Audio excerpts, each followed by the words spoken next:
Good evening, everybody. Welcome. We're going to be kicking off the stream in about 7 minutes. Get yourself some popcorn. Get yourself ready. We're going to be having a lot of fun here at ERA. Taking a look to the virtual grandstands. Good to have everyone. Good to see the support coming in from across the globe. Hope you're ready. Hope you're excited.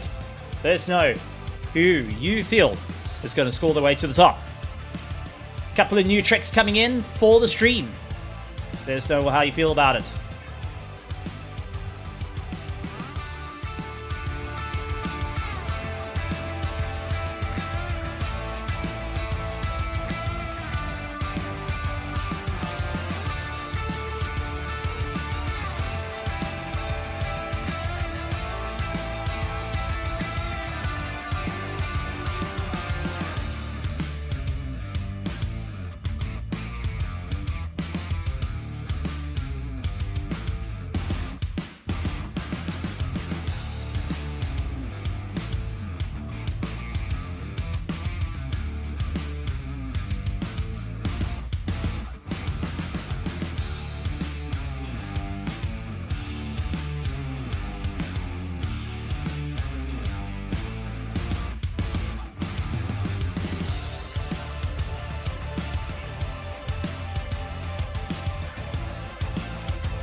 Round one's already been completed.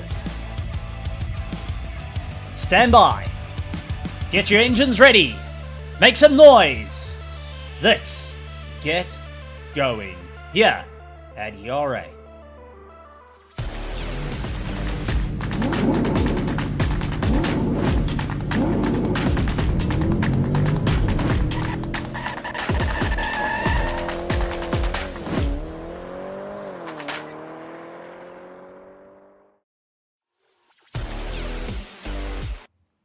Ladies and gentlemen, boys and girls, welcome to ERA. Welcome to round 2 of the Endurance Series. The first time it's ever happened.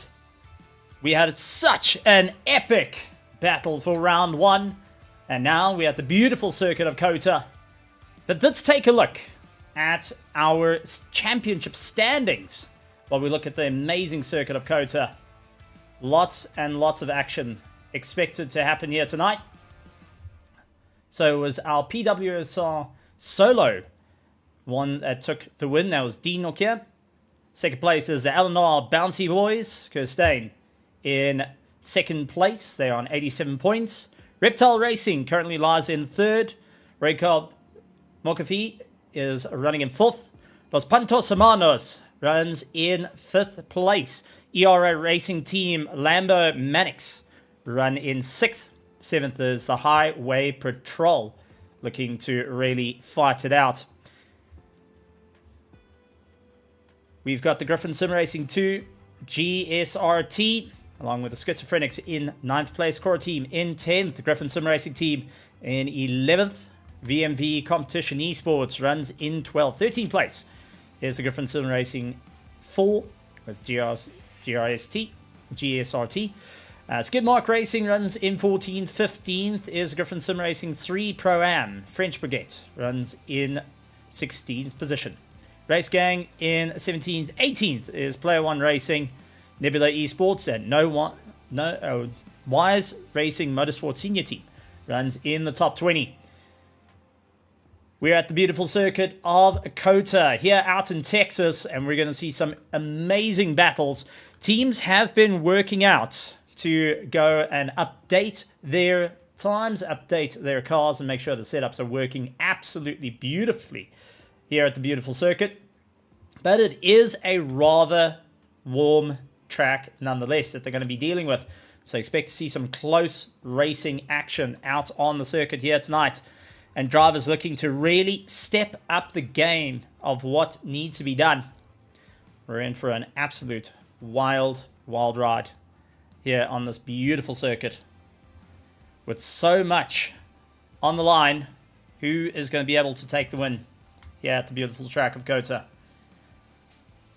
That being said, though, we are looking for some close battles, especially heading from turn 11 down to turn 15. Is going to be an absolute blazer that you can work out with some amazing slipstreams on the way through. And drivers will be looking to really step up the game, improve, try and go and break their way through to the top. That being said, it's not going to be an easy time out there for any of our drivers looking to stand at the top of the charts. We do have a couple of drivers not here tonight, and a couple of us new drivers joining us, which is always incredible to go and have them. Looking to see what they'll be able to do here on the beautiful Circuit of Americas. Big welcome to you all out in the virtual grandstand. It's absolutely wonderful to have you all here. And we're looking forward to seeing some close packed action as drivers look to really step up the game and see how it's all going to work out. That being said, though, it's going to be a tough time for many competitors to really get close to the competition here at Circuit of Americas. Now, 35 seconds away from the start line, and then we will be going to gain some time out on the track. 23 teams set to go. New drivers and some new systems. So we're going to be trying out a few new things, yeah, on the ERA. Hoping for it all to work out. Fingers crossed. We'll see how far it actually goes.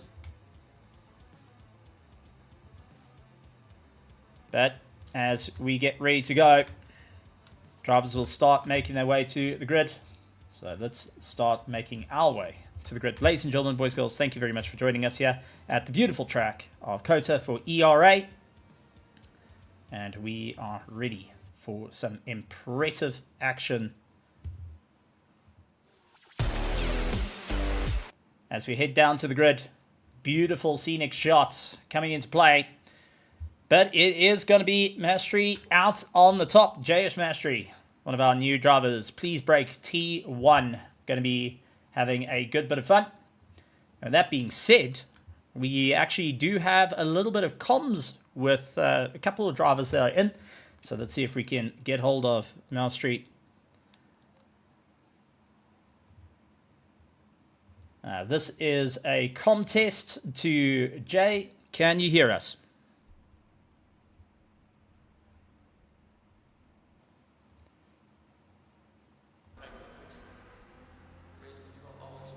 Testing. Jay, can you hear us? Okay, not coming through. Just give us 2 seconds. Let's see if we can fix that to be all sorted. For some reason not coming through. Testing 1 2. Some reason we did do previous testing on this. Sorry, Jay, we just not... I can see that you're talking. Just trying to pull you through into the audio.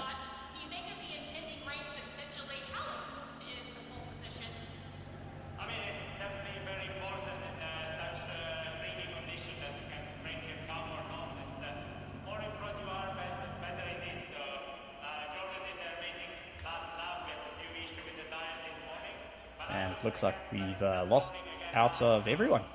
Okay, well, that being said, let's quickly go back to our track overview. Having a little bit of interesting communication difficulties.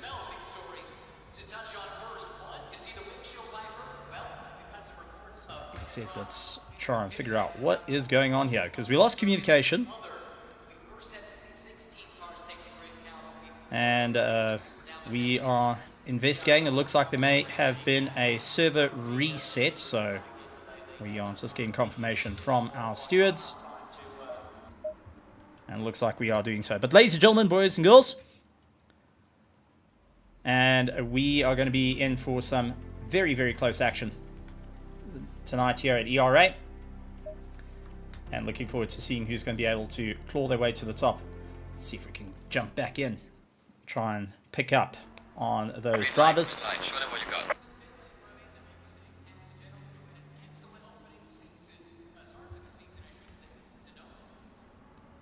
We are trying to get some visuals on what exactly is going on. It looks like we are running into a few server connection issues that are being resolved. Drivers trying to get themselves ready. I do see the cars filtering in. Ladies and gentlemen, boys and girls, a massive, massive welcome to you all. So, with that being said, we have got a few drivers not here this evening. Dinok here, leading out the championship, is not in the race this evening. He will be out. There is a couple of others that are now out of the championship running. Some with championship points being reset, such as our GSRT driver. And that is Jason going and getting himself sorted out. Chris Heineke back into the car. Ruben Heineke going to be out on circuit as well. Jayesh will be looking to move his way up through the order in this race. So good racing to be in.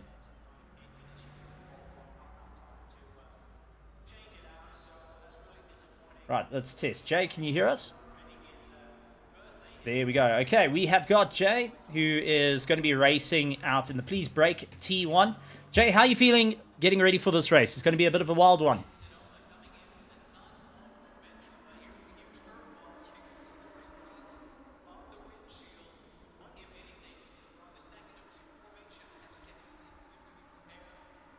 All right, and believe, Jay, you are going to be doing this solo in the...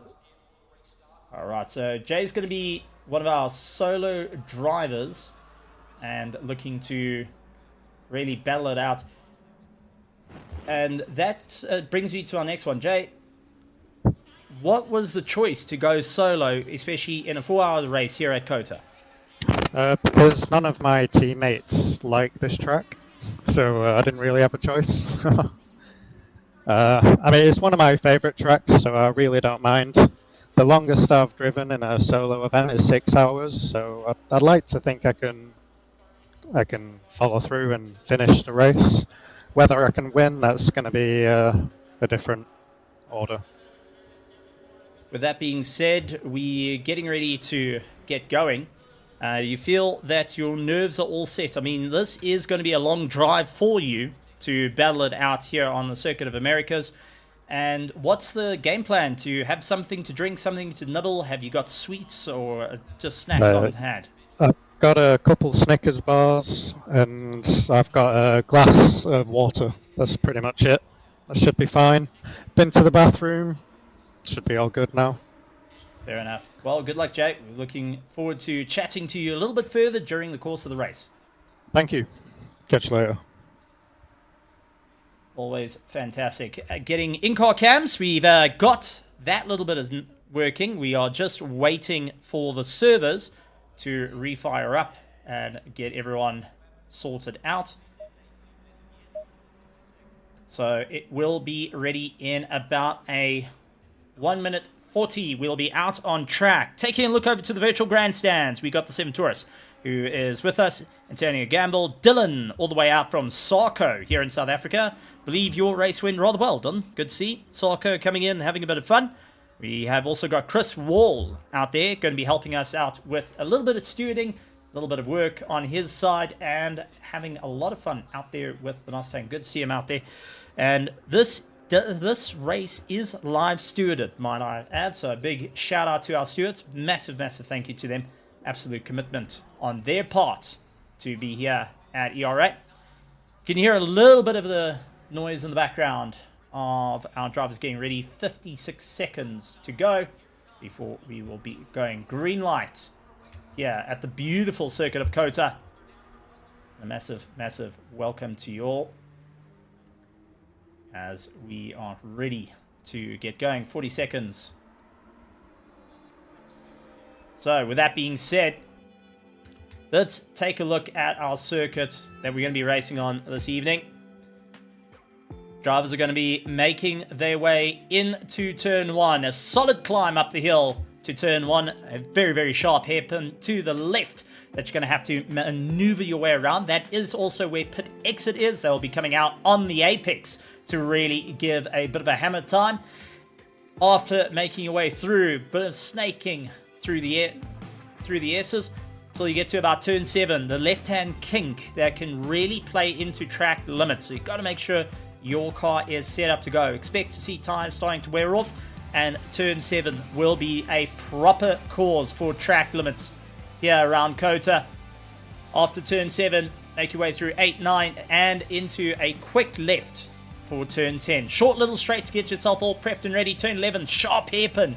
Don't be on the inside line. That's going to absolutely foul you up. And make sure that you don't turn in too late at turn 11. Otherwise, you will be going off into the runoff.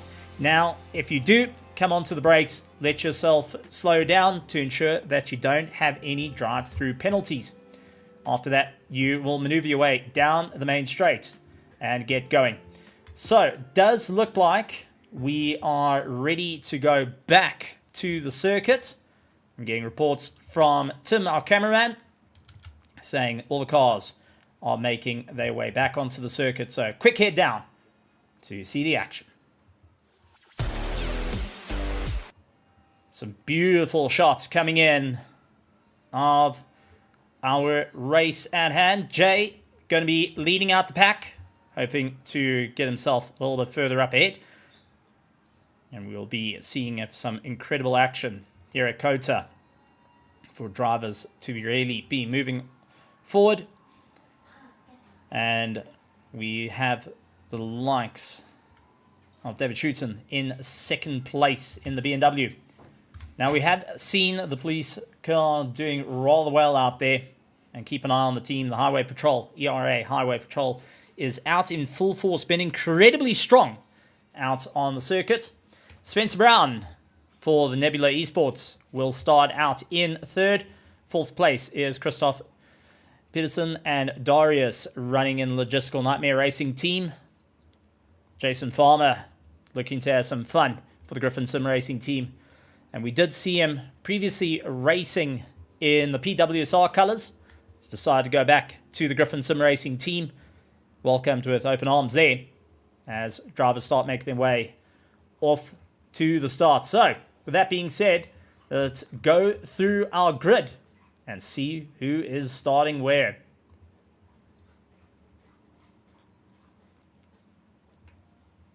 So, it is JH Mystery that will be starting out in first place, followed by David Schutten in second, and he's got Ben Hicks joining him in the car. Spencer Brown will be starting off for the Nebula Esports, followed by Logistical Nightmare Racing Team, Griffin Sim Racing. Then we've got the Reptile Racing, Chris Heineke, all there from the Slick Racing Team in the Big Bold Bentley. Skidmark Racing in 8th. 9th is VMV, going to be getting a good run out and hoping to really improve the pace after the last time, further up through the field, and qualifying times have put them into the top 10. Team Sarko runs in 10th, along with Nebula Esports, the second of the cars, all the way out from Canada. That's going to be Darren Wicks and Lucas Collop of Lambo Mannix, that runs in 12th. Proper Racing in 13th. Liam Neeson's going and driving out with all Liam Neeson's. He's got a particular set of skills. Endurance racing is one of them. Then we got Jeffrey LaRue in 15th. The Elijah Red Bull Miami in 16th. Nerbs Racing starts in 17th with Las Pantos Hermanos in 18th. JP Motorsport in 19th. ERA Race Gang in 20th.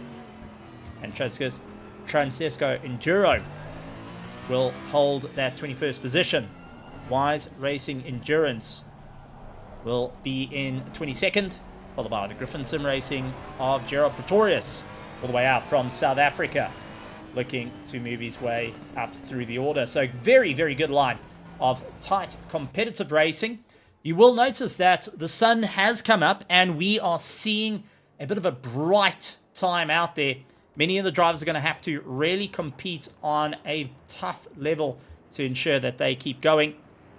Where it's all going to end up, that is where the question is going to fall for a lot of these drivers, as they hope to really stand up towards the top of the charts here on this incredible action here at ERA. Big welcome to you all. Thank you so much for joining us here this evening, and we are really looking forward to some amazing action from our drivers here tonight. Everyone trying to push the boundaries of what can they do, how can they push themselves that little bit further, who is going to be able to stand up at the top of the order. I mean, this is all so many questions that we have, and with people going to be asking that very same reason. How can they get a little bit closer? Jay leads out the pack though, and as we heard, solo driver got himself all sorted out. He's going to be fighting it out against the ERA Highway Patrol in second place as they come around second last corner. Pit lane is to your left hand side. Keep an eye on that because many of these drivers are going to be having to utilize that a little bit further on as we get ready to go racing. 70 kilometers an hour. Lights on, lights on, lights on, as they'll carve their way through, get themselves ready. No one out of formation. Everyone set for the action. Still lights on. 4 hours of Kota for round 2 of the ERA Endurance Series. It's debut season here at ERA. Lights on, and away we go with racing. Jayesh leading out the pack. Ben going to be dropping down into second place, stuck on the outside line. He's going to try and carve his way around. Oh, contact with Nebula Racing's very own. Oh, Jason Farmer also gets caught up. Lucas Collab, as everyone frantically tries to get themselves sorted out in a tough spot. Ben Hicks down into 8th position. Ruin Heineke slots in ahead as he gets a jump up to move through the order as they snake through the S's. A bit of close racing for Matthias of the Nebula Esports getting stuck on the outside. Oh, and off circuit. And we are seeing quite a bit. That is also the Hicks Racing. Oh, monster impact for many of our drivers. And very few able to get themselves going. That was a bit of a wild one. Not quite what we want to see for quite a few of our cars. And I don't think many of them have much luck on seeing what's going on. But let's quickly go to our helicam. So this is Nebula Racing's very own. Oh, quick tap on the rear to the logistical nightmare. Then it was just a catastrophic bounce all over as everyone giving it everything they all. It's going to be quite a few cars with some serious damage to their race. Unfortunately, too many to count after that monstrous impact. Darius being one of the first of the casualties against the Porsche, and now having to try and carve his way through. So this is Florian van Haas, who is getting himself around, tries to battle out. Oh, clipping the rear of Darius, and then having the likes of Darren with a quick tap as well. Lucas Collab gets the pass, and Florian down the order, tries to cut over the cross the nose of Jeffrey LaRue. And our stewards are gonna be going and working a bit of overtime here for the race. I mean, this is definitely going to be those tough times, and many of the drivers are going to have to think, what do they need to do to ensure they keep going? This is not ideal circumstances for many of our drivers, but we're going to have to see how it all works out for them moving forward. Who's going to be able to climb the ladder in this whole race? I mean, this is going to be just a monster to deal with as drivers look to claw their way back into the racing action. So far, Lauren up into 6th, keeping the pressure on Lucas Collab. Now, the Lambo mechanics were also part of that earlier Constantina effect, so they will be sporting a bit of damage on their car and trying to battle their way through. Jan Dulcher a little bit further down, number 42 car, the BMW, trying to get the pace and break away from Daniel right behind. We do see Jeffrey LaRue just ahead of him, also into a bit of a squabble, who's trying to make up some time. So quite a few little battles going in, but unfortunately it's our ERA Highway Patrol that is first into the pits to get themselves sorted out and trying to get going yet again. Lots and lots of damage to that car. Ernest Lundbrig's going and taking an early entrance to the corner, loses out a bit of pace. He's got side by side with Daniel Mishima, who tries to get as much drive as possible and clawing his way through. So far, we have seen some really good passes, others having that bit of damage. But Jason Farmer, 15-second penalty getting added onto him, as we do see that is Daniel fighting out with Darius. And Darius trying to fight his way through, gets it on the inside, hooks on by, and has just done enough to get ahead of that McLaren, but very, very unsteady on the throttle as he tries to claw his way back. So Jason Farmer a little bit further back, 15 seconds added to him. And, I mean, this is going to be a bit of a catastrophic effect for him. Silence going a little bit further down is under pressure from Sebastian Luxon. But we do have Cedric, and that is Elvis again getting caught out. That is not ideal for the 28 car, and looks like may have had contact with the 68 of Cedric Mir. So let's quickly take a look. This is Cedric, who is in the Ferrari right behind the Nebula Esports of Elvis, trying to make his way through.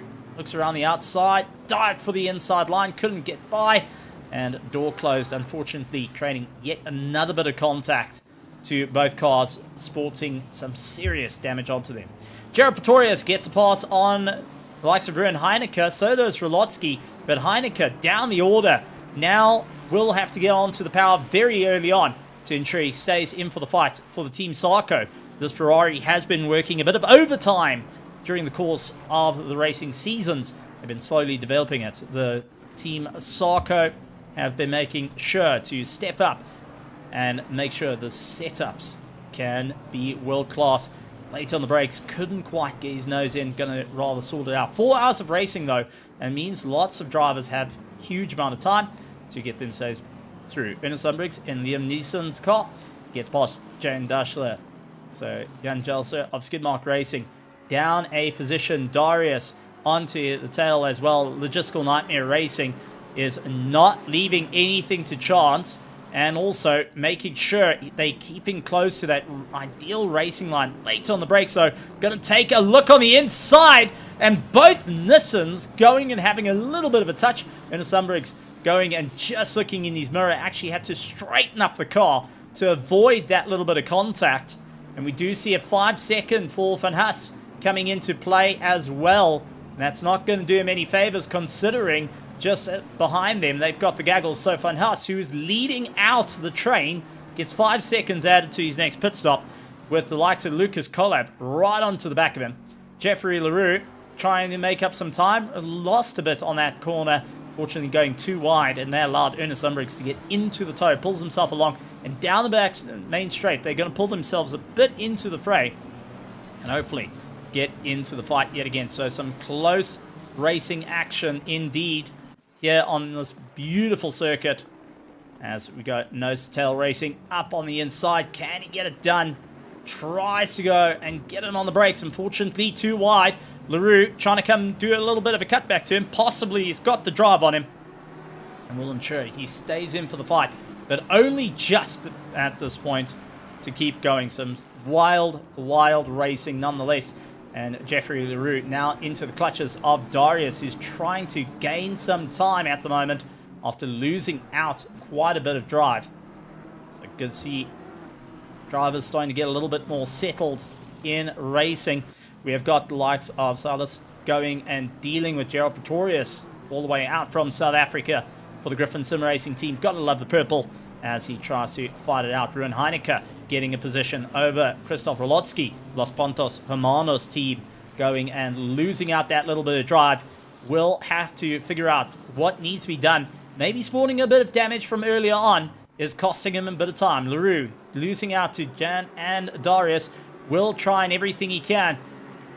around the outside. LaRue going to try and go late on the brakes with the McLaren. He has got Daniel right onto the back of him as well. Daniel's going to try and look for the inside. He just not close enough to make it work, but maybe too early on the throttle for likes of LaRue. Loses out that little bit of traction. Daniel trying to come back for him.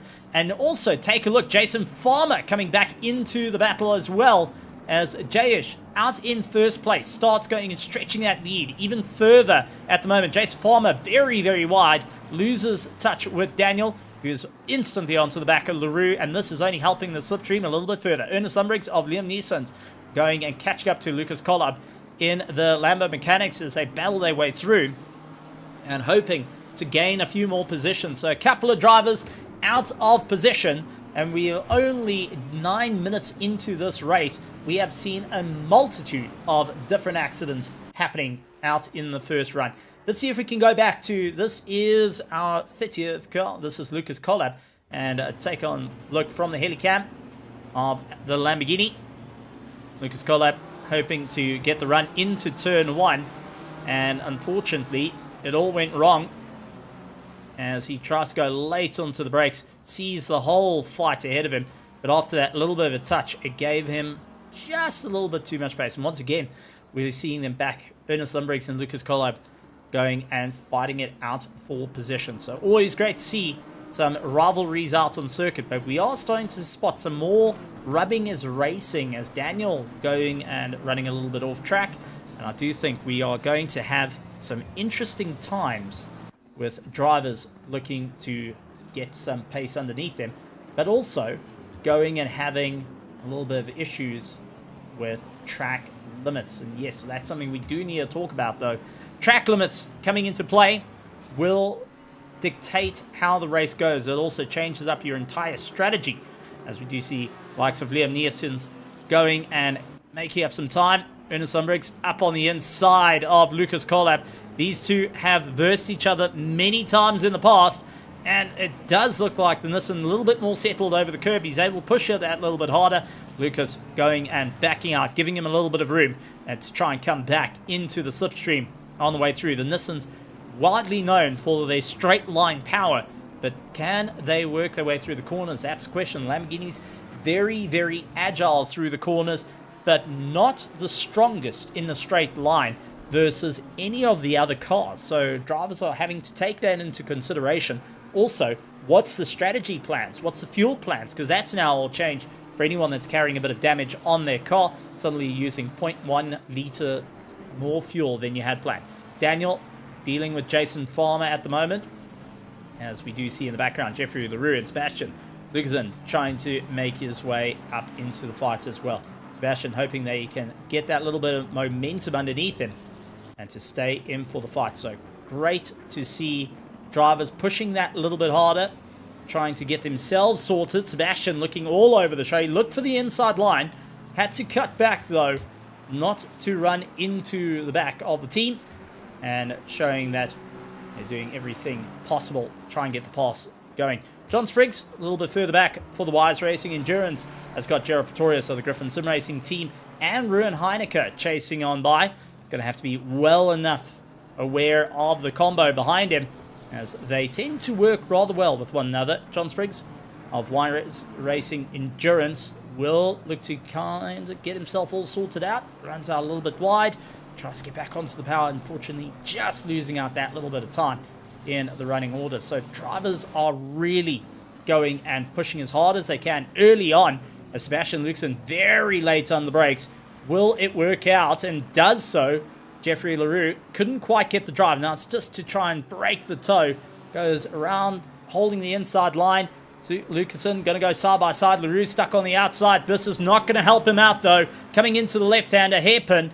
If Sebastian can just try and close up that racing line, even just a little bit, to try and straighten up the corner for himself, he will be able to keep that position, and does so. Beautifully done, as you see Daniel trying to go for the undercut on Jason Farmer, as he just manages to do it, but only right on the fraction of track limits. Unfortunately, wasn't able to get for the left-hander, tries to cut back yet again. The McLaren just not having that low down torque to fight out against the Ferrari's V6 turbocharged motor.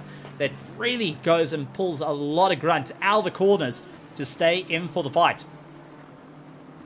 So drivers all battling their way through, and we do see our ERA Highway Patrol back out on track. Others also back out on track after their pit stops to go and do a bit of repair work. But we are getting some more information coming in. Van Haas with that 20-second penalty added to him as well.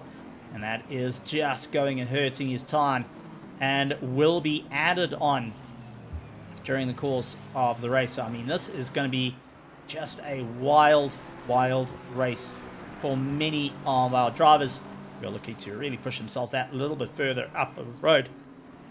Cedric Mer up on the inside and gets the pass on Ray Earson of the Triassic Air Enduro team out there in the beautiful Mercedes, going and clawing up in 21st position. So position starting to settle at the moment. Still little ongoing scuffles between many of the teams as they try and push their way back up into order and try and get themselves back onto the strategy. And this is where it's all starting to evolve in the early parts of the race. But remember, what you do now will dictate how the future looks, and this is something we have seen in round 1, where it landed up with many of the drivers utilizing a little bit more fuel than they had planned. Tires also getting hurt a little bit too early on, threw them down the order. Oh, Darius up on the inside and didn't leave any room for Lucas there, as Lucas still going door to door with the Nissan. Couldn't quite get the undercut on the way through, but that has allowed Jan to get into the play. And Jan's going to try and make his way through. Oh, Lucas trying to just get in underneath that Nissan and just unable to. Now Jan's onto the back of him, and Jan Drescher is out there for the Skidmark Racing team. He is going to be absolutely flying at this point to ensure he stays in for the fight and going that little bit further as they battle there on. So the Skidmark Racing team not backing out of the fight, looking to claw their way on a little bit further. And we'll have to see how it goes. He's going to be teaming up with his teammate Marcus Blimuth, who will be out a little bit later during the course of the race, but will be watching as the racing continues at the moment. So yeah, going late on the anchors, not able to get close enough to Lucas. So out in front with a 2:05.8 is Jay Mystery, going in, getting a little bit of an early run on the rest of his competition. The Reptile Racing currently in second with Colin Hupert, and Chris Heineke out there for the Slick Racing team holds third place. Darren Wicks for the Nebula Esports runs in fourth place with Florian van Huss. So far in fifth, but remember he's got that 20-second stop-go penalty that will be applied during his pit stop. Ernest Umbriggs running in sixth place, gaining a bit of time on the rest. Darius down in seventh. Lucas Collab going and making up a bit of time for the Lambo Mechanics. Now has Jan Drescher, who is out there for the Skidmark Racing team as he goes and battles his way through. Jason Farmer in 10th and Daniel Mutsuma running in 11th. Taking a look to our virtual grandstands though, a bit of a joke and tongue-in-cheek coming in for Jeffrey LaRue, saying, "My name is Jeff." I think I did that right, but only Dylan from Sarko will be able to give me the right call on it. Nobs Racing of Sebastian Luxon onto the back of Daniel, who tries to make his way through the proper racing. Not breaking away early on. We'll have to try and figure out what's going to be the next plan here on the climb. Late on the anchors, tries to battle it out. Unfortunately, not close enough to make it work just as yet, as they continue on this monstrous drive here at Kota. Remember, 4 hours of Kota. This is a high degrading circuit on tires, so you've got to be well aware of it, especially your right hand front takes a proper beating throughout it all. Many of the drivers actually complaining about some extreme heat buildup on the right hand tire, and with limited tire sets you've got to be very careful, and that's something here at ERA we got an introduced limited tire set. So if you went out and practice on a set, you've used a set, so bear that in mind. You need to try and keep your tires alive for as long as possible. Double stinting may be an option to really claw your way through. So this is going to be a proper race and a half, and it comes down to who you've picked to be in your team, because sometimes going for the most aggressive driver will land up getting yourself hurt. So many of the drivers are having to just be mindful on how their race is going to go, what they need to do, how they're able to manage the race on the way through. So limited tire sets will go and hurt the driver's plans foremost. Daniel losing out of position. Sebastian with a beautiful pass, but Daniel's going to try and come back at him. Side by side, the McLaren got some serious grunt. You can see the Aston Martin switching out to the inside line. Sebastian's going to try and help a deep inside line, close to the marbles. Whoa, comes right across Daniel's nose to ensure he can go for a solid defense there. Gets it all hooked in, but man oh man, that was a proper move in to try and block him out. Floret running in 5th place, now stuck in a bit of a sandwich. Ernest Lundbrig's right onto the back of him. Darren Wicks just ahead will go and fight him out that little bit further, hoping that they can cause a mistake to start creeping in at this point. So drivers will need to try and focus on what they need to do. For Florin at the moment, trying to maximize that time, knowing the 20 seconds are added to them. Same as Jason Farmer, who is in that top 10, will keep it in mind. We're expecting these cars to pit in on the hour on the way through. As you see Florin getting the better drive out of the corner. Darren dropping like a stone, and Ernest Lundbrig's going to hope for the inside line. He's going to look for it, but unfortunately not close enough to make it work. A little bit of contact on the rear between the two of them as they battle on, but it is going to be Ernest Lundbrig's waiting out that little bit more. Darren Wicks trying to close up the gap as much as possible as we jump on board with this beautiful McLaren as he snakes his way through, looking at the back of the BMW M4 GT3 just ahead of him as he tries to put on the power. Ernest Lundbrig's in the Nissan GTR. Looks to try and gain a little bit of time. Late braking on the way through. Early bleed off on the brakes and early on throttle to just try and keep in as he gets going yet again. Close racing on the way through. Daniel a little bit further down. This is 12th position with Sebastian Lucasen trying to get away. And late driving and late braking is going to be needed into the hairpin. Not close enough though. 0.4 of a second, way too far. You can just see the closing distance down into first gear. Tapping the brakes repeatedly. So on and off those brakes to ensure he gets himself sorted. Ernest Lundbrig's getting the pass on Darren, who just is suffering in a straight line at this point. Goes out a little bit wide. Darren now down into 6th place. Maybe a little bit of front end aero damage, taking that top speed out of the car. The team will be weighing up their odds, whether they need to pit the car, try and get him sorted out early on, and see where they can get going. Cedric Muir getting a 5, going 10 seconds from our live stewards. We're landing up with a problem. Oh, Lucas Collab into the wall, the number 30 car, going and losing out. Let's quickly take a look. So this was Lucas Collab. Right behind him was the likes of Darius. Darius looks to go for the inside line. Side by side, the Logistical Nightmare Racing team hoping to hold the inside line on the apex. A little bit of rubbing and racing there. Not too bad. And that was where the little scuffle came from. Lucas Collab was all together, but where did he go into the wall? That's the question. So another shot of him coming through. And I think there's likes of Jan right behind him. So Jan Drescher hoping to get a little bit of movement. Oh, the Lamborghini just kicking out and spearing into the wall, unfortunately. And that's considerable amount of damage added to his time. So Lucas Collab is going to be really limping this car around at the moment, as 3 penalties have been handed out. Stewards, we are starting to see some pit stops.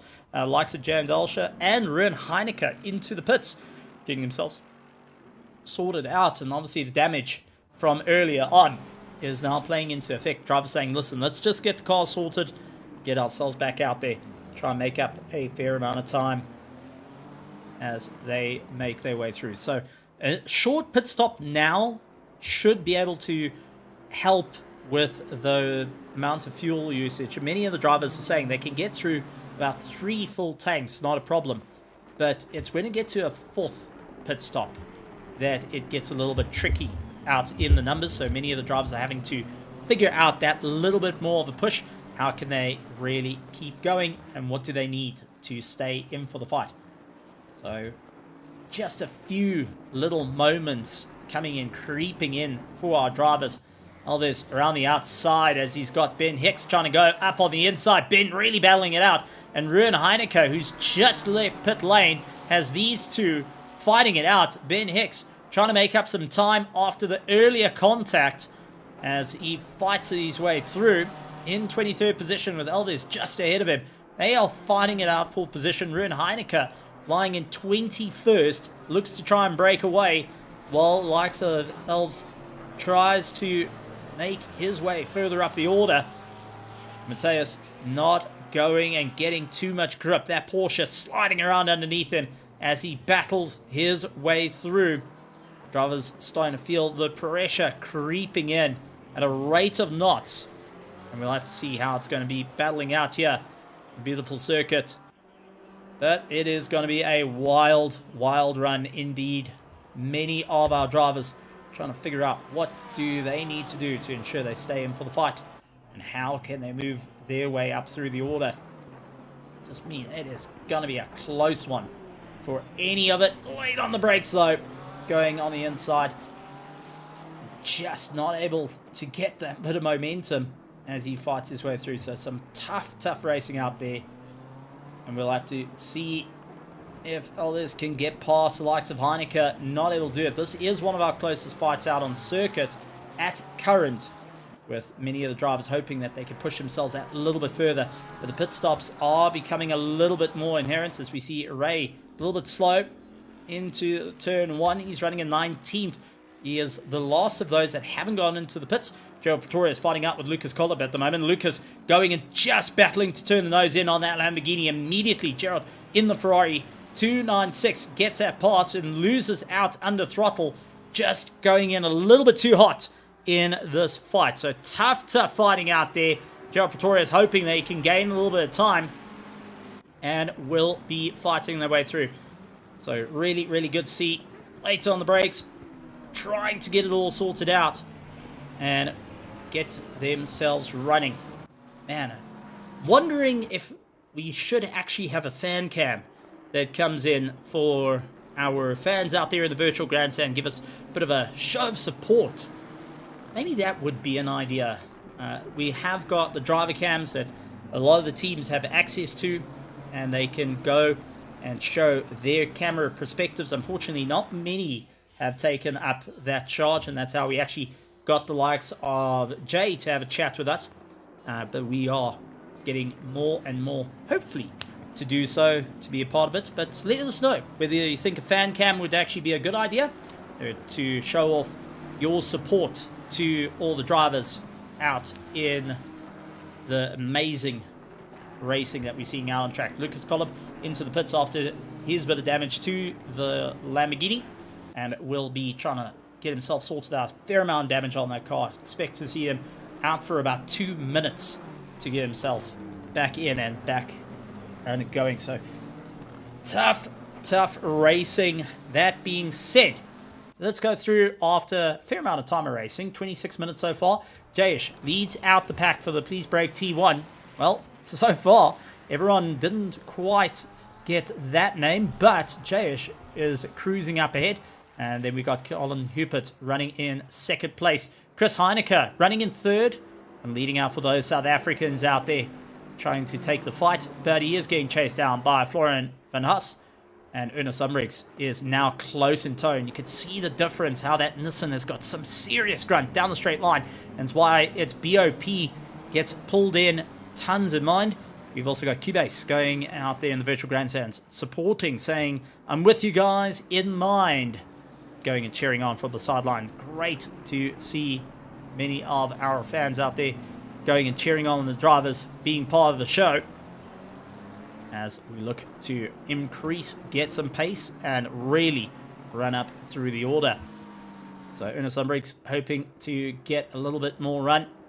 Florian van Huss holding fourth place at current, but for how long can this BMW hold its ground And how long can he be able to really get into the fight?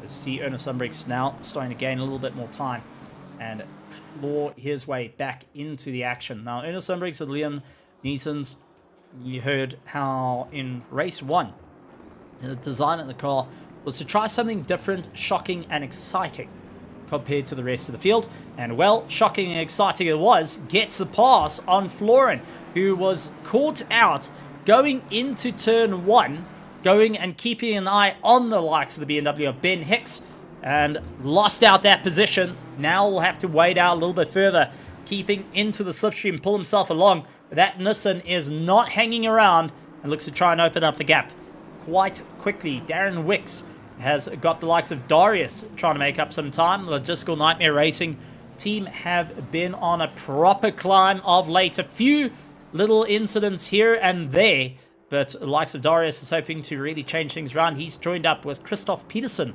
our multiple-time champion here in ERA for the Sunday Championship. Will be jumping into the car a little bit later on. And after seeing the start of the race, he's going to be quite thankful he wasn't in the car at the start of the race. Will now have to worry about what he needs to do to carry on. Darius, though, 0.3 of a second. Going to go and look on the inside for Darren Wicks. Going to go for the send. Can he make it stick, though?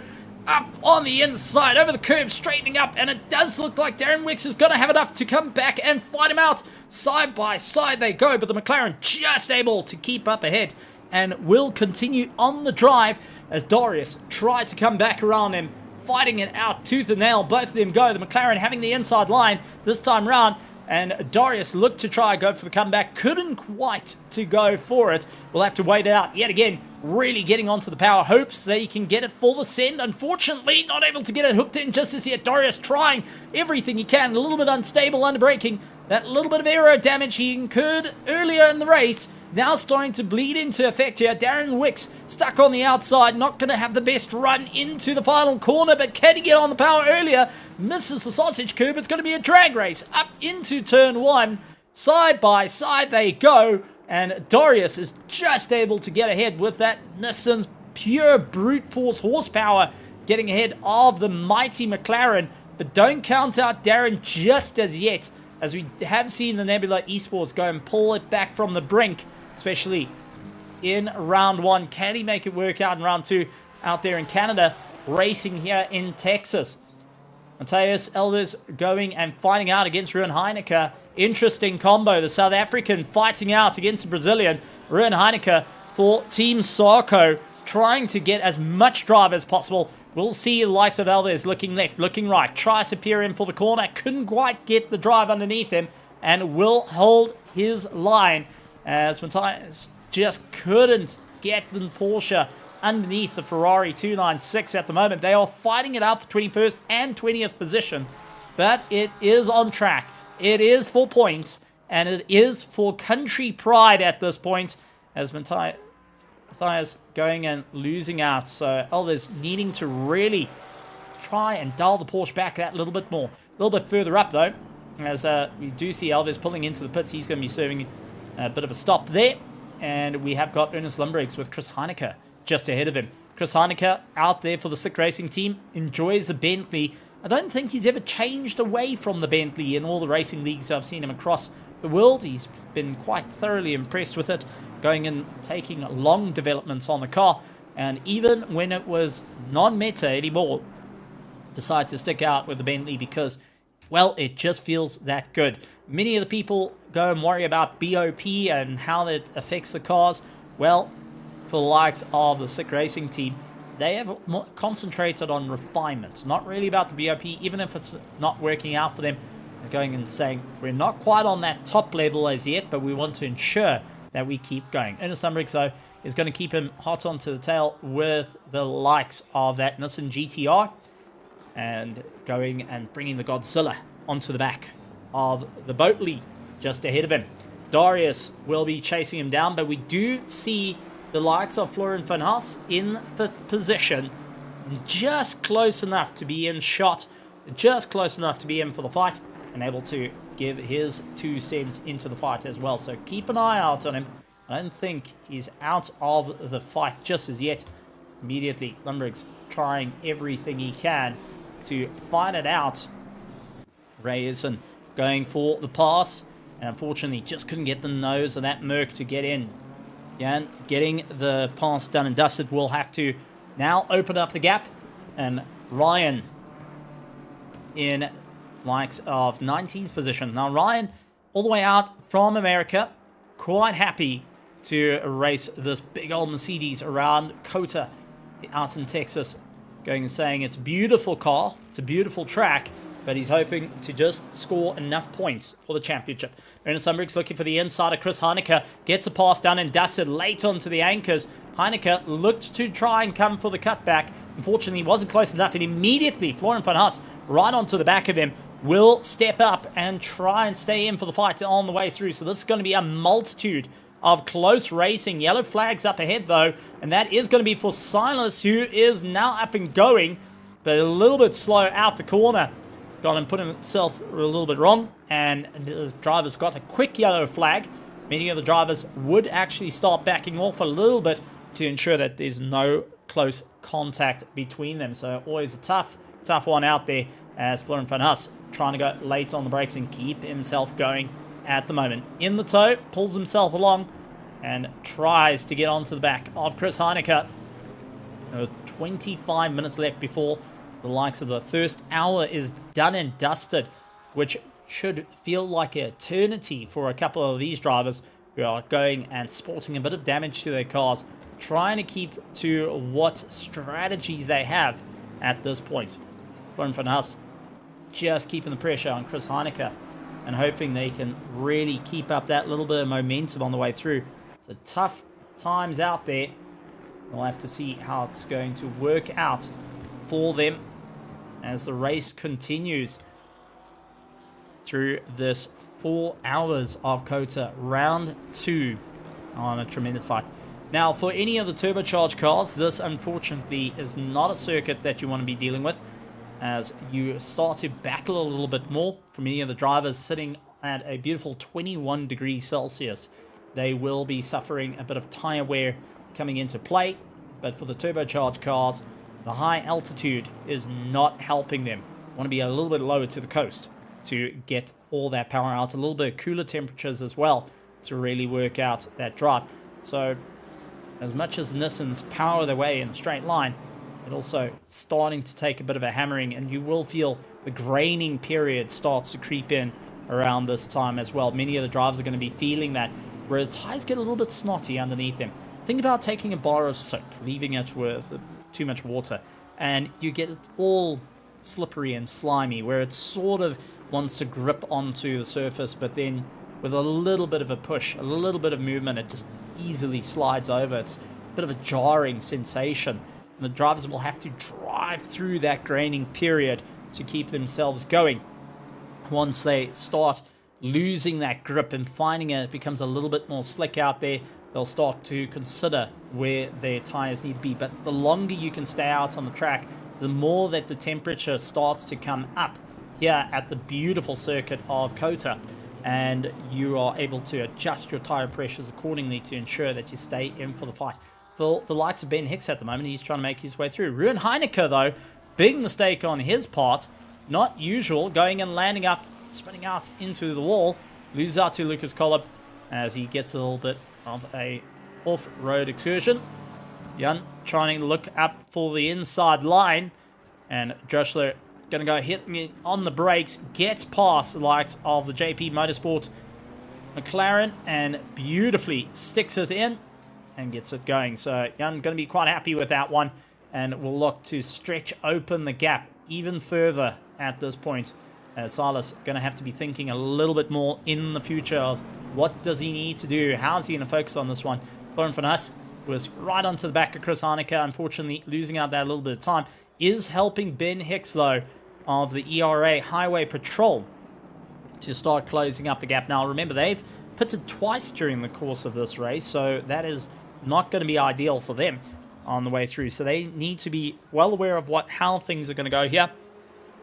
They're on the back foot at the current moment on the 16th lap, where everyone ahead of them is now on to lap 17. So 1 lap down at the moment, as we do see the likes of Florent up on the inside of Chris Heineke. He makes it stick, but can he make it work on the exit? Nope. Chris Heineke going to be trying to go for a cutback, goes and swings across. That Bentley stuck on the outside line, needs to get on the power a little bit early, and it looks like Florian van Haas manages to keep it going late on the brakes. Chris Heineke gets the pass done and dusted. Florian trying to go around the outside, couldn't quite get onto the power as early as he wanted, lost that little bit of drive, and now closing right back into it. So Florian van Haas doing everything he can to stay in for the fight here. Chris Heineke, a hard defense at the moment, having to go on the outside line into the marbles just to try and keep that BMW M4 GT3 at bay on this very tough circuit. Ben Hex immediately closing up the gap and does not want to get past at the moment. He is a blue flag. He's utilizing the toe,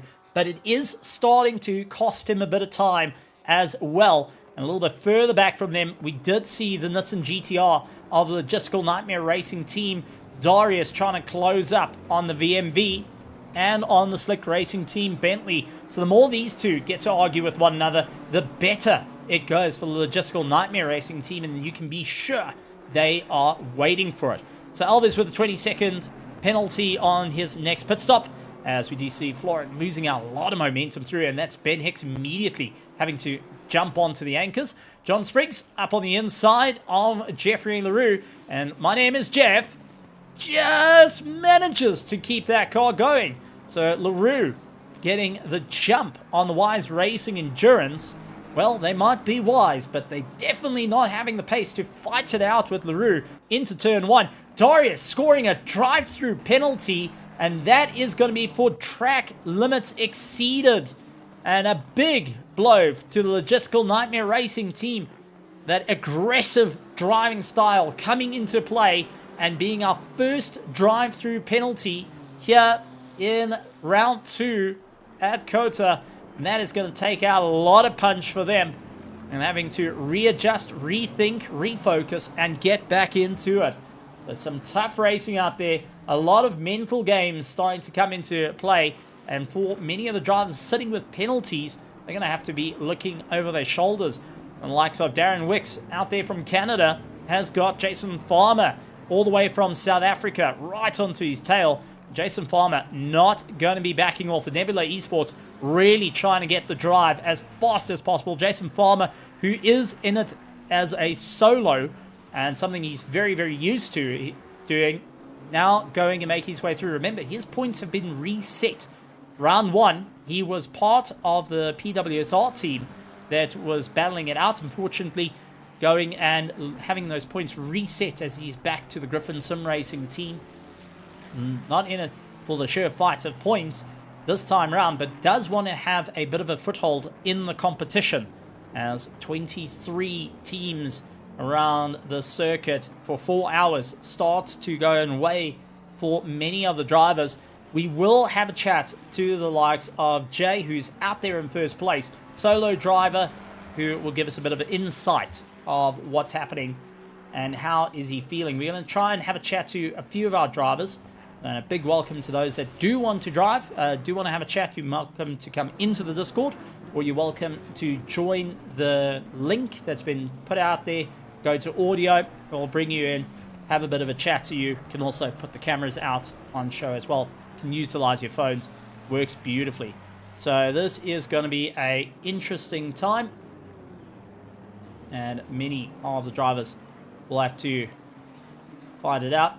So lots and lots are working around. So taking a look at that, a lot of work being done in by our stewarding team as they look to try and make their way going. So some really close racing on the way through. Many drivers trying to figure out what do they need to do. Jason Farmer trying to go late on the braking and just not able to get past Darren at the moment, but is close enough to really try and force a mistake on the way through. He's hoping to try and cause Darren to lose that little bit of concentration and ensure he stays in for the fight as well.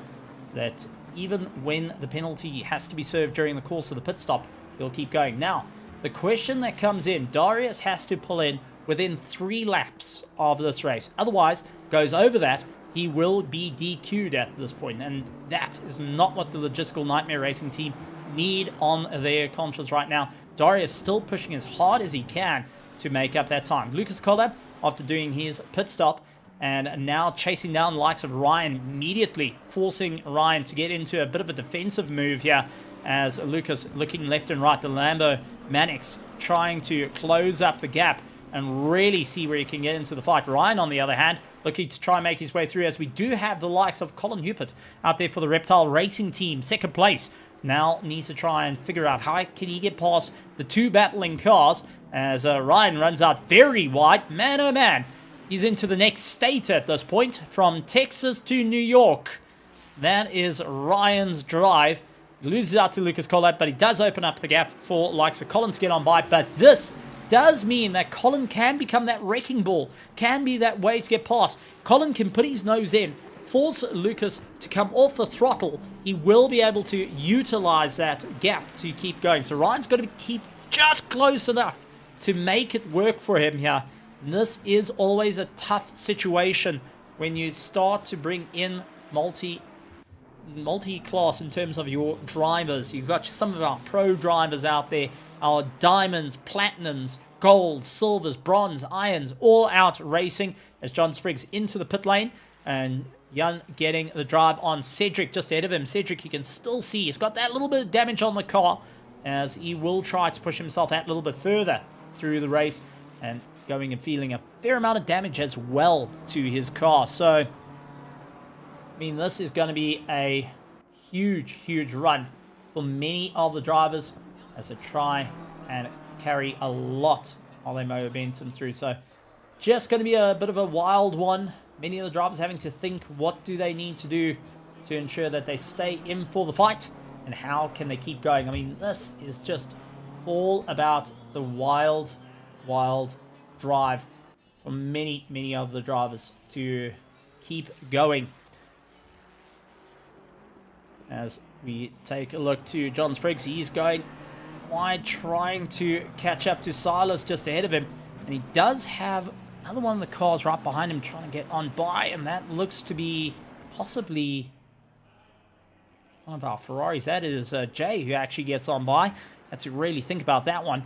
And John Spriggs gets on past Silas. Oh, a little bit of contact between the two of them. The Wise Racing is able to keep going. The JP Motorsport, though, having a little bit of a catch out. Darius into pit lane, serving that drive-through penalty as he tries to get himself going.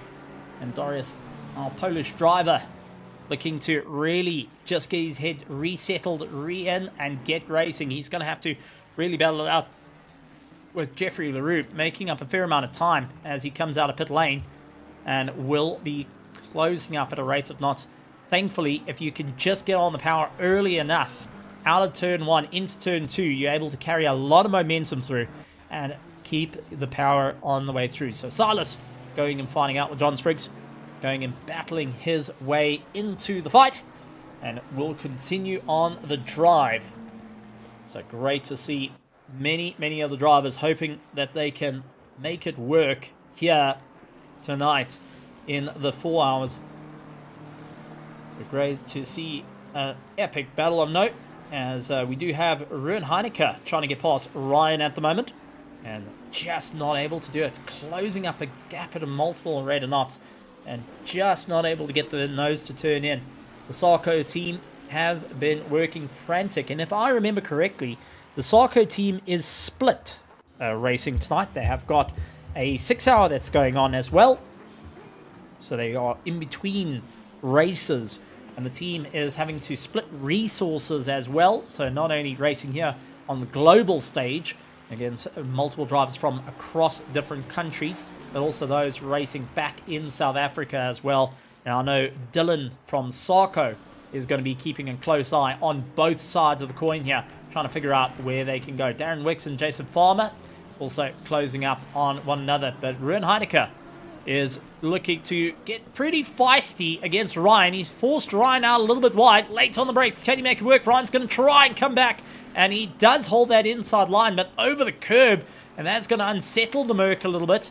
And Ryan managing to power his way through. How on earth he managed to make it stick is beyond our comprehension at this point, but man oh man, he's done a fantastic job to keep his way up through the order. So great to see it out there, and some monstrous racing coming through. So we have got a bit of reports coming in that is going to be rather interesting to pull in. So for the likes of, let's go and talk about a couple of these drivers and get an idea of where the incidents came from. And let's go further up, starting off with Florian van Haas, the VMV BMW, and find out what happened to him as he landed up getting caught out.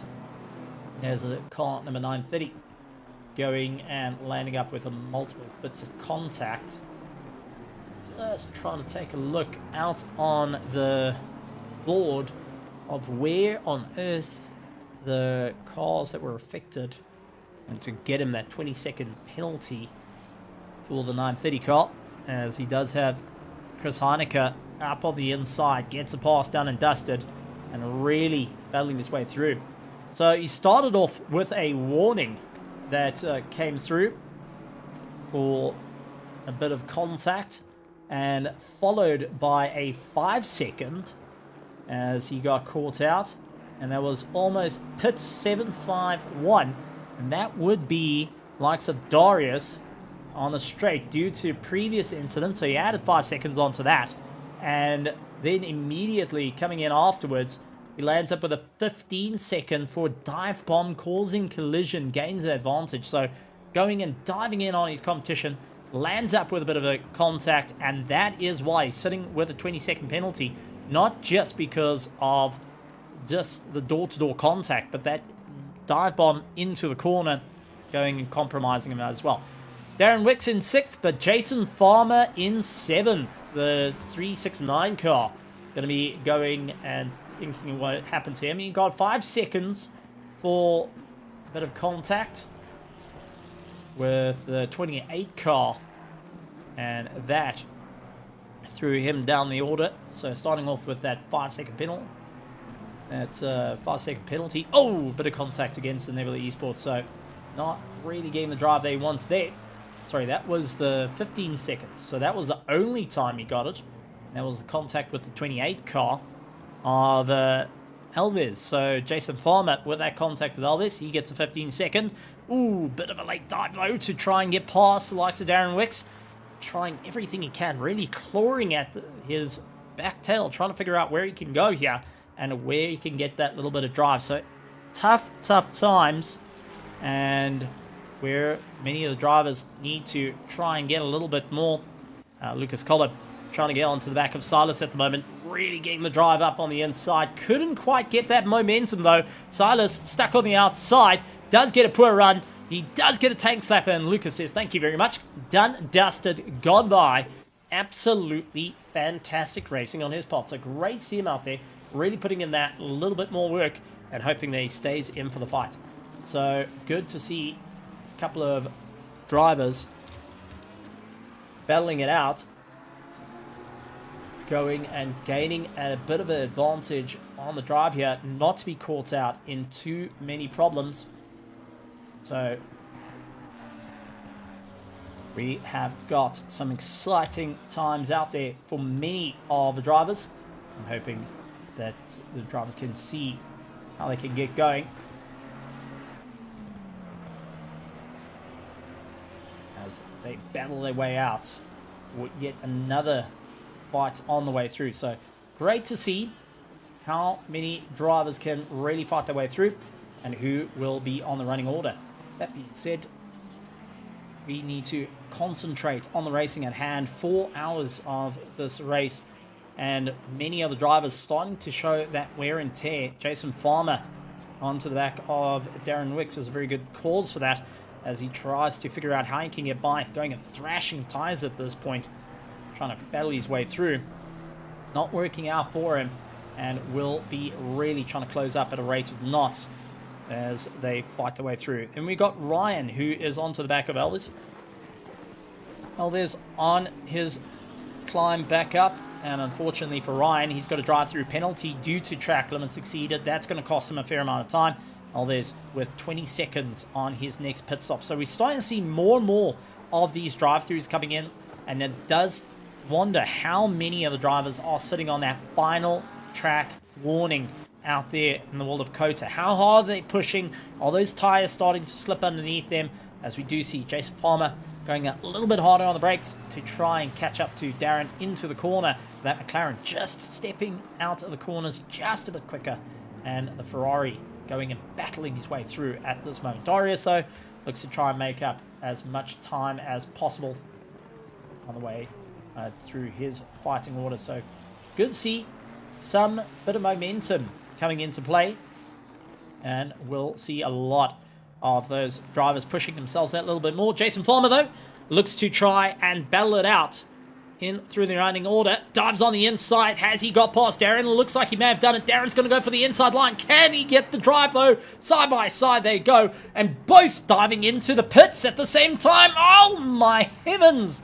It is chaos. Both diving into the pits, and Sebastian Luxon as well. A bit of a reverse version of Max Verstappen versus Lando Norris of diving into the pits, but Jason Farmer has got 15 seconds he's going to have to serve, and we will see more of those drivers trying to figure out what's going to be the next plan, as many of them are climbing into the pits. Jay still yet to go into the pits out in the UK, and he will be trying to get that little bit more of a drive on the way through as everyone's diving into the pits. Reptile Racing coming out of the pits, doing a bit of a fuel stop there, keeping their set of tyres on, and it will be double stinting them into this race. Now, they have got 4 sets of tyres to play with.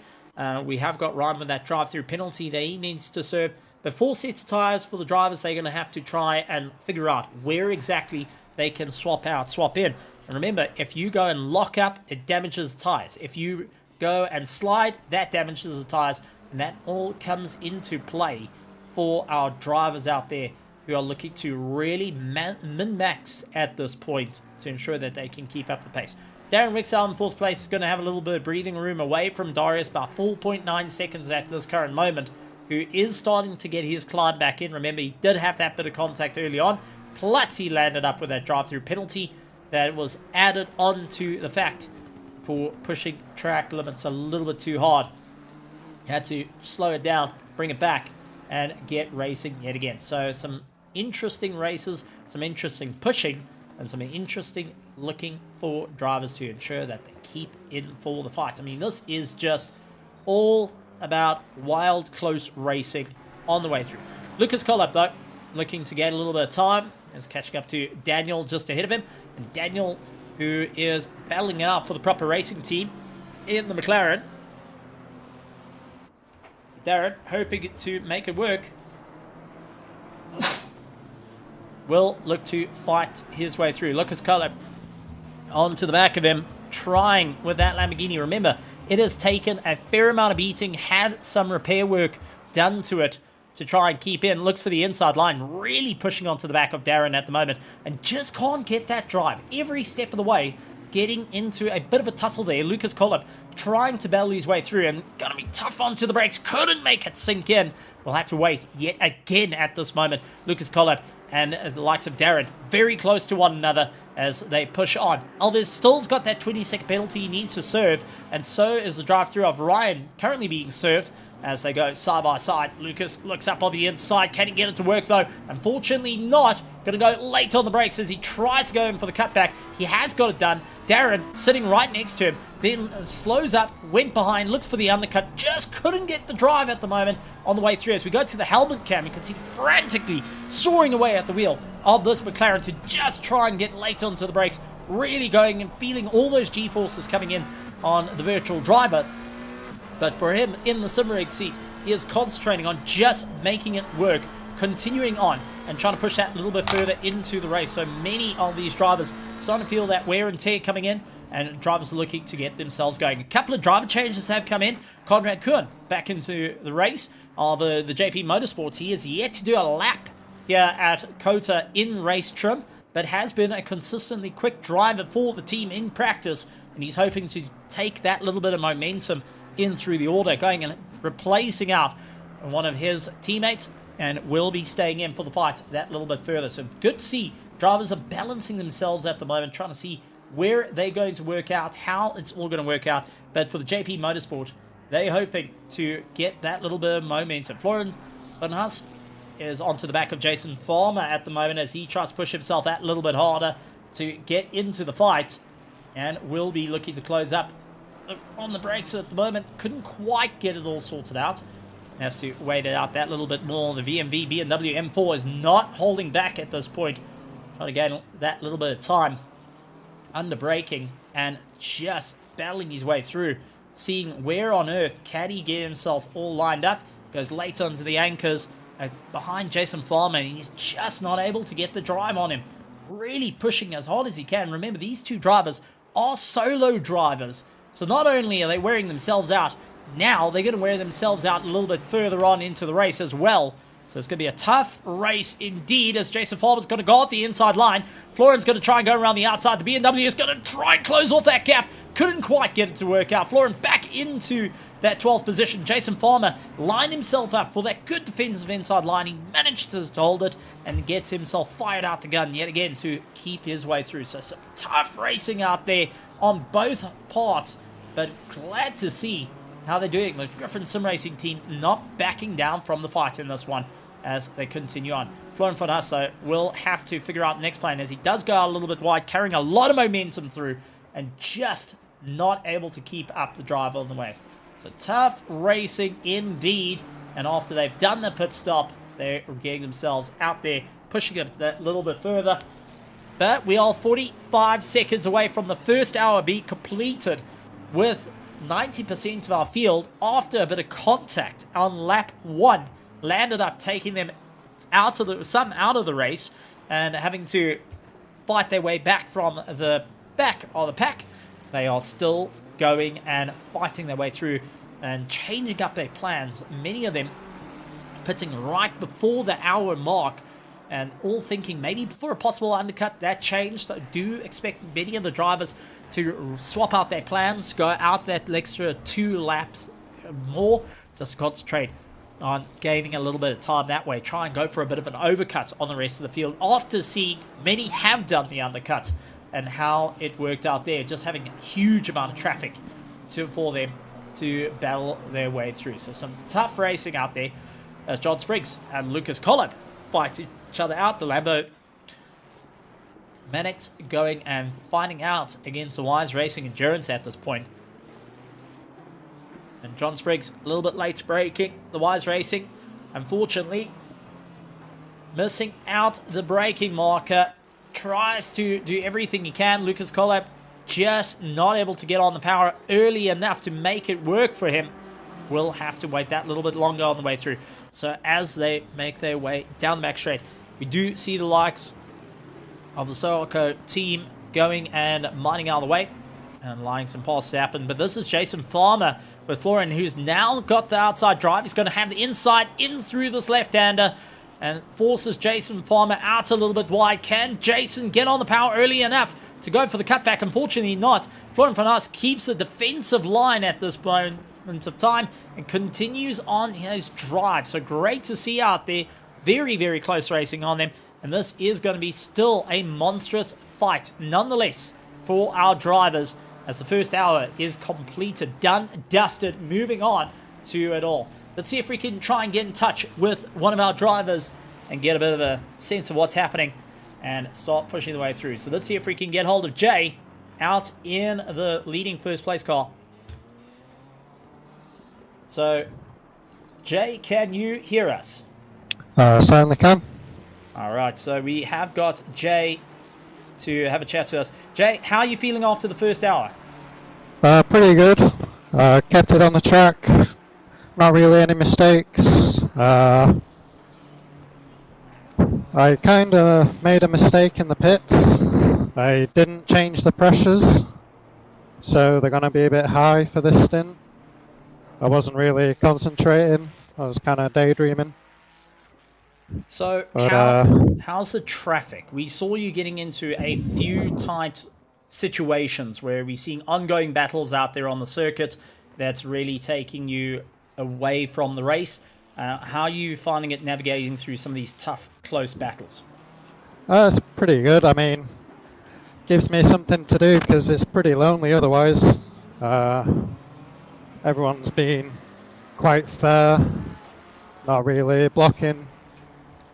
Saw, I think it was Spriggs in the BMW fighting McLaren.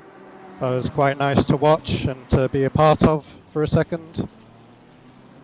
But yeah. Sorry, I'm not very good at talking while I'm driving, but it's all I'm good. happy with the pace.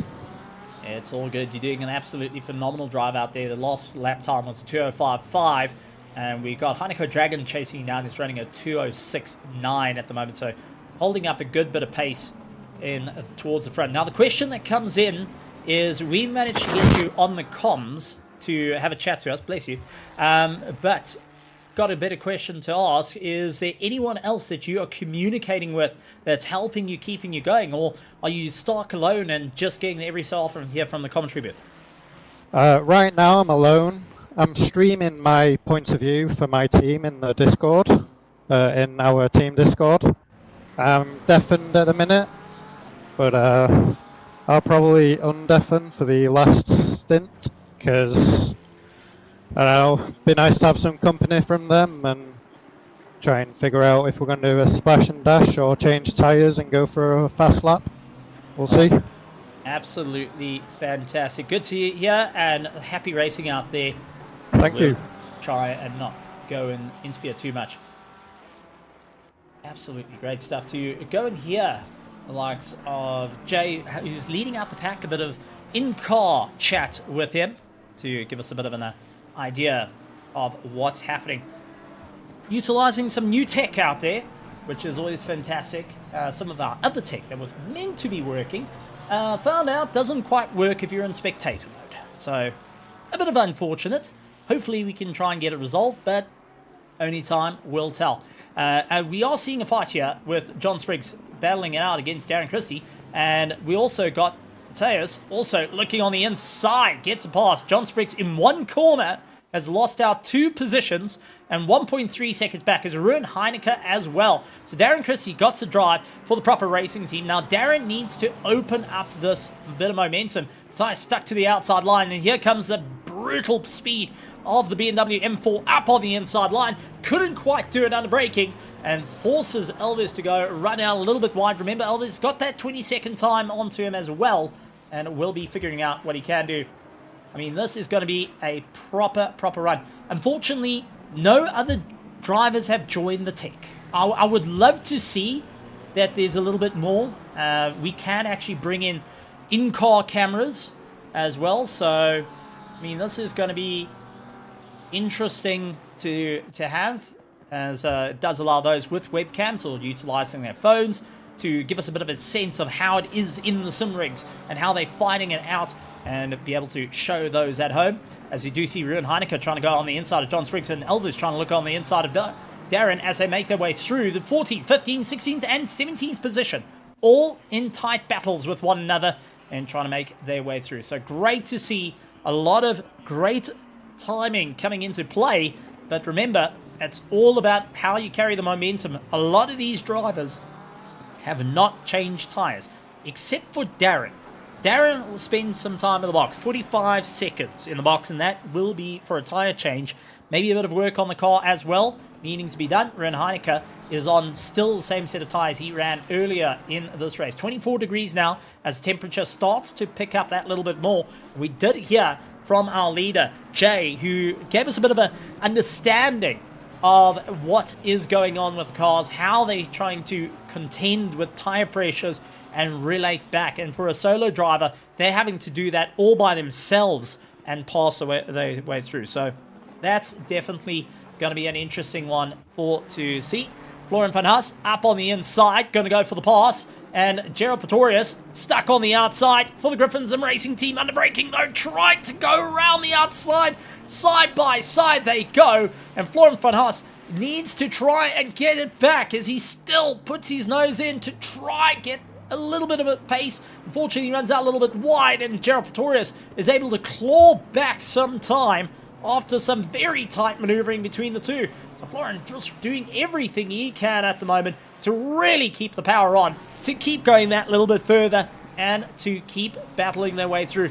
We do have to talk about, there is a couple of drivers here racing that do have their point of view streams out as well, and feel free, go and find them and look in our Discord here in Evolution Racing Academy. We'd love to have you guys here taking a look at all the action and also supporting those streaming out their point of view. It's fantastic to get a bit of information of how it works from their side of the perspective. Some interesting conversations. I landed up listening to the likes of Chris Wall a while back, and he doesn't really communicate with his virtual grandstands that go and watch his point of view, but does get into some very good information, very technical information about the cars around him to his team, which is always interesting to hear in a short race. He's able to pass little bits of information, lap times, damage, consideration of tires, tire pressures. You can see the technical mind creeping in that we've heard from the likes of Chris Wall many times before. You also get those that have had some very interesting conversations, more on just trying to keep themselves engaged the whole time, and that's where it always gets absolutely fantastic. Love to see it. Christoph Rolotsky, though, out in 9th position, trying to hold it as Gerald Pretorius and Florian van Haas closing up the gap. Beautiful shot off the apex in through the hairpin as we're getting these stunning angles at the moment. Florian van Haas in the tow behind Gerald Pretorius as they battle their way through. Nose to tail they go. Pretorius stuck on the outside, all too familiar at this point as he chases down. Oh, a little bit of side-on contact as Florian going and catching off the likes of Gerald Pretorius. Not ideal circumstance there, not leaving enough room, and now Christoph Rolotsky will be the next one. The Los Pontos Hermanos team that have been fighting their way in through the race, hoping to gain that little bit of time on the way through. So some tight racing indeed, but how does it all turn out in the long run? As 2 hours and 50 minutes to go. Many drivers, as I keep saying, have not changed tires. They're double stinting these tires to ensure that they can keep this bit of momentum. Very few drivers have opted to change tires to try and beat it out with the track temperature going up and up and up and driving everyone a little bit around the bend at this current point. Florian van Haas trying to straight line Christoph Rolotsky, both in the BMW M4 GT3s, so no advantage there, but it's going to come down to setup. Looks for the inside line, and Christoph Rolotsky goes and chops off that, goes across the nose, says no thank you, but can he get on the drive a little bit earlier? Side by side they go as Rolotsky doing everything he can to just defend his position and absolutely battling it out. It's the Pontos Hermanos. This is off the rear wing of the car. You could see the likes of Florian van Haas and Gerald Pretorius right on the back of him. Florian, up on the inside. Oh, contact between the two. And that has twisted Rolotsky around. Thankfully, keeping out of the way of Gerald Pretorius. But Jason Farmer getting a good position there. Rolotsky going to have his tires absolutely torn up to pieces. And Jason Farmer now onto the back of Florian van Haas. Gerald Pretorius, though, the big winner on that run, will able to keep himself going. So some great racing for the likes of Gerald Pretorius and Jason Farmer. For Florian van Haas, a little bit too close for comfort. That rearward tap, unfortunately, did not help him out there and will be looked at by our live stewards. And a big shout out to them. A special thank you to them for all the tremendous work that they do here in ERA as they battle their way through. Van Haas, 10-second penalty added on to really take it on. Jason Farmer, just out of that top 10. We'll have to figure out his next game plan to score a few positions on the running order. So some close racing indeed for many of our drivers. Trying to push on that little bit further. How can they get the climb that they need to battle their way through? Darius, though, up onto the back of Darren Wicks, and this is 5th and 4th position, so top 5 order has come into play here, and Darius hoping to gain this little bit of time on the way through. So some tough racing, and everyone trying to figure out what's going to work out for them as Darius, being late on the brakes, tries to see if he can get on the inside of Wicks. Could not get that little bit of drive. Has got Jan immediately closing up on him. And this BMW has been quite consistent. And Jan Drischer for the Skidmark Racing team up in 6th place, going and putting the pressure on Darius, who's going for the inside line. Now, Darius is very focused and tunnel vision right towards the likes of Wix, and he will be having his teammates saying, listen, focus, we need to try and also protect our rear. We don't want to have Jan with an opportunity here by you not making a move stick. Darius is going to try and make this one stick. Huge late send on the brakes. Gets it booked in. Both drivers keeping it close, keeping it consistent. Side by side they go, with Darren just coming off the throttle, running out of room there. That has allowed Jan to get right onto the back of him. Drive-through penalty for Alves as he gets track limits exceeded. 30 seconds comes in for Van Haas as he gets caught out by those penalties. Man, oh man, definitely having a bit of a problem out there.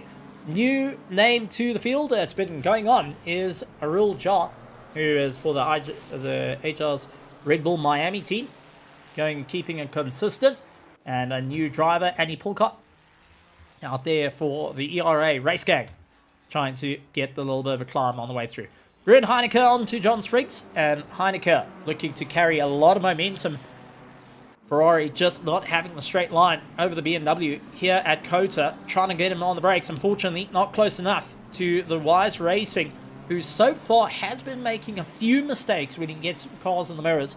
But that being said, is able to turn things around on him and able to stay in for the fight nonetheless.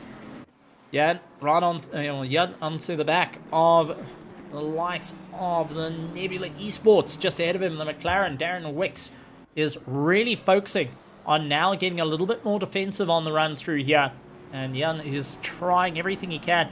Darren's going to have to think a little bit clever on how he can cause the likes of Jan to lose that bit of momentum, but still stay close enough.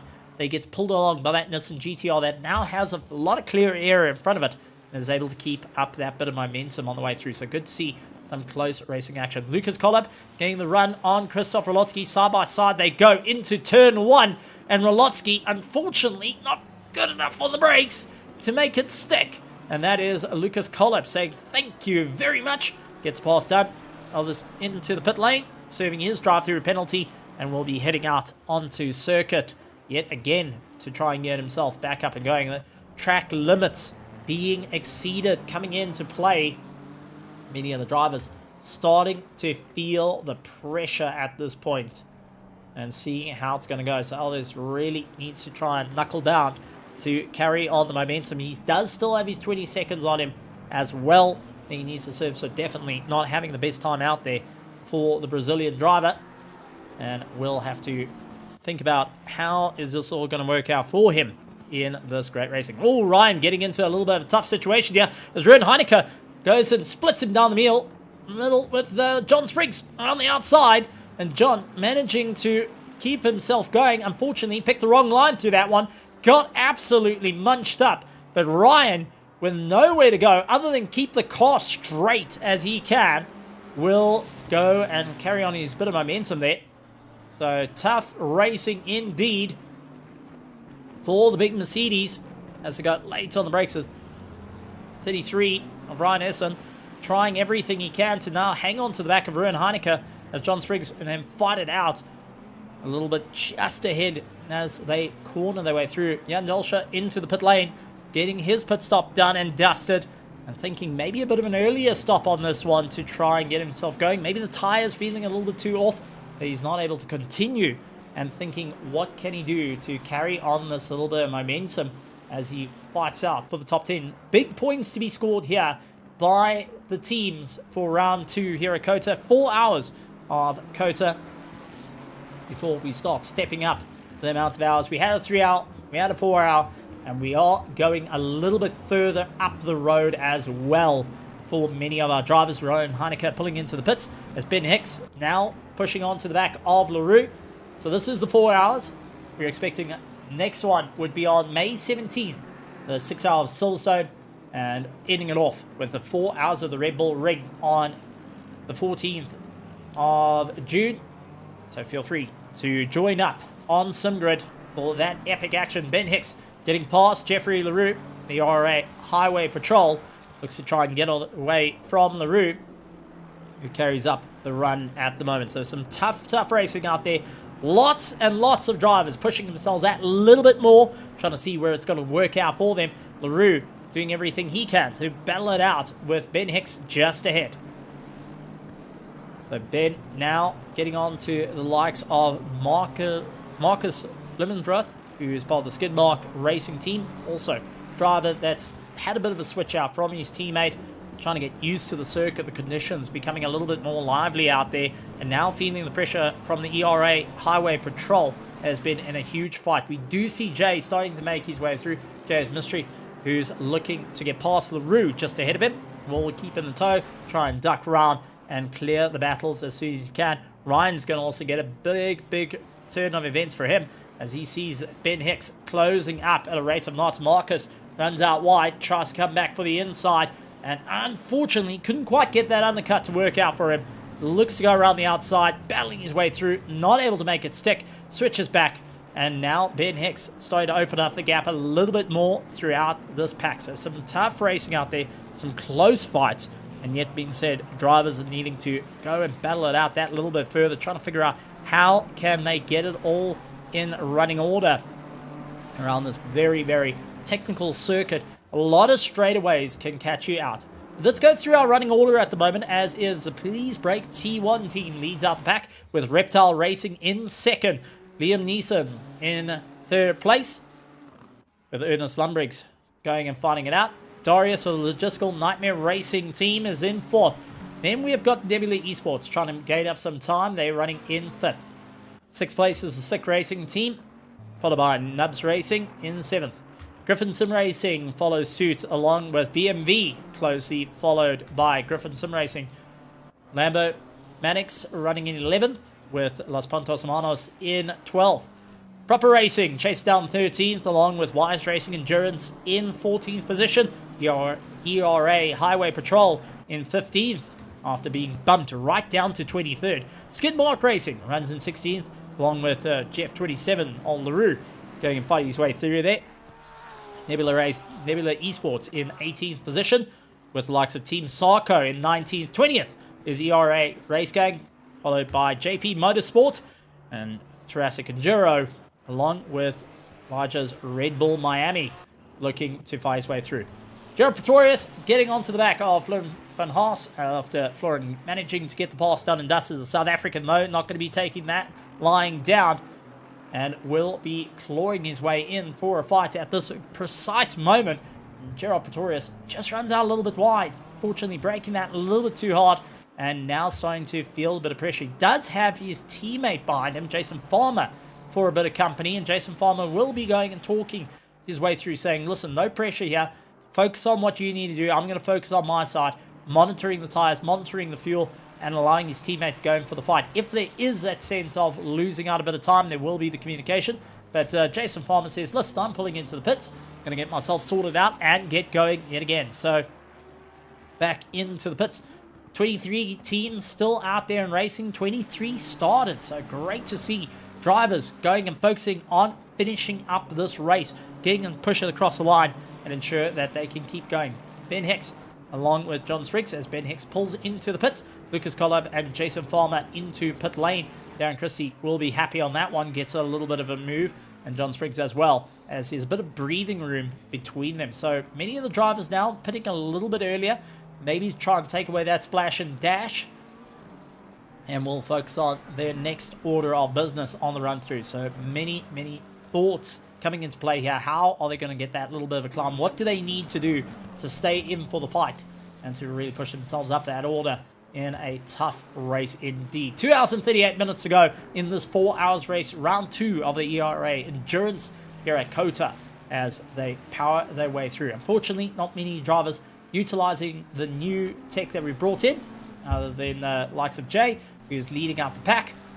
But we expect to see more and more as time goes on. We'll be able to bring the driver cams in and get people out there on the live stream talking, seeing, and maybe, and let us know whether you think it's a good idea or not, bringing in fan cams, allow you, the fans, to show your appreciation, the excitement for the drivers, and going and saying like a thumbs up or so towards them. Maybe a fan cam, grandstand cam, would be a one to look at in the future. But you guys let us know out there in the virtual grandstands if that is something you would like to see. I know for our drivers to have that little bit of support, they not only can see you guys out there on the grandstands, maybe we'll give you a little bit of TV time as well. Marcus Plymouth going and making a bit of time to John Spriggs and Jeffrey LaRue trying to close up that gap, as well as Darren Wicks into the pits trying to get himself all sorted out. But Florian van Haas will have to still serve that 30-second penalty, and Elvis with that 20-second penalty that's going to be for their next pit stop that they'll have to serve. Drive-through penalty coming into play. David Shooter, no. Oh, no, he's just jumped into the car. And now has got a drive-through penalty. Track limits exceeded. Going and hurting him out there. And definitely costing him a bit of time in the running order. So David Shooter going to be really feeling that one. As Andy Pollock, who is, looks like he may have lost it. Yes, he's actually come to a stop. The ERA race gang, who is now back into the pit lane. So what on earth happened to the ERA machine? Losing out that little bit of time there. And Andy Pollock now dropping down the order like a stone. The 187 getting called out. See if we could quickly take a look and try and find out what happened. So he came around the corner, all looking fine. And it looks like may have been a technical difficulty. Goes out wide and slowly brings the car to a halt. Definitely not an easy time out there, and just coasted his way through. So landing up with a bit of a problem, and going to be a really tough one out there. Turning a gamble. Fan cams could be distract for a crucial moment for drivers affecting their race. Well, fair enough. Fair enough. Fair enough. Bring it in at certain moments. But it is a bit of a moment. Ryan losing out a little bit of time. He does allow a couple of drivers to get past him. But it's always good to have that bit of feedback. So big thank you to Gamble for going and giving a bit of insight there. As one of our big supporters out here in the world of sim racing, especially for the Griffin Sim Racing team. And most importantly, Jason Farmer. If I got that one right. We have got LaRue keeping on to the back of John Spriggs and Marcus Plymouth going and making some time up in 12th position as it carries on by. Team starting to feel it though. Drive-through penalty being served by David Shooter. And Oliver's still got that 20 seconds time that's added to him. Van Haas has got 30 seconds he's going to have to contend with at the moment as they fight their way through. And we do see Shooter coming out of the pits, but he gets overtaken by Conrad Kuhn, who's able to make his way through. The JP Motorsports gaining a position at this time, and for the likes of Shooter, unfortunately, going down. We have had one retirement and going and landing up, and we will try and figure out what on earth happened to the car, as we did see everything was going fine, and then all of a sudden very, very slow, pulling into the side of the circuit, was not able to continue. So we'll try and get a bit of an understanding of what happened to the driver and give us a bit of an insight on what may have been it. I mean, this is going to be a just one to think about in the very near future. But one thing I can always say, and for teams watching out, always try and get that car out and going yet again. Don't leave it out on the back foot like this. You've got to really get yourself going. Try and carry a moment through and ensure that you stay in for the fight. So Jeffrey LaRue, John Spriggs, trying to go and gain a little bit of time. Marcus Plymouth hoping to get onto the back of Darren, who continues on his drive. So Darren Kaiser for the Nebula Esports team, all the way out from America, racing here in the beautiful state of Texas. Everything's bigger in Texas, including the trophies at the end of it. LaRue onto the back of John Spriggs, the South African, will take on the Brit and hope to try and cause John to come off the power a little bit early, as we do see Darius into the pits and getting himself sorted out. And let's see how it's all going to work out for them. Now the drivers will be trying to weigh up their options here on whether they are going to be swapping over the tires, whether they're going to be focusing on the next plan, what is going to be the main consensus on tire changes being done, and how much are going to be done. So many of those factors will be in play. Many of the drivers will have to be thinking the bigger game here, the bigger picture, what's going to be their options, weighing up their options that is needed. Jeffrey LaRue looks on the inside, couldn't get the drive, and John Spriggs immediately losing out that bit of momentum. Darius down into the likes of 8th place, still in the pit lane. Very long time he's spending out there. And is up and going. He's actually changed over. It's Christoph Peterson that's jumped into the car. So Christoph Peterson taking the car away from Darius and will be hitting the circuit for his first time out here at Kota, and will be hoping to stay ahead of the pack. Well, John Spriggs, on the other hand, is hoping to stay away from Jeffrey LaRue, and my name is Jeff, is managing to stay right into the fight as Darren goes around the outside. Darius coming, well, sorry, that's Christoph coming out of the pit lane, immediately has a McLaren to contend with, so not even going into the taking a breath and carrying on at the moment. He is immediately stuck into the fight. Not only has he got Darren ahead of him, he's got Dylan Kaiser chasing him down, and the like of Marcus Blummuth, who is right into the back of him as well. So he's just no breathing at this point. David Schutzer going side by side with Conrad Kuhn, and Conrad trying everything he can to just get it all working out. David Schutzer, though, gets past done and dusted. After serving that drive-through penalty, he is now up onto the order, trying to fight his way back. Remember, this team has dropped down to the likes of 23rd position on the early stages of the race, and now is up into 17th. They've been a little bit higher, but unfortunately is losing a bit of time. Darren leading out the run. Christoph Peterson, who's just got into the car, immediately putting the power down, trying to figure out where he can go. Looks up on the inside. It's going to be side by side with the McLaren, and the Nissan GTR just showing its power as he gets it going, but the tyres are still going to be a little bit cold here. Darren, though, goes out a little bit wide, loses out the drive, and now has Dylan all over the back of him. Marcus tried his best luck there to get the pass done, and Dusty, unfortunately, couldn't get it hooked in as they continue on the drive and will be battling it out. Dylan now trying to go around the long way, get as much momentum down the short straight to get past Darren at the moment. Gerald Pretorius now into the pit lane to serve his pit stop on the way through. So Dylan now closing up the gap, will look for the inside line. Can he do a bit of a switcheroo here? Tries to on Darren, but couldn't quite get it hooked in.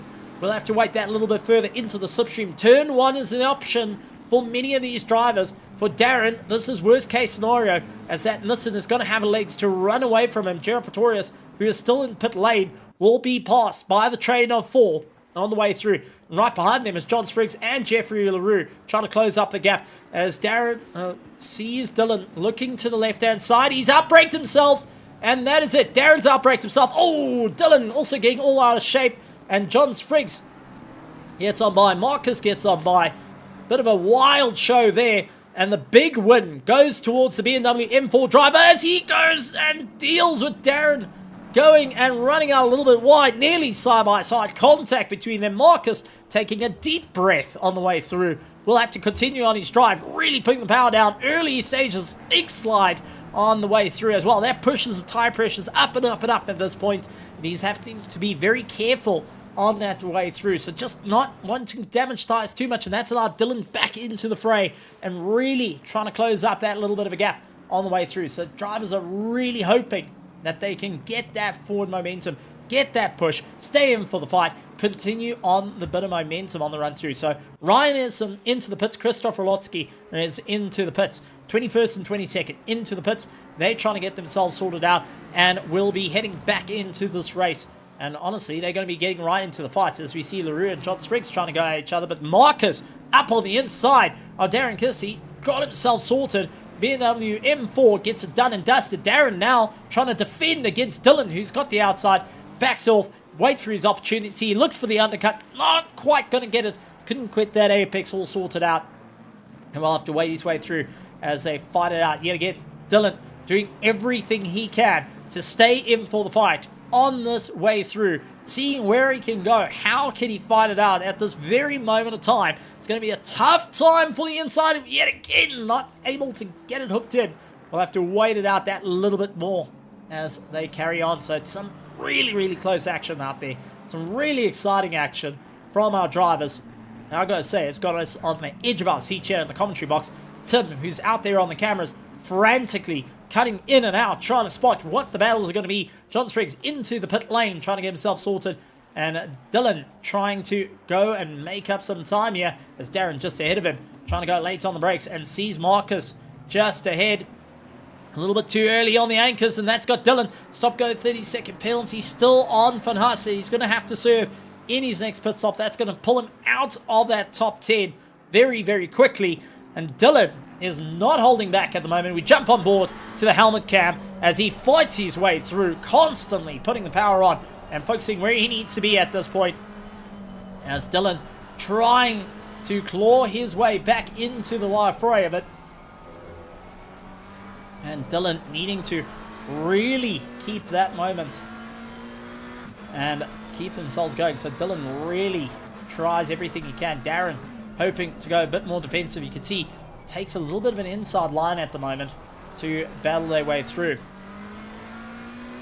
Honestly, some great racing out there, and drivers hoping to get that little bit more of a momentum as it stands for our great bit of effort. So, in the running pack, we've been talking about so many interesting battles out on the circuit. It is Jayish Mystery out in first place. Hanneke Dragon for the Reptiles Racing in second place. Ernest Lumbriggs running in third place. Chris Hanneke runs in fourth with Sebastian Lucasen.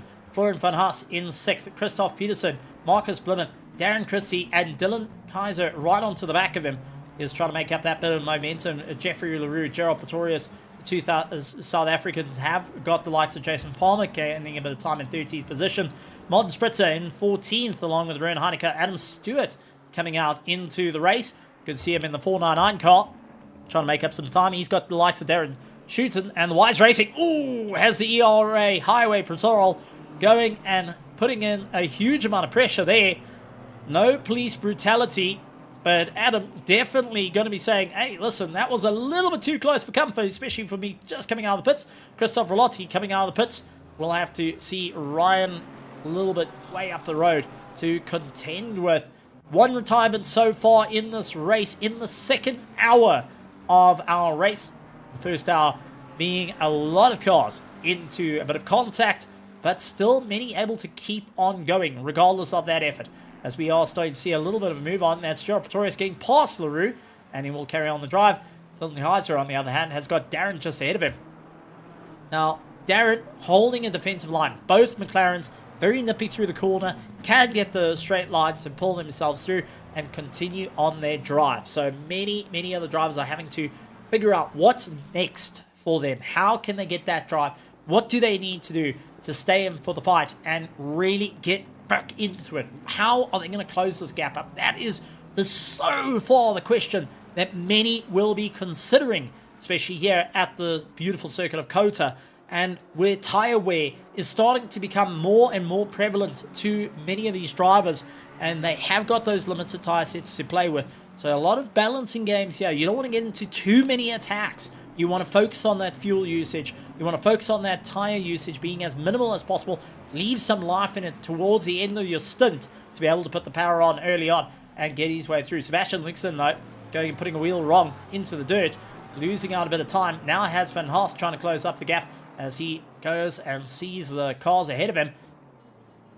The likes of Aril Jar going and making his way up through the order. Ryan Nelson also trying to make his way through. Dylan Kaiser still battling it out with Darren. This is our closest fight on the circuit, Nebula Esports team against a proper racing. Now, gotta say, these two teams are absolutely putting everything on the line. You've got to give it up for them.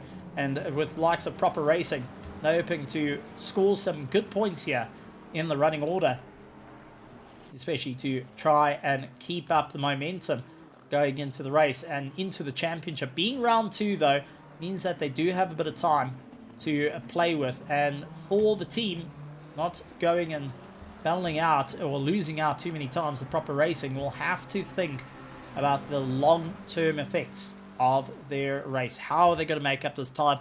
Where do they need to do it? For the Nebula Racing team, it's exactly that. They have to focus on their charge. They're going to have to focus on those crucial moments to try and pick the battle.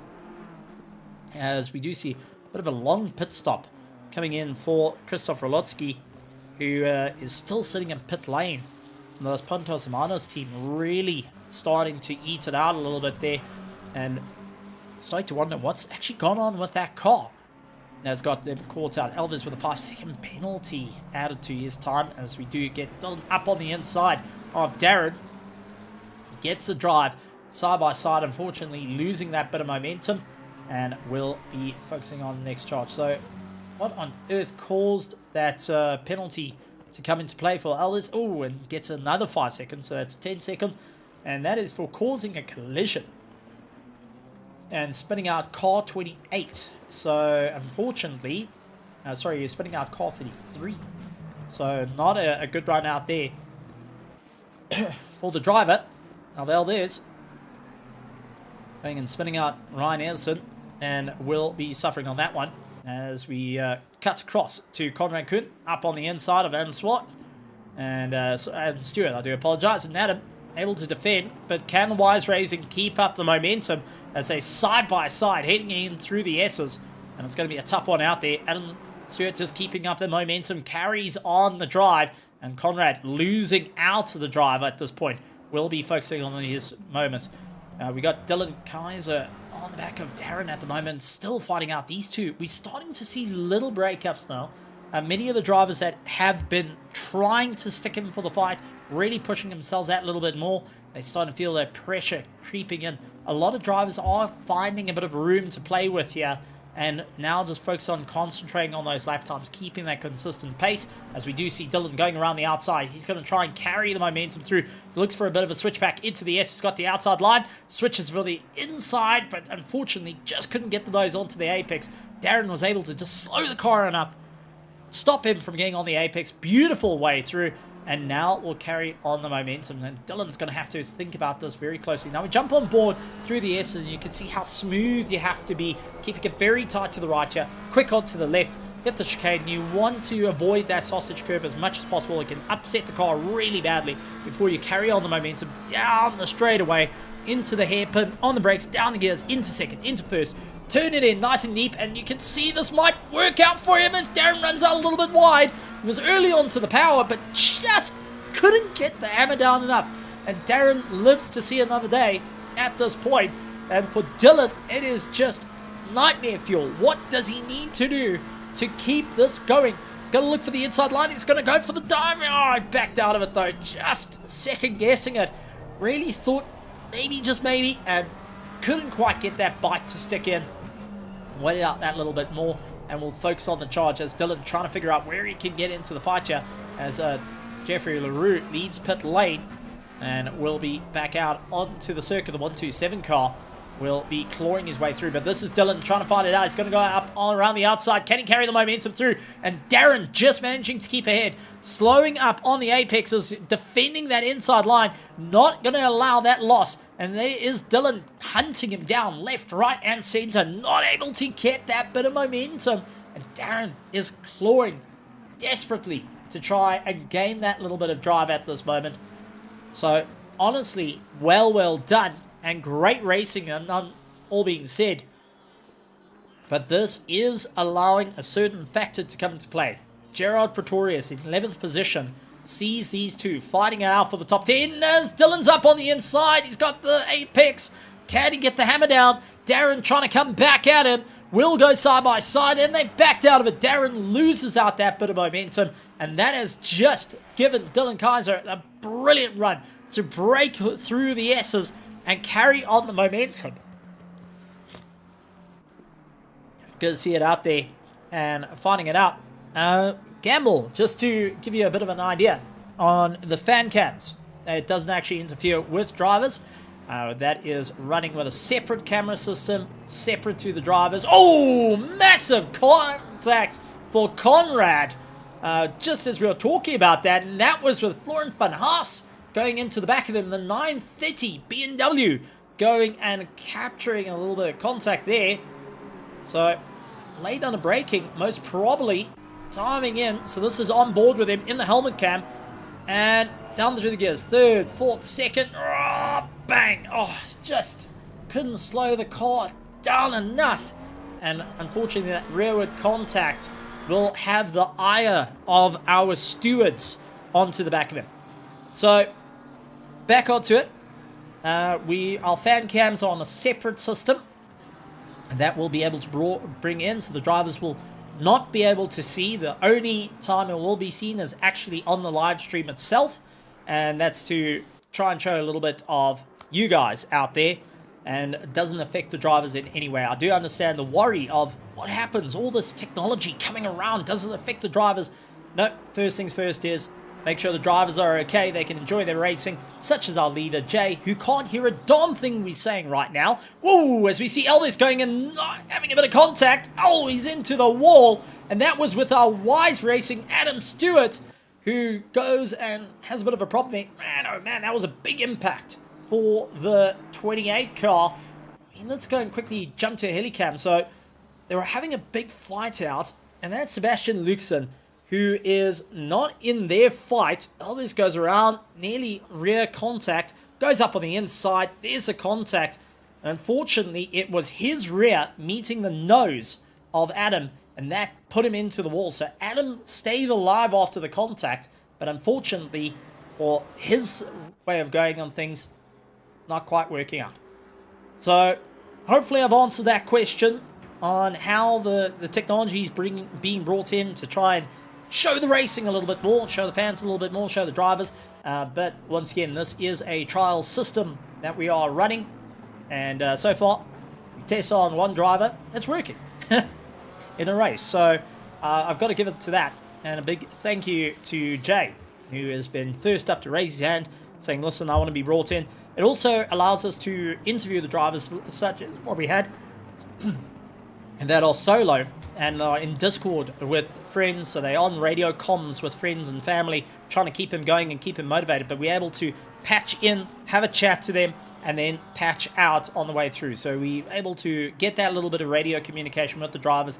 Even though they're not showing video footage, they are able to give us access to radio comms to the teams, get a bit of an insight of what's happening out there without having to move from their preferred radio comm platform, and just giving that little bit of a patch in. Think about it as having a chat. Remember back in Formula 1, they tried it where you could talk to the drivers and Sebastian Vettel. How did you get this number? Well, we're doing the same thing. Same tech. Don't get us in trouble, FIA. We having a huge amount of fun here in the GT3 racing. Elvis onto the back of Stewart yet again, and Adam Stewart's going to have to keep a very close eye. And the Nebula Esports Brazilian driver, Elvis, onto the back of him, is not going to hang around at this point.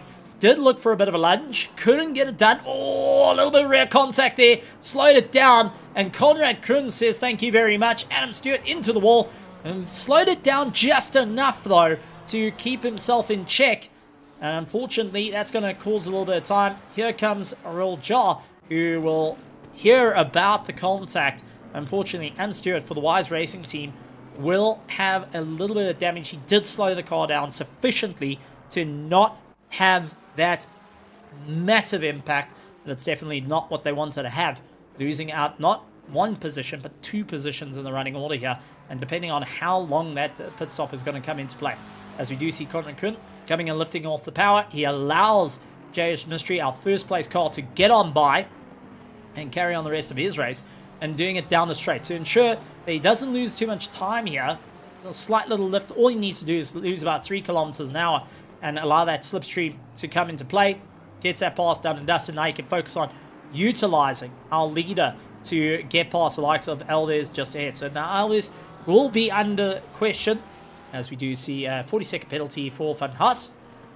That comes into play, and unfortunately that is just, oh man, every time I see that it's just hurting. 49 laps into this race, 2 hours and 13 minutes to go, and still tons of racing for our drivers out there in some very, very close competitive action all through the pack.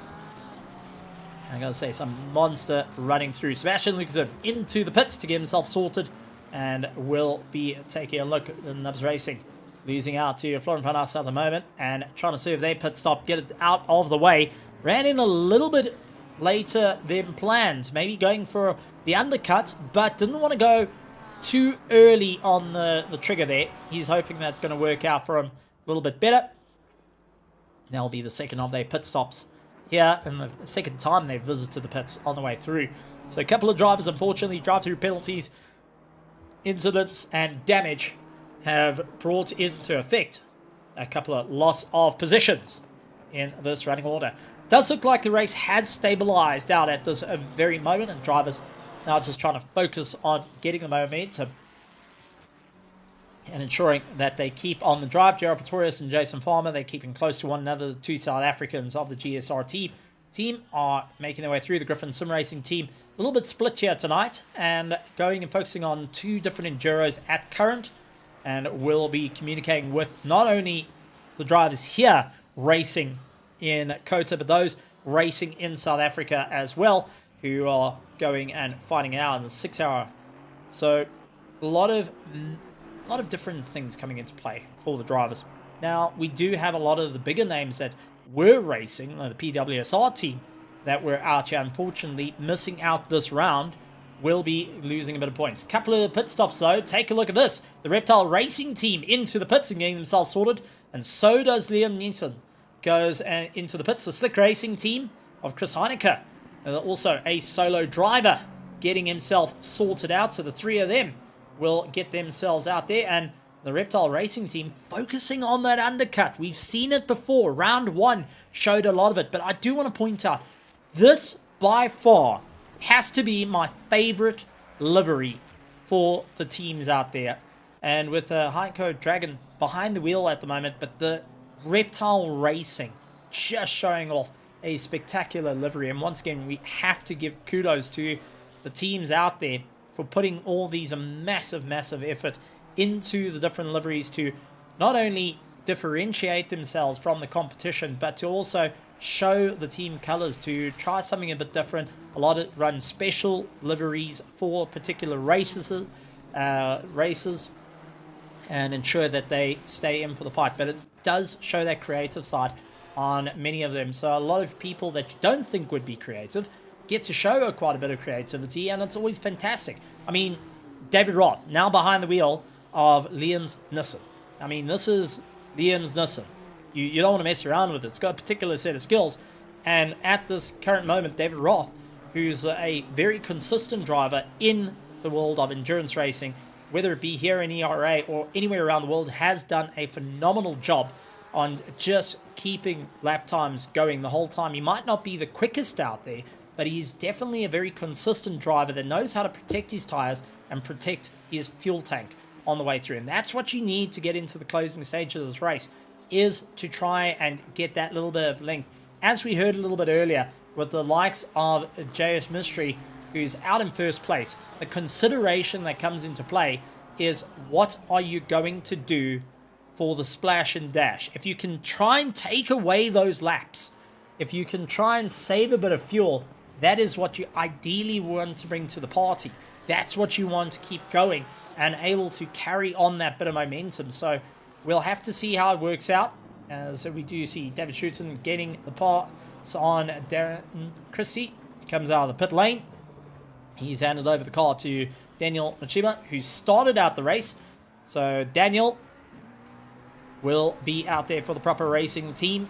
And good to see him now trying to get a little bit of a run. He has got likes of the Reptile Racing team, Hanako, going right onto the back of him. So Hanako will be really going and gaining that little bit of time, hoping he can stay in for the fight. And David Schutten onto the back of Van Haas. Now, Van Haas has served his penalty. That has dropped him way down the order. Now he's got David Schutten of the ERA Highway Patrol. He's saying, listen, I paid my dues, I paid my fines, leave me alone. But the ERA Highway Patrol has got another thing in mind, and that is to get that top 10. Remember, they were qualified quite high up in the order when it all went south for them, and now they're trying to make their way through. I mean, if you think about it, the losses they had, they started in second place and are down 12, well, make it 11 positions as he goes for the send. Oh, man! Drives into a different state. Can't do that, officer. You have got to stay in your designated state.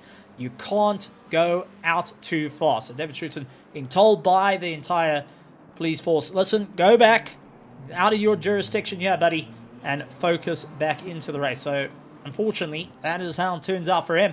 But down 12 positions from where they started, much like Elvis, who started out in third for the Nebula Esports team, down 14 positions at the moment.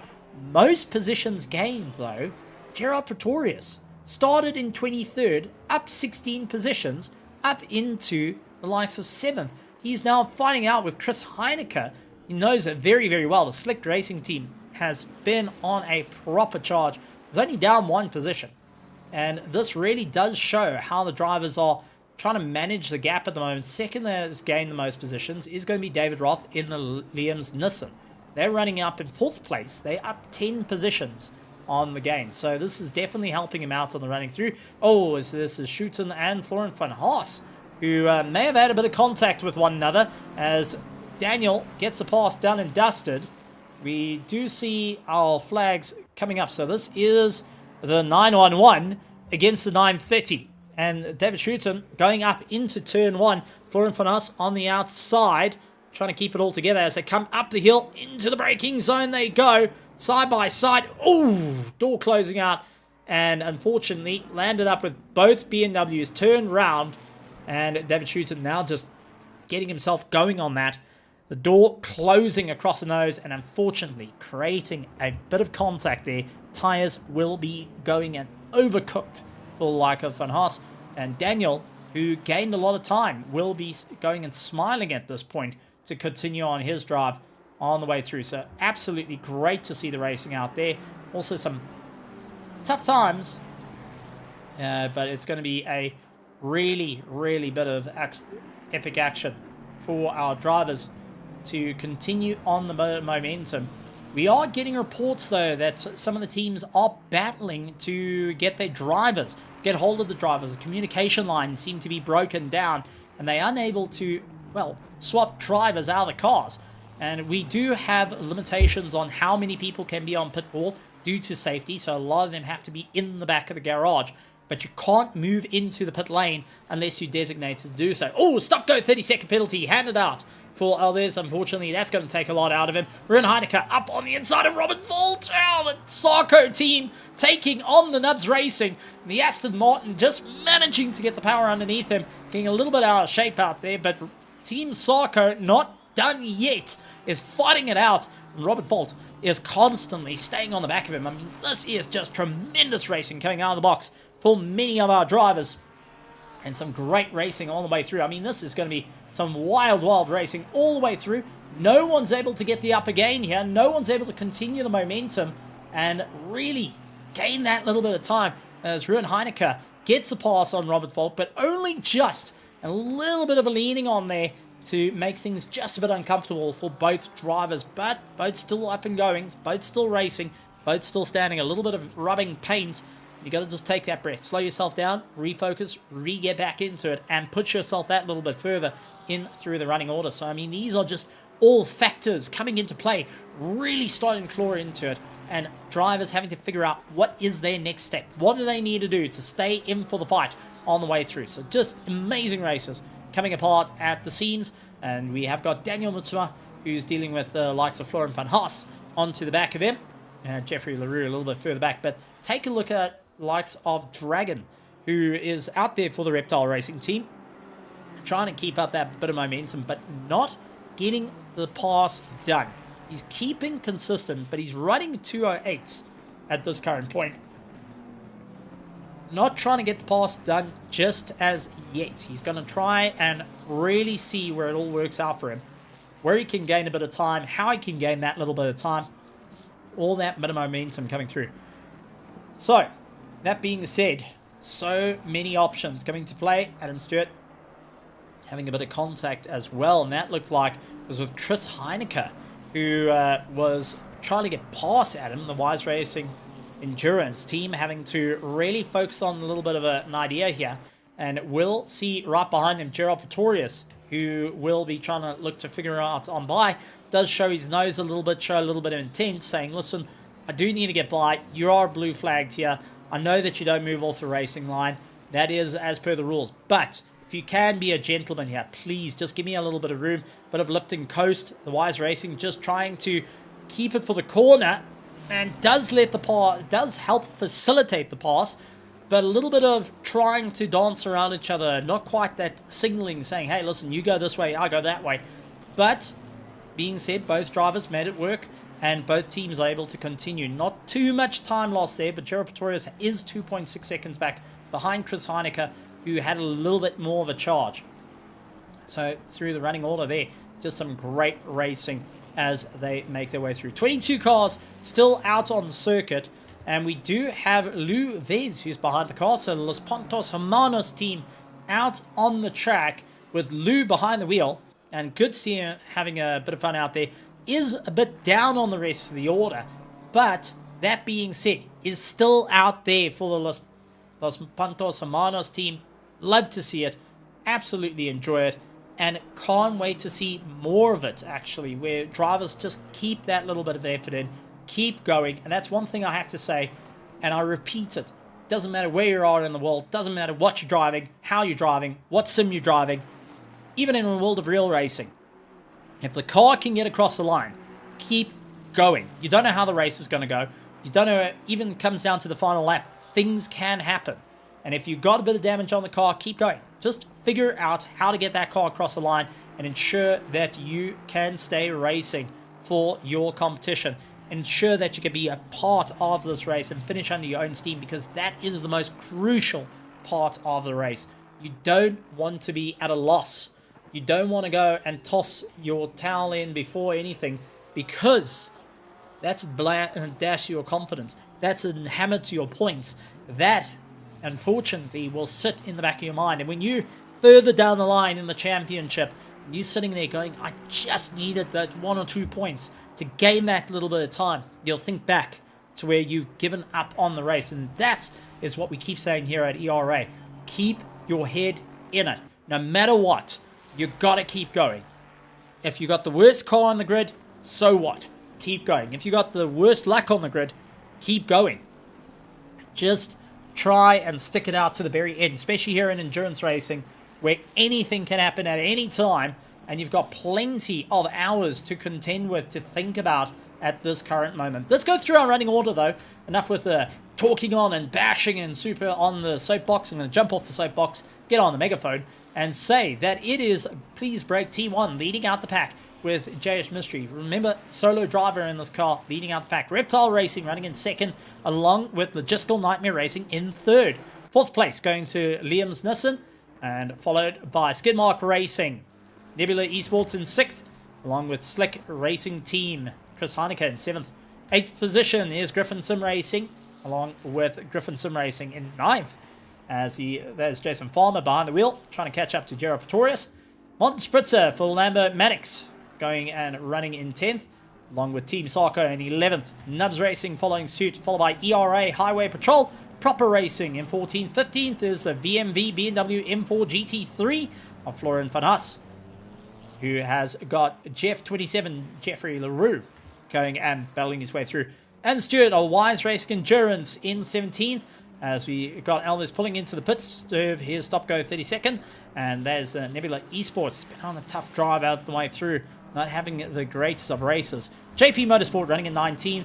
And we have got the likes of Elijah's Red Bull Miami running in 20th. And the Trasco Enduro in 21st. Followed by Los Pontos Hermanos in 22nd position. That is our running order at the moment at the top of the hour here, as we've reached the halfway mark for our racing fans. And that gives us a little bit of time. We're going to just wait it out for Jay to navigate through some traffic, and we'll see if we can get in touch with him to find out how's he feeling after he's now gotten to the halfway mark, to give us a bit of an idea of what most of these drivers are starting to feel, that lactic acid build-up, that concentration coming in, as both drivers, the Ryan losing out, and gives a bit of a move, allowing the Lamborghini to get on by, both facilitating the pass, which is always fantastic to see. So, that being said, let's see if we can get on comms with Jay and give us a bit of an idea of what's going on. So, quick call, radio comm check. Jay, can you hear us? Hello. Yeah, loud and clear. All right, we just on board, taking a look at the racing. How are you feeling halfway mark at the moment? I feel pretty good. I mean, that last stint, I made quite a few mistakes. Not the best pace, and my pit stop was pretty bad. I got moved. But hopefully reset this stint and try and increase that gap. Now, we've got to ask the human element. A lot of people do say sim racing, you don't really work out, but we know here in the sim rigs, depending on what is going on, the eyes start to burn, the lactic acid builds up in the legs and in the arms. How are you feeling on the way through it? I feel it in my shoulders a bit, sweating. I mean, I'd say I'm more mentally fatigued rather than physically, just because I'm trying to keep it on the track, try and not get any warnings. I've got one warning at the minute, so I'm just trying to keep my eye on the line and navigate the back markers. And how is the tyre wear out there? We're seeing a lot of drive-through penalties coming into play, guys just taking too much of the curbs or going out too wide. It seems like grip is starting to run a bit low, especially with limited tyre sets that you guys do have. How's it feeling out there? What has the tyres been looking like? I think towards the end of the stint, the rears definitely start to let go a bit, and that front right is well, I mean, both the front right lets go a bit, about the 30-minute mark, but it's been okay. I went a bit extreme on the brake ducts, so my fronts are getting a bit hot in the third sector. Definitely some hard fighting out there, and as we watch you go through the double right-hander, you got the Wise Racing BMW behind you. I'm sure that, well, in front of you, you're getting a lot of that dirty air. Some of the drivers been showing signs of fatigue as you close up right onto the back of him, and a bit of an indicator showing you to get past. I'm sure you're quite happy with some of the teams giving you a bit of indication of where to go and not guessing. Yeah, there's been quite a few guys that have just let me through with no problem, indicating, telling me where they're going to go. There's one or two guys, I think Alves took his time, so I had to send it on him. I was losing a bit of time. But I think our team has a bit of history with that guy. It's not very good. But other than that, it's pretty clean. Well, last lap Sorry. time was a 206.0, so you're keeping up a good effort. But I'm going to leave you for a little bit. We'll get back in touch with you to keep that eye in. And thank you very much for being on the radio comms, being accessible to all the fans. And, well, actually, before I let you go, anything you would like to say to the fans out there in the grandstand, because you're being broadcasted live out to them in the virtual grandstands. Well, thank you to ERA for hosting this event at one of my favourite tracks. Hopefully I can bring home the win, and shout out to my team, Please Break Turn 1, for helping me, giving me setups and being a part of the team. And that thank you came at about 260 kilometers an hour, folks, and that really shows you the drivers. Jay, thank you very much. We're going to leave you be. Keep your eye in, keep it brave, and keep going, buddy. You're doing a phenomenal job out there. Thank you. Great to see and great to hear from likes of Jay to give us a bit of insight into the race. And how's that one? I mean, we get a bit of radio communication with our drivers and get a bit of an idea out there. Once again, trying out a bit of new tech. Let us know whether you're enjoying that, like, feedback from the teams. Not only that we now are able to talk to teams that are outside of the cars, are sitting in pit lane, but we are able to talk to the teams in the cars themselves. Hopefully, we will be able to see in-car views, such as just seeing drivers. And once again, don't worry, doesn't affect the drivers. We hide the cameras. We hide everything from them. Don't stress. We prefer not to show off the craziness out there, but we are able to communicate to the drivers and the teams, giving out, trying out a little bit of new tech here in ERA, pushing the boundaries of not only teaching for our drivers who are looking and finding their feet, but also from a broadcasting aspect, trying to bring you a little bit more at home, a bit of an insight, and to get you getting that little bit of a bite to join us out here on the track as Gamble going and shouting out. 2 hours left. Solo's got to start digging deep. Perfectly agree with that one out there in the virtual grandstands. Big shout out, and great to see you out there. One of our top fans, but a variety of top fans out there. 17 people actively chatting and being part of it is always fantastic to see. here on the live stream out on ERA. Leave us a like as well. Let us know how you're enjoying the stream, how you're enjoying the show, and always welcome to have a lot out there. Many of the drivers really just focusing on the drive. Jared Pretorius and Jason Farmer out keeping it going. Chris Haneke onto the back of Dylan Kaiser as he tries to make his way through. We are finding out many more races on the way through, and with 22 cars still going as we've gone past the halfway mark now, 2 hours and 7 minutes in, and we're starting to hear of the different bits of fatigue, as we heard from Jay going and giving us a bit of insight. The shoulders taking a lot of strain from just being able to fight off the steering wheel. Also, maybe a steering wheel angle not quite working out for him. Some choosing a more formula setup that requires your shoulders to be very stiff and upwards. Others having more of a GT style that drops down. That is depending on the rigs and gives you a bit of a show of how people set them up to fit in. Some wanting that bit of a single-seater Formula prototype position. Others going for a more GT's upright approach, going and getting in bucket seats or even just normal car seats that actually can recline. That gives you a little bit more comfort. Anything to utilize here in the world of sim racing and give you that experience that you are looking for in what you're aiming to do. And some going for a little comfort, the others going for a lot more immersion, others going for just trying to get that little bit of momentum underneath them. I mean, this is always exciting to push their way up through the order and where they can gain. So, that being said, Jared Pretorius has gotten very wide out of the state, and Jason Farmer says thank you very much on that one. Didn't quite expect Jared to go and outbreak himself the way he did, but gained the position on the running way through. So the two teammates swapping around. Take a look at Chris Haneke onto the back of Dylan Kaiser. Now, Dylan has been on a phenomenal drive. You cannot take it away from the Nebula Esports team for Dylan Kaiser at the moment in that McLaren, and they have been working really hard to get themselves ordered out and continue on as Chris tries to look for that inside line. Couldn't get that drive and really lost that little bit of time. So lots and lots of momentum on the way through, and many of the drivers are going to be considering hydration coming into play. You start getting over to that 2-hour mark and will be considering that as well. I know a lot of family members start coming through and they give you all sorts of sweets. Dylan goes and loses out the position. Chris making that beautiful pass, really able to slow the Bentley into the hairpin and right on the last, and man oh man, was that a wild run for him.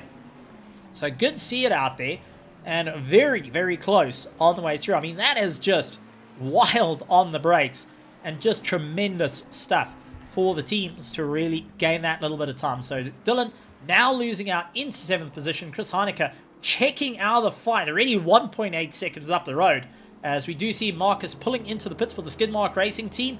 And will it be a driver change, or will he stay in the pits trying to double stint this car a little bit further into the race? Currently lying in 5th, will drop down the order, keep an eye on the rest of the field, but this will be pit stop number 3 for him, and really looking to get themselves going. Christoph Peterson out on the circuit. Now, interesting drive for them. They have had 2 drive-throughs at the current, as well as their pit stop. So they visited the pits 3 times during the course of this race. Christoph, who is now trying to get this a little bit of momentum underneath him, trying to keep going, is lying in 3rd. He's trying to close up to the Reptiles Racing. So Logistical Nightmare Racing team, will see how it's going to work out for him. But 14 seconds behind them, they do have the Liam's Nissan team closing up. David Roth behind the wheel as he is also on the charge. But you will see a number of the drivers do have another car on the back of them. Those are usually the back markers, now able to utilize a tow.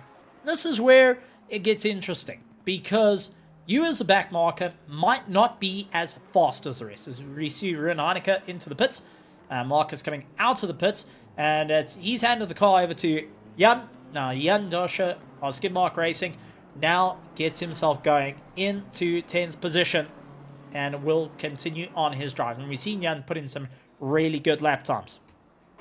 So, talking about the slower cars, not a bad thing to be in the slipstream of those out there. As this is a real jar, turn around, and landing up the number 68. Not having a good time. Let's actually go back on a replay. Let's see what happened to Arul as he makes his way through. And did he just get it upset and twist the tail around? Over the curb, over the curb. Oh, man, sausage curbs all the way. Played a bit of kangaroo with him. And that Ferrari was a bit of a prancing horse at that current moment. Loses out the drive. So, talking about being the car behind, it means that you're able to lift and coast a little bit more without losing too much time. So having someone to pull you along is going to be able to save you fuel and tires at this point. But in turn, you're not getting that air coming across and cooling down into the brake ducts, into the tires themselves, and you land up losing a lot of time. So bear that in mind every step of the way. You've got to think about the challenges here and how you're going to be able to maneuver your way around the circuit. How are you going to be able to continue the drive, and is this actually costing you time? David Schutten, though, for the ERA Highway Patrol, trying to close up on Robert Volt, doing everything he can. Oh, David Roth, though, up in 4th position. Drive-through penalty comes in with the corners, and oh my heavens, that is definitely not going to help him out in the running order, as the penalty will take him out. I mean, this is just going to be a proper run. I mean, this is going to be a wild run for them. And David Roth will be feeling that bit of frustration on going and landing up with a drive-through penalty that will have to be served within 3 laps. As they continue on, trying to figure out what's going to work out for them. 22 teams are battling it out as we do see the Reptile racing into the pit lane, getting himself sorted, but it is LaRue slowing down at a rate of knots here to just try and get the car. No! Please don't tell me you're running out of fuel. He's able to slow the car up and get himself restarted. LaRue, I thought he just ran out of fuel before he got into the pit lane. He's able to get himself sorted and will be getting sorted. So we do see Volt with a drive-through penalty and will be caught out. But I do see we have another retirement. 21 cars going. So 23 started, 21 going. And we have, unfortunately, a retirement. We're trying to figure out who exactly that is that's now retired out of the race. And a bit unfortunate, actually, that it's happened. So we're trying to get a bit of an understanding there. We will get a bit more information as soon as we can to see who that retirement was, as we do see a number of teams pulling into the pits. Jason Farmer pulls into the pits. Reptiles Racing is coming out of pit lane, and Martin Spritzer pulls into the pits. 2 drive-through penalties to be served, David Roth being one of them, and Liam's Nissen, and along with Robert Volt in the Aston Martin, who will have to get into the pits for the Nerbs Racing. And I mean, this is just wild stuff. And we are getting information. Ryan is up and going. So he was the car missing for a short bit of time and is still out there going. Good to see. Lou up and going for the Los Pantos Hermanos. Oi! Eos Dios míos. That is a bit breaking far from the corner. He's able to get himself going, but not quite where you want to be. So we did have a short disconnect, reconnect. Thankfully, drivers still out and going. 22 cars up and going, which is absolutely fantastic for a 4-hour to see teams pushing through no matter what and digging deep, especially in these closing stages of a race. You've got to bear it in mind.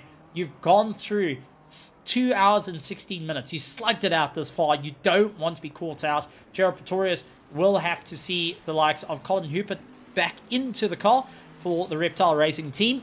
He's taken over the car from the likes of Mr. Dragon and will be on the chase. Martin Spritzer comes blasting out of the pits. He sees Robert Volt going a little bit wide. He's going to go side by side with the Aston Martin cruising their way through the S's, and it does look like Martin gets the pass done and dusted. So Robert Volt a little bit further back.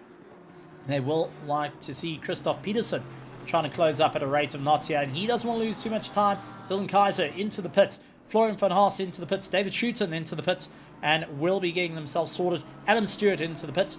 and possibly driver changes coming into play as well for them. We'll have to keep an eye on it. Colin Hupert, though, will be gaining a bit of time. He's into the slipstream of Gerard Pretorius, gaining against the GRS team. The Griffin Sim Racing team will suddenly have the Reptile going and poising, getting himself ready, stirring up for a fight, going and knotting around. That little bit of a hiss, that little bit of a strike, possibly goes for it. There's the strike, and just couldn't quite make that bite work, and loses a bit of time. Went a little bit like a hog-nosed snake. You tap it on the nose, it plays dead. You wait it out for that little bit of options. Don't believe me? Go look up a hog-nosed snake. Genuinely, it's the only snake I know that ends up going like a possum. It plays dead. Little bit of fun fact there for many drivers. And our reptile enthusiasts are a big fan of the hog-nosed snakes. It's actually seen as a very good pet. I wouldn't recommend, they do bite, they still squeeze you. Wouldn't recommend going and doing and handling reptiles like that unless you've gone through all the stuff. But definitely the cutest of the snake family, as we do see him strike yet again against Gerald Pretorius. But the Griffin Sim Racing team will not be deterred at this point. They are going to roar on and keep going. That quick flight of the Griffins cannot be beaten, as the straight line of the Ferrari 296, and Gerald's got that outside line. He's committed to it. He's not going to move. He's going to force Colin to take it in a little bit deeper. Goes over the apex. Oh, ran out too wide. Couldn't slow the car down enough. He's still hiding side by side, though. And it is going to be Colin to get the pass done and dusted. Gerald tried fighting back there and wasn't able to do it. David Roth into the pits. Going to be serving that drive-through penalty and getting it out of the way before he needs to do his pit stop a little bit later on in this race. And now we're into the crucial stages where you start to feel what your first round of pit stops were and how that's going to affect you in through this race. Have you done enough to ensure that you are able to get the passes done? As we do see David Roth slow climb, as Chris Heineke taking back third place will chase down Christoph Peterson, who is on the charge to try and catch up to Jay. I mean, Jay has been on a climb, and I know we've been talking to him, but man, for a solo driver, he's currently 85 seconds ahead of Christoph Peterson, who is a multiple champion here in ERA for a Sunday championship, and you can get to see that tomorrow night right here around Kota. So definitely want to go and be there. But if it does tell you of the impressive nature, that's the two of them. David Roth, though, immediately has Colin Hupert onto the back of him, and Colin is not going to wait around here. That Ferrari is going to look to make quick work of the Nissan GTR. But the Nissan does have that straight line speed, being a very powerful car, and many people know that it's got that grunt down the straight. Will immediately have that low end torque, stretching out that little bit closer, and side by side yet again. Colin able to carry that bit of momentum through. Immediately has David Roth trying to guess at this point what's going to be the best opportune moment for him. How's he going to focus on the drive? And Colin closes up at the braking, just can't get it right. So, that being said, another car into the pits is the likes of Gerald Pretorius, as we do see Adam is still in pit lane. I mean, this is a long pit stop for the Wise Endurance Racing team at this current point. Christoph Peterson pulls into the pits. And what is on earth happened to the Wise Racing Endurance? I mean, that is definitely a very, very long time in locks. And we are trying to get an understanding of what is being done to that car and figuring out what needs to be done. I mean, absolutely tremendous stuff out there. Oh, as we do see the Los Pantos Hermanos team going and having the likes of Colin and David Roth all over the back of him. We do have another person out there in the virtual grandstands from what I could see. Freddie Morelli going and enjoying. And good to see Freddie Morelli, a driver that wanted to race the Enduro, couldn't race the Enduro, but will be back in for tomorrow night's racing. And good to see Freddie out there, hopefully enjoying all the racing action as we see side by side as Colin's got the drive on the Nissan GTR. Has he got enough venom in that Ferrari to put down Godzilla? Well, we're going to have to see on the braking. Unfortunately, not. That Nissan GTR is the bane of everyone's existence down the straight line and really gets onto the nerves. I mean, David Roth at the moment is holding that third place, and he is absolutely doing everything he can as we jump on the rear wing. And you can see that Liam Neeson is watching this car with intent He sees the reptile coming at him, but he's not quite a Chuck Norris at this moment, so, you know, the snake didn't have too much of a problem. Oh, as Colin tries to go around the outside, couldn't quite get it all touched in, but definitely showing his nose, really fighting it out, really focusing on the charge here, as he's in for the toe, pulls himself along over the curb, and will be late onto the brakes, trying to lunge in onto the apex. Can he get the drive? Oh, I had to be too slow there, as David Roth managing to defend the apex that little bit more, costing that little bit of a drive, knocking Colin off the cam, and those turbos having to re-spule up to get back into the fight with the likes of that Nissan GTR. The Ferrari V6 turbocharged motor is being worked overtime here at COTA, trying to figure out where he can get the drive, where he can get going. I mean, this is just tremendous stuff out there. Colin staying in for the fight as he tries to go around the outside line. Yet again, he's got to go for the cutback, possibly. Oh no, David Roth has got him dead to rights there, ensuring he could keep going, slowing up that little bit more, trying to knock him off cam, and ensuring that Ferrari cannot get the apexes, because when it comes down to the straight, the Nissan has got it, but the cornering is the problem. Colin knows this, and he is defending those apexes. He is slowing the car physically that extra little bit into the apexes to knock the Ferrari off cam. He does not want to lose that third place, and David Roth is doing everything he can for Liam Nissan's team to try and battle it out. I mean, this is just stunning stuff. Ryan going and keeping it going. We do see that we have a car that's out of the race, unfortunately, and it looks like it may have been the Wise Racing that has pulled out. Unfortunately, something's gone on with their car. Hopefully, we can try and find out what's going on. Is it? No, it isn't the Wise Racing. No, it is. It's Spencer Brown that's into the Nebula Esports. So it's definitely the Wise Racing. Spencer into the pits. Now serving a drive-through. Chris Heineke gets a drive-through for track limits exceeded. So we're going to try and find out what happened to the Wise Racing team and why are they out of the race. I mean, that is just detrimental. I mean, they've been fighting it out, really doing everything they can. I mean, this is just, man, you really want to try and figure out, because we want to see that team get to the end. So for the Wise Racing team, if you tuned into this, please get that car going, get back in, and just see it through to the end. We'll love to see you get across that finish line and fought it out. I mean, you've been this far, you're over the halfway mark, you've been in that consistent run. So that's my plea out to the Wise Racing team. Please, it would be nice to see him out there. Well, so far, Colin Hupert fighting out for that third place. Chris Heineke is going to be kicking himself so far, doing so well. The drive-through penalty is going to toss him down the order after holding on to second place and just getting a little bit too greedy with a corner. Takes it away from him on the way through. So, I mean, this is just nightmare on the run for him. And he's going to have to keep in mind, he's hoping that the David Roth and Colin Hupert fight behind it will continue on the effort as they battle their way through. I mean, this is just wild, wild stuff as Colin takes a little bit too much curb. He tank slaps, catches it all the way through. Those rears are begging for mercy, and he was able to catch it.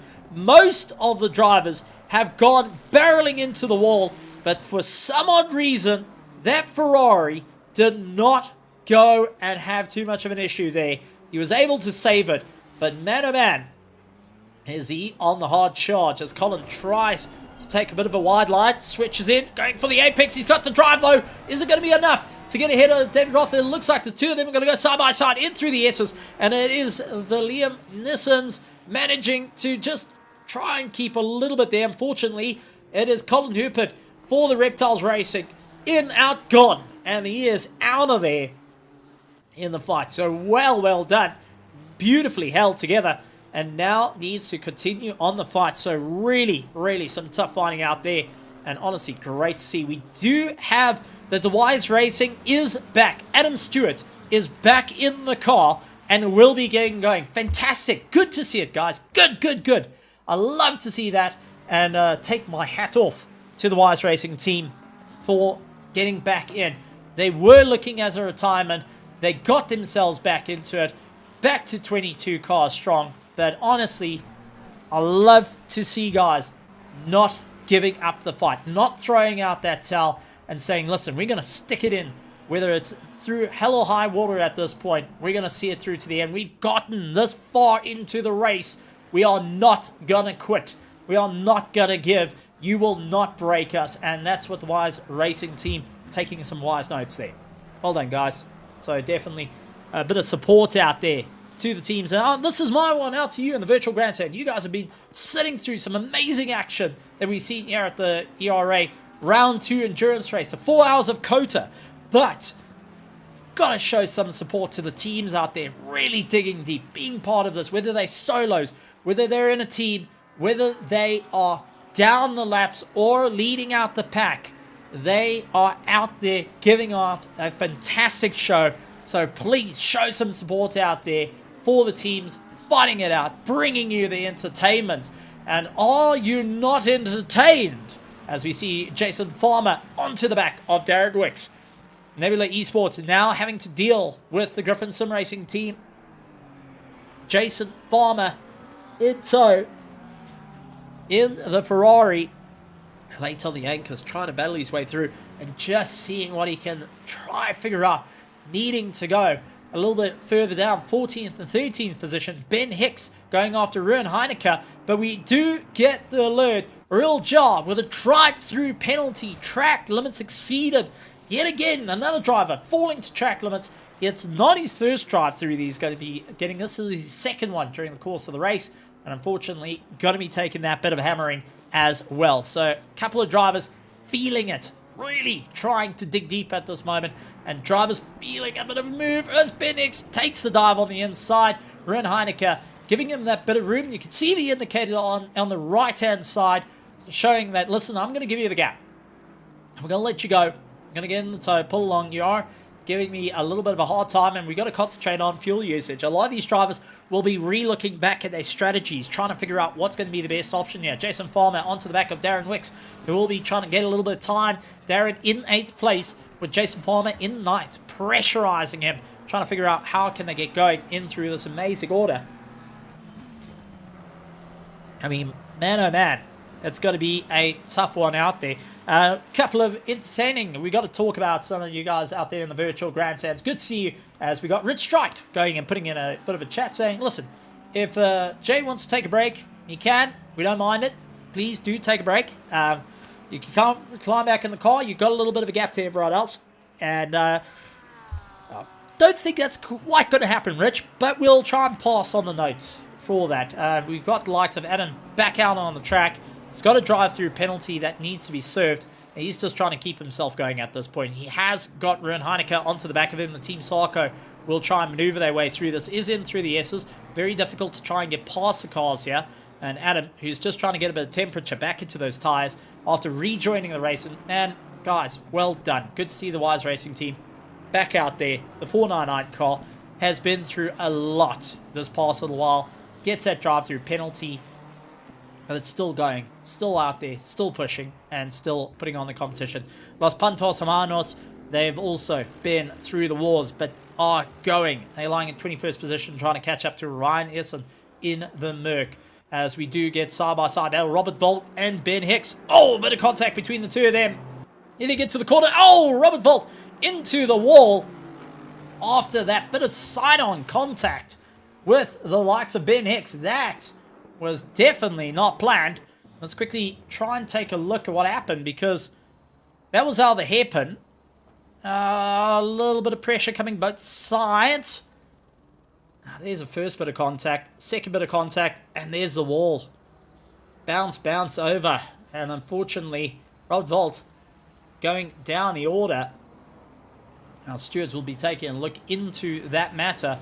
And for likes of Roberts, that is definitely thrown him back in the running. And with that bit of damage, Ruan Heineke is going to be rubbing his hands together saying, hee, this is my opportunity to go after him. Looks for the inside line. Is he going to be able to get that drive? He does.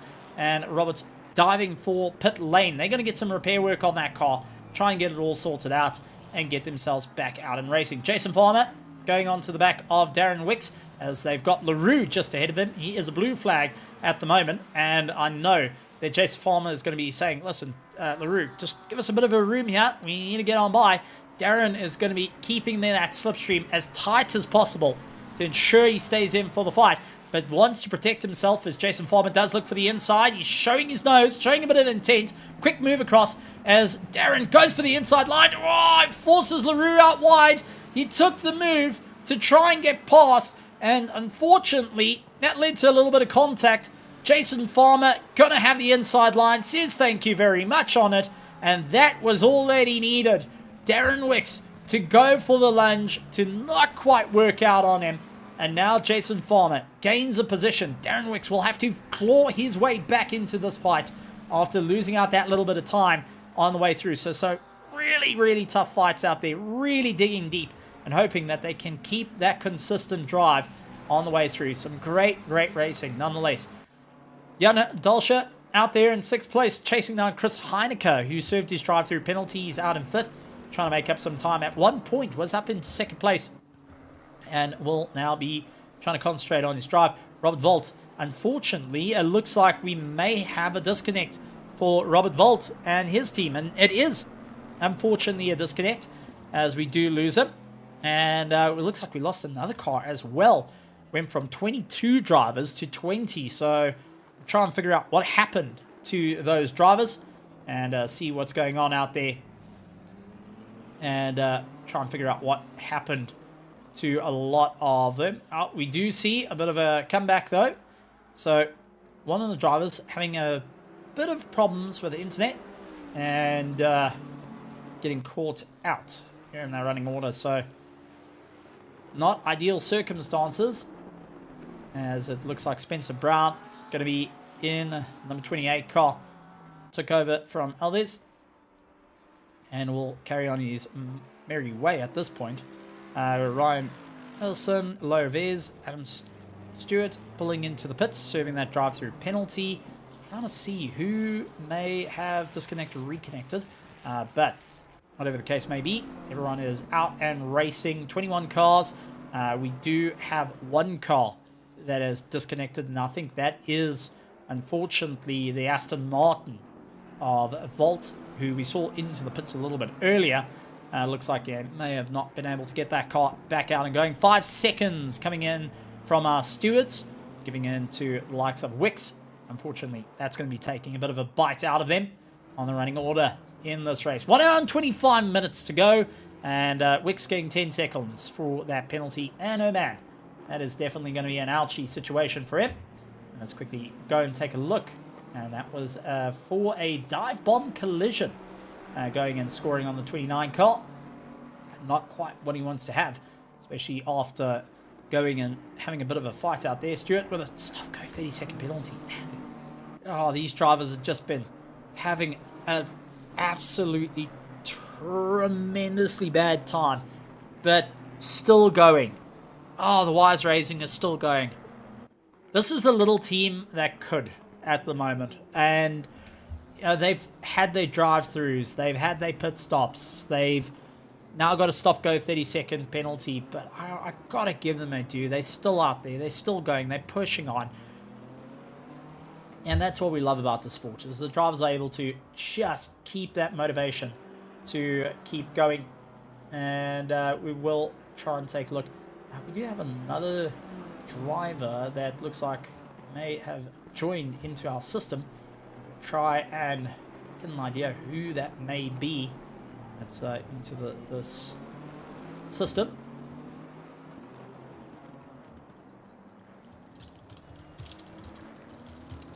So, fortunately, some drivers that do get put in on the system, we don't quite have an idea on who they possibly are. But we'll try and get a bit of information on who that may be. It's just dived onto the system and is part of this fight. So, that being said, a couple of drivers still pushing on, going that little bit more, going a bit into it. So, a couple of people moving forward, a couple of people stepping backwards, a couple of people focusing on their drive on the way through, and really need to keep going at this precise moment of time. as they will close up the gap between one another. We got Jan currently on screen, who is trying to make his way through and focusing on the charge. Nonetheless, for some close and epic action for our drivers out there. Jason Farmer in the tow, pulling himself along, has got Daniel trying to close up the gap as well. And Daniel trying to go late on the brakes, has got Jason Farmer trying to go around the outside. Unfortunately, not able to make it stick, as he really battled his way out there, trying to figure out how it's all working out for him. So great racing nonetheless, but who is able to get the gain? Who's able to claw their way through and make their way through it all? So I mean, just great to see the drivers focusing on the charge, making their way into the fight, hoping that they can gain that little bit of time and ensure that they stay in for the fight throughout some very difficult racing, as Jason Farmer looks for that inside line on the likes of Daniel ahead of him, and up on the inside of Ray and Ryan, sorry, not Ray, Ryan, trying to give him a bit of room, and that landed up with a bit of side-by-side contact for Daniel and Ryan. Jason Farmer on a straight line now, not able to get past the McLaren, but gonna try late on the brakes. Side by side they go, and Daniel, trying his luck, will sweep across the nose and gets going, and that has also brought Darren Wicks into the fray. Ryan allows the gap to happen. Side by side they go. A little bit of a tank slapper coming in. Jason Farmer still fighting it out with Daniel at this current moment. They are still pushing as hard as they can to get some little bit of drive. Jason Farmer trying to get a little bit more underneath him, and you could see Darren Wicks trying to get underneath as well. Remember, he's got that 10-second penalty across him, but that hasn't taken him out of the fight. He is still going to push on, still going to carry a bit more pace underneath and really see how he can get going. I mean, this is just incredible work on the way through, and we'll have to keep an eye on the drivers on the way through. Darren Wicks now pushes on to the back of Jason Farmer. Jason hoping that he can keep on to the back of Daniel ahead of him as the McLarens start to circle the Ferrari, leaving him for a tough fight here.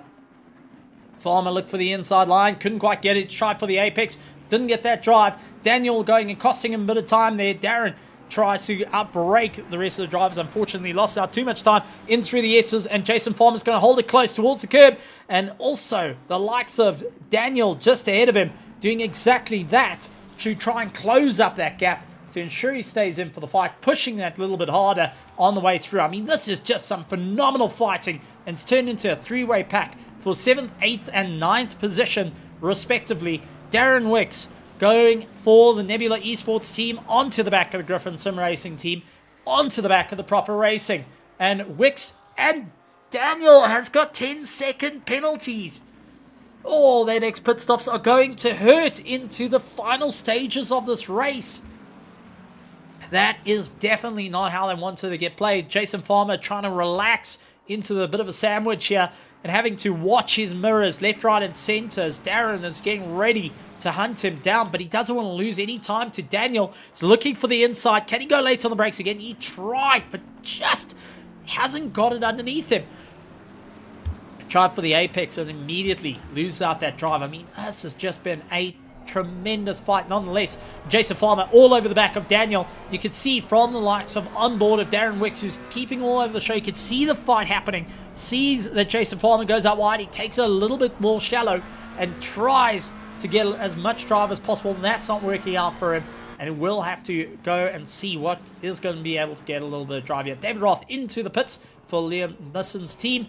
And Liam Neeson is going to be happy with that one because his team has been doing well, considering all the options and spaces here as they continue on. 21 teams still at it. 1 hour and 18 minutes ago. 2 hours and 41 minutes completed of this. 4 hours of Kota here at ERA for round 2 of the Endurance Series.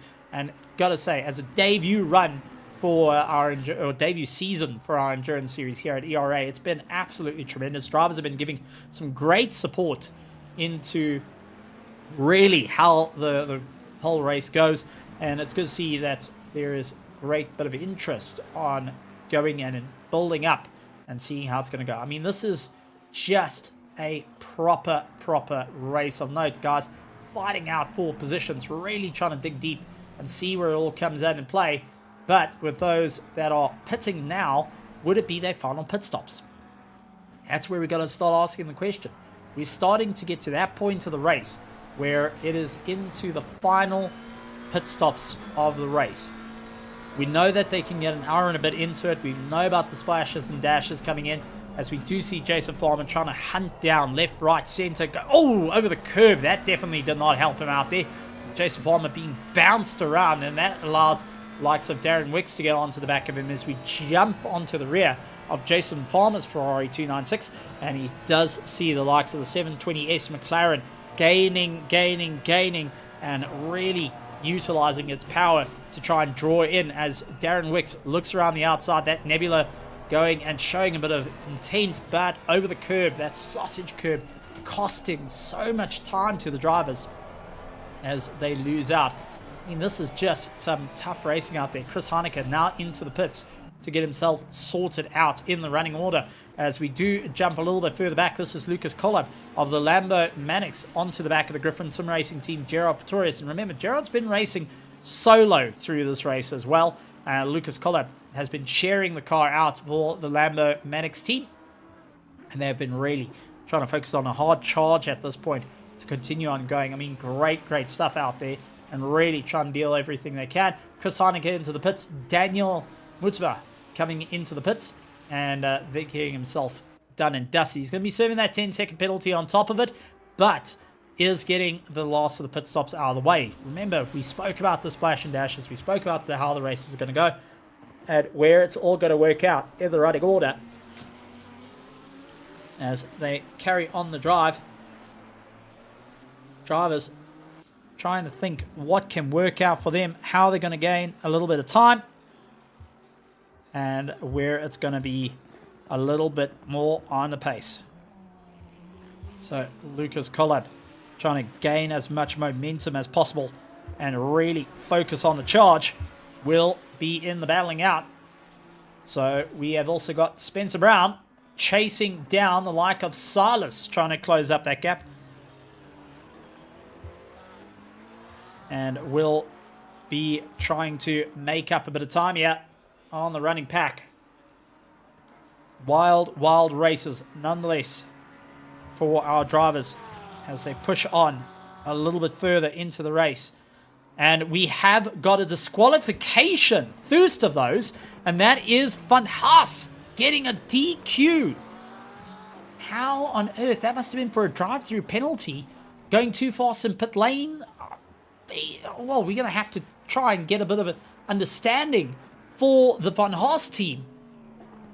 Just the VMV landing up with a DQ this late into the race is just unheard of.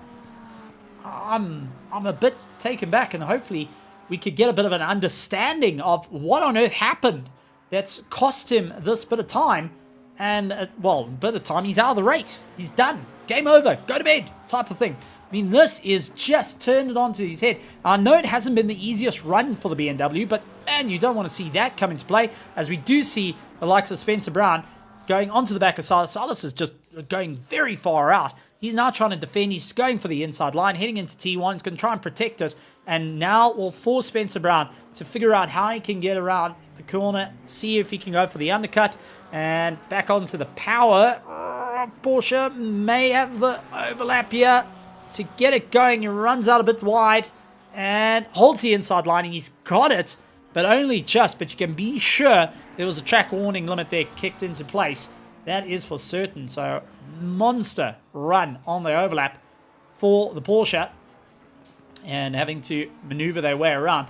And this has just been a wild approach. Gerard Pretorius, Lucas Collab, along with Darren Wicks, trying to keep it going. And so far, some tough racing on the way through. 1 hour and 13 minutes to go. And it's going to still continue on. Lots and lots of controversy coming into play. Lots of great drives from a variety of drivers out there. But also, what's next to happen at this moment? We've got so much going on. Don't go anywhere, folks. There is plenty of racing action. We're going to take a quick interval just to have something to drink, and then we'll come back with all the action.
And we are back with the action. Sorry, needed to take a bit of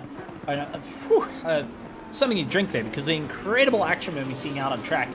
Definitely I have to go and talk about, like, from our virtual grandstand. I seem to be in the same boat, watching all the races, not particularly one, but all the races, having some great moves, some exciting moments, but also some really heart-and-mouth moments, like Gamble going and sending in that she, having to sit there and watch the racing through her hands, just like, my heavens, just what on earth are you doing? With Jason Farmer taking some risky moves early on in the race, and it's just rather exciting to see how many things are going on, how the battles are going out there, and just who is where at the moment. 10 minutes to go before we at the top of the hour, and we'll go through our running positions in the running order for the top of the hour, but at the same time we will go once again back to the comms to go and find out what's happening with the drivers. We have got Jay Street that's in. Unfortunately, there is one person that has connected but not completely, and seems to be a bit out of it, so we're unable to get in communication. So if you have connected to the system that we've got in place as one of the drivers, please just let us know, and just finish up with the system. If I can see you, then I'll be able to talk. So name, surname, team name would be preferable as your name choice. We'll be able to have a chat and get a bit of an idea on who the drivers are. That's in this. This is the system going forward. Hoping to see more. Adam Stewart, though, out there for the Wise Racing team, and very slow going for the Wise Racing team. What on earth is going on? Third gear, second gear, first gear. Oh man, this car is off. This car turned off. Oh man. No, the Wise Racing team, yet again, another issue coming into play and having to be towed back to pits. I mean, oh man, multitude of issues, but they still trying to keep going. Come on, Wise Racing BMW, come on! You've been that old faithful. The BMW's been that old faithful. Keep it going. Keep it going. Jason Farmer got Darren Wicks onto the back of him. Darren's still needing to do that pit stop. He's got 10 seconds, and that's going to take him out of the fight but how far down is going to be the question that comes into play. He's been in through the pits 3 times, so has Jason Farmer's gone into the pits. We've seen a couple of drive-throughs during the course of this race as well, that's landed up with a few drivers getting caught out in the running pack. So far closest on circuit is this fight that we're currently following between Jason Farmer and Darren Wicks, as they are really on top of one another. Everyone else is very spaced out at the moment, but we're expecting that to all change in the next 7 minutes when the final round of pit stops come in for the final hour. And most of the drivers are used to an hour and 20 minutes and an hour or 10 minutes, even an hour's worth of racing. But now that they've gone through this 4-hour period, they've gone through 2 hours and 52 minutes, heading on to 3 hours of racing here at Kota. The 4 hours of Kota is definitely one of those demanding circuits. It doesn't look like it, but the long straightaways that you think you can get a breath in is the moment that you start to fade that little bit. You start to lose that bit of concentration, and you're going to have to try and keep it all together on the running order. We did see the chopper in the background. That is Tim's chopper that gave us that helicopter view from a number of different incidents. And a big thank you out to our aerial team. A shout out to our virtual marshals out there doing the incredible work, and our stewards, our live stewards, cannot take it away from them, have been a absolute perfect show. Taking their time out of the racing to be the stewards, to be part of the show, to be part of all the incredible action out there. Absolutely love it, and able to answer questions getting thrown at them while monitoring the race.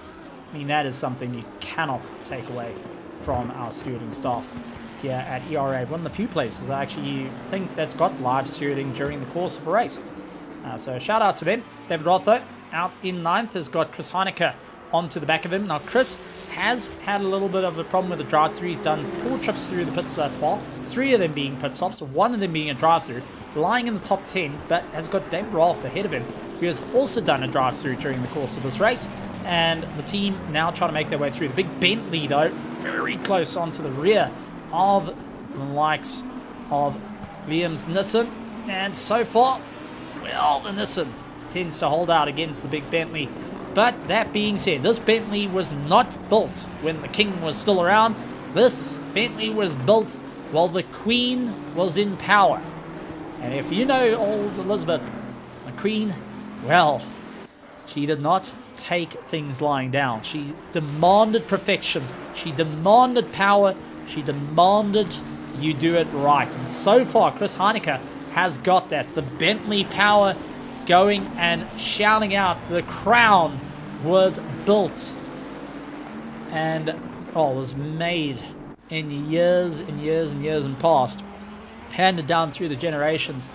Bentley being one of those consistent names and being one of the strong ones in motorsport that has really gone and fought it out. But you can't take away from the Japanese ingenuity of the Nissan GTR. I mean, this car came out the box as just a monster and was still built till this very day.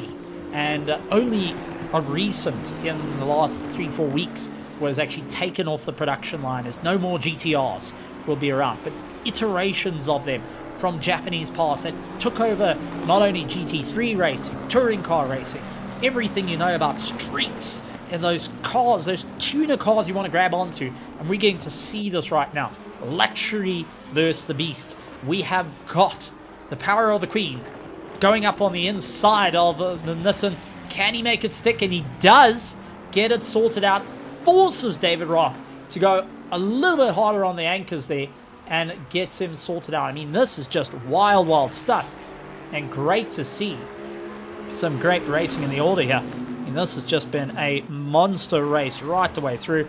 Everyone trying to figure out what's going to be the best strategy, the best plan of going and pushing themselves that little bit further into this race as time goes on. And everyone trying to figure out what do they need to do in these final stages. I mean, just hanging on for dear life.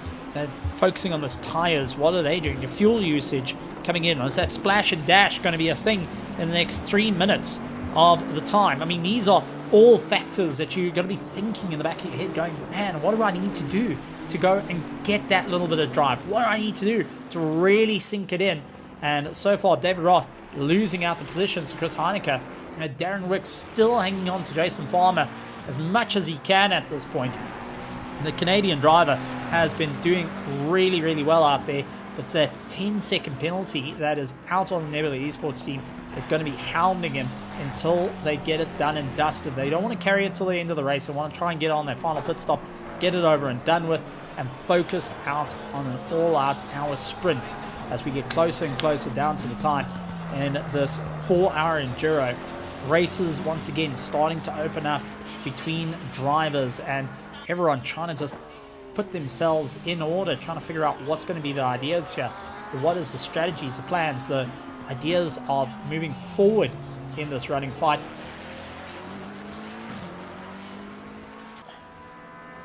And who will be standing tall at the end of this race? As we see Lucas Collip, he's trying to get on by one of our McLarens, dives up on the inside line. He was right onto the bumper though. I'm going to be very careful with that as he tried everything he can. That is the likes of Celestial, who is just trying to keep it going and is now going and keeping himself in tow. So Silas doing a good bit of driving there.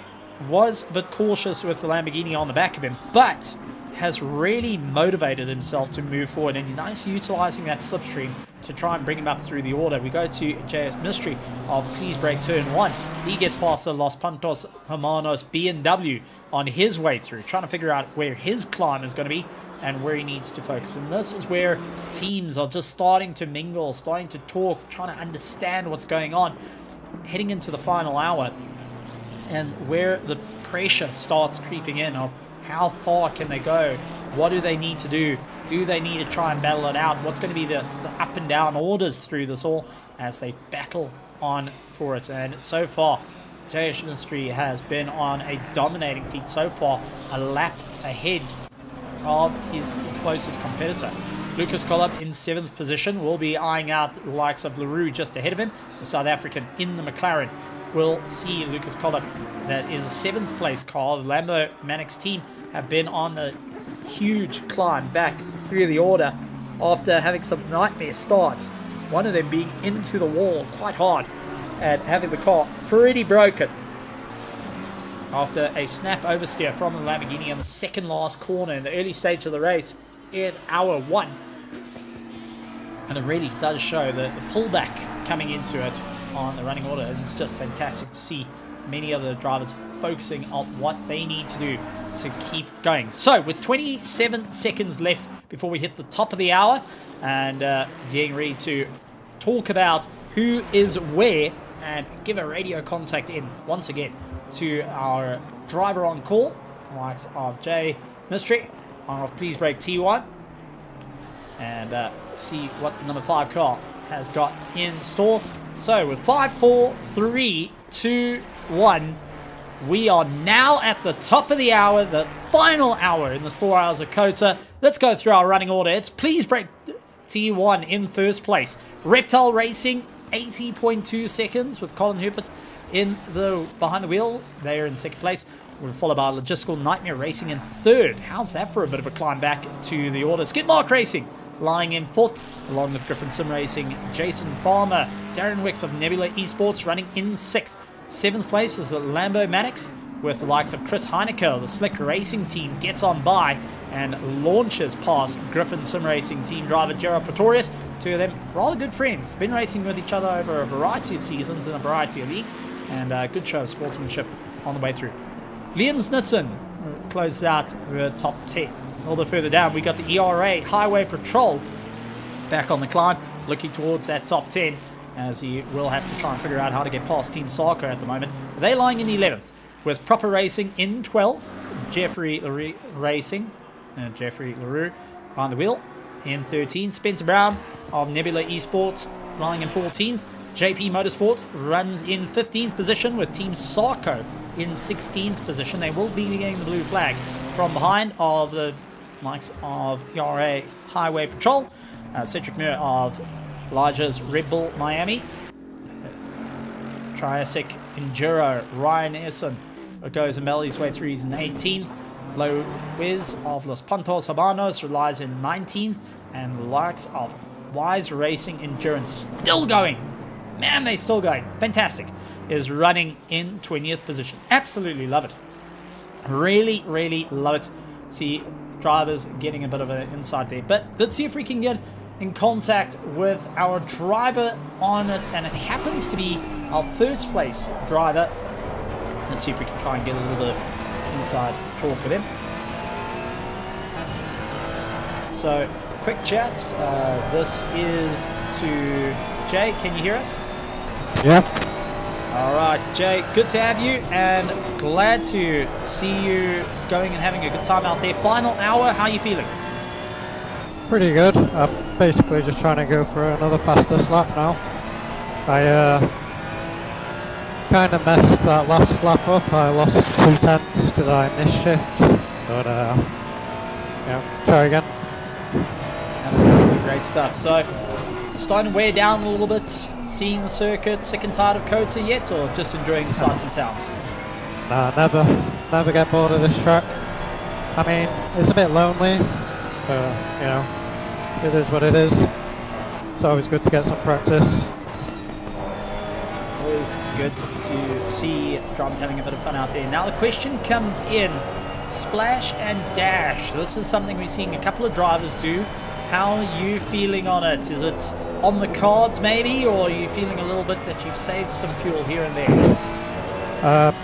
Probably not going to do any fuel saving. It's kind of hard to do that in the Ferrari, but I'm definitely not going to change tyres.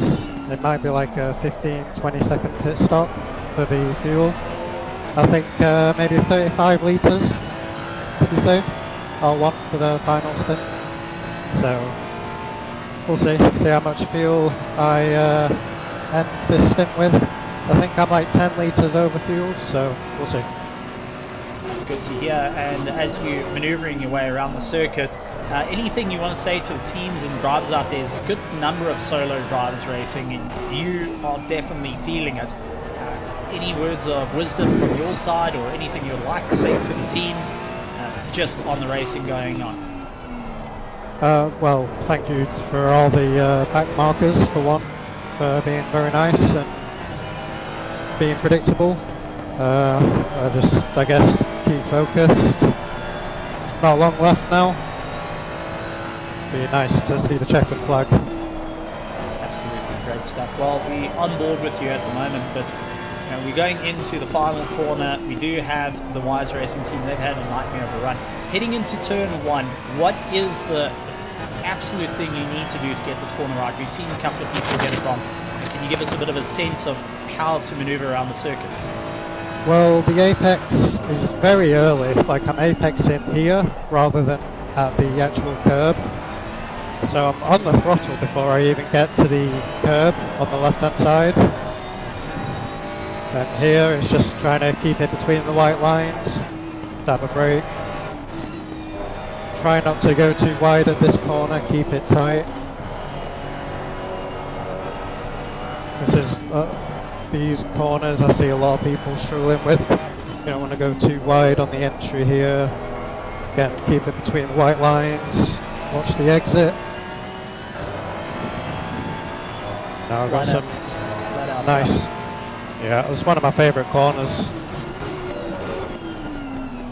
You want to turn quite early. Use the whole track. Bit of a lift from the Wise Racing. Big thanks to Wise Racing. Going and seeing him on board. There we go. Yeah, those guys have been great. And flat out slipstreaming all the way would be ideal here before climbing late onto the brakes into the left-hander. Very tight corner to try and deal with. Yeah, it's very tricky because it's off camber, it's downhill. It's quite tricky for the turning, at least for me. But this is one of my favourite braking zones, probably in the entire game. Turning and braking at the same time. Very tricky to hit the apex, you need good rotation. See a lot of people losing time here. Make sure you put this triple apex very nicely, keep it tight. And another corner that's tricky for track limits, you can use a lot of the curb on the entry and the exit.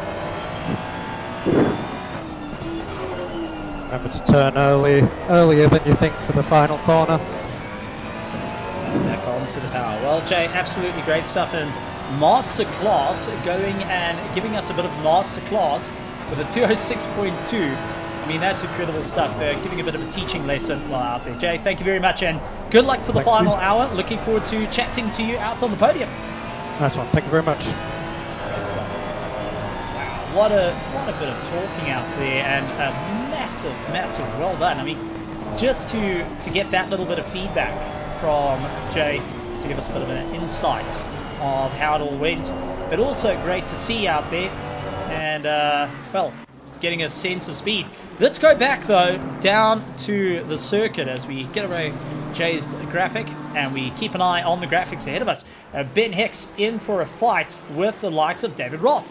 Two of them know each other all too well at the moment and will be fighting it out in the final hour. Remember, this is 52 minutes left of the race. All contact from the ERA Highway Patrol. Oh man, not ideal circumstances there, and that rear contact definitely didn't help the likes of Roth.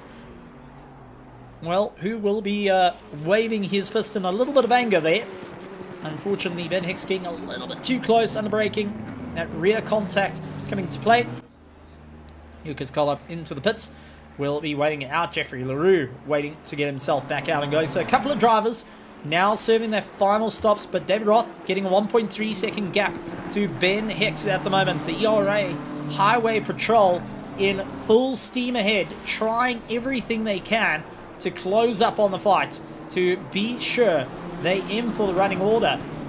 So I mean, this is just a monstrous run. I mean, this is turning into a absolute run, and honestly, this is going to be a tough time. Ben Hicks has got David Roth just ahead of him, and now it is 0.4 of a second. The Liam Nissen's team now having the likes of Ben Hicks, the ERA Highway Patrol, David Roth, and Ben Hicks know each other all too well. They have versed each other many times in the past, worked with each other in the past, and I mean, that is just incredible stuff. We are getting some information, and this is one from Gabble saying it. Absolutely, thanks for the masterclass, Jay, and well done on the awesome drive thus far. So I have to agree with that.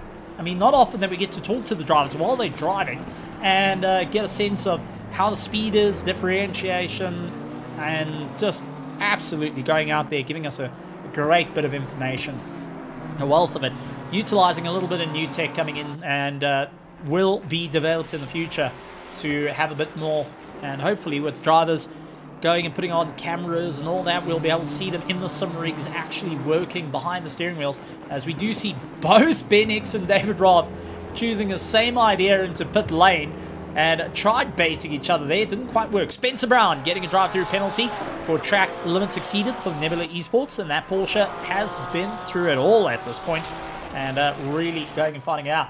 So yeah, a little bit of interesting information comes through from the drivers, and well, I've got to say, it's been incredible stuff. A couple of the other little things that didn't quite work. Unfortunately, spectator mode does not allow some of the information that would have been the likes of head-to-heads and such. Unfortunately, that is purely onto the fact of, well, it would have been the fact of having some great driving, and we were able to see sector times physically on the screen. Unfortunately, that is not possible at this current moment in the sim, but we'll figure out a plan. Don't worry, yet more to come in the running order. David Roth, Ben Hicks in the pits. Mon Spritzer and Daniel get the pass. They're into the top 10 now and continue on their drive. Spencer Brown with the drive-through penalty, and likes of Darren Wicks has got 10 seconds penalty to serve at this current moment. We actually do have a bit of a head-to-head that would have been utilized, and I'll try and give you a short look at what it would be. That gives us a bit of an understanding on what could have been the possible use for our drivers, and we'll have to eventually see that in the future of what could have been used, or what will be used in the future for our head-to-heads as Darren Wicks comes into the pits. David Schuton would be out. So imagine that you're watching two sets of drivers. You're trying to keep an eye on the battles going through and seeing what is going to be that running order. That being said, we do have our head-to-head camera view that would be showing out our driver cam, so you'll see likes of Jay would be one of the camera views, and if our system picks it up, should be able to. Okay, well there's Jay, so that's at least the first one.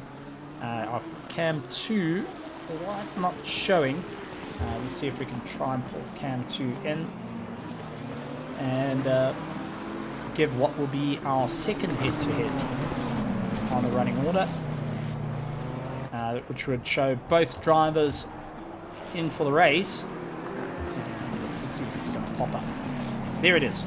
So in the future we'll have both drivers' cameras shown, and we'll be able to see what is happening in the regs for head-to-head battles. So that's in the future. Keep an eye on it. It's going to be some incredible stuff. Lots and lots of interesting tech coming into play, trying out, and hopefully not exploding the computer on the way through. Either exploding the computer or exploding the mind. It's one of the two. Both are blowing smoke at the moment. Ernest Limbrick so keeps ahead of David Schutten on the run through. The ERA Highway Patrol now keeping on to the back of the Liam's Nissan on the continued path through. Really trying to step up their game and really hope that they can focus on the charge.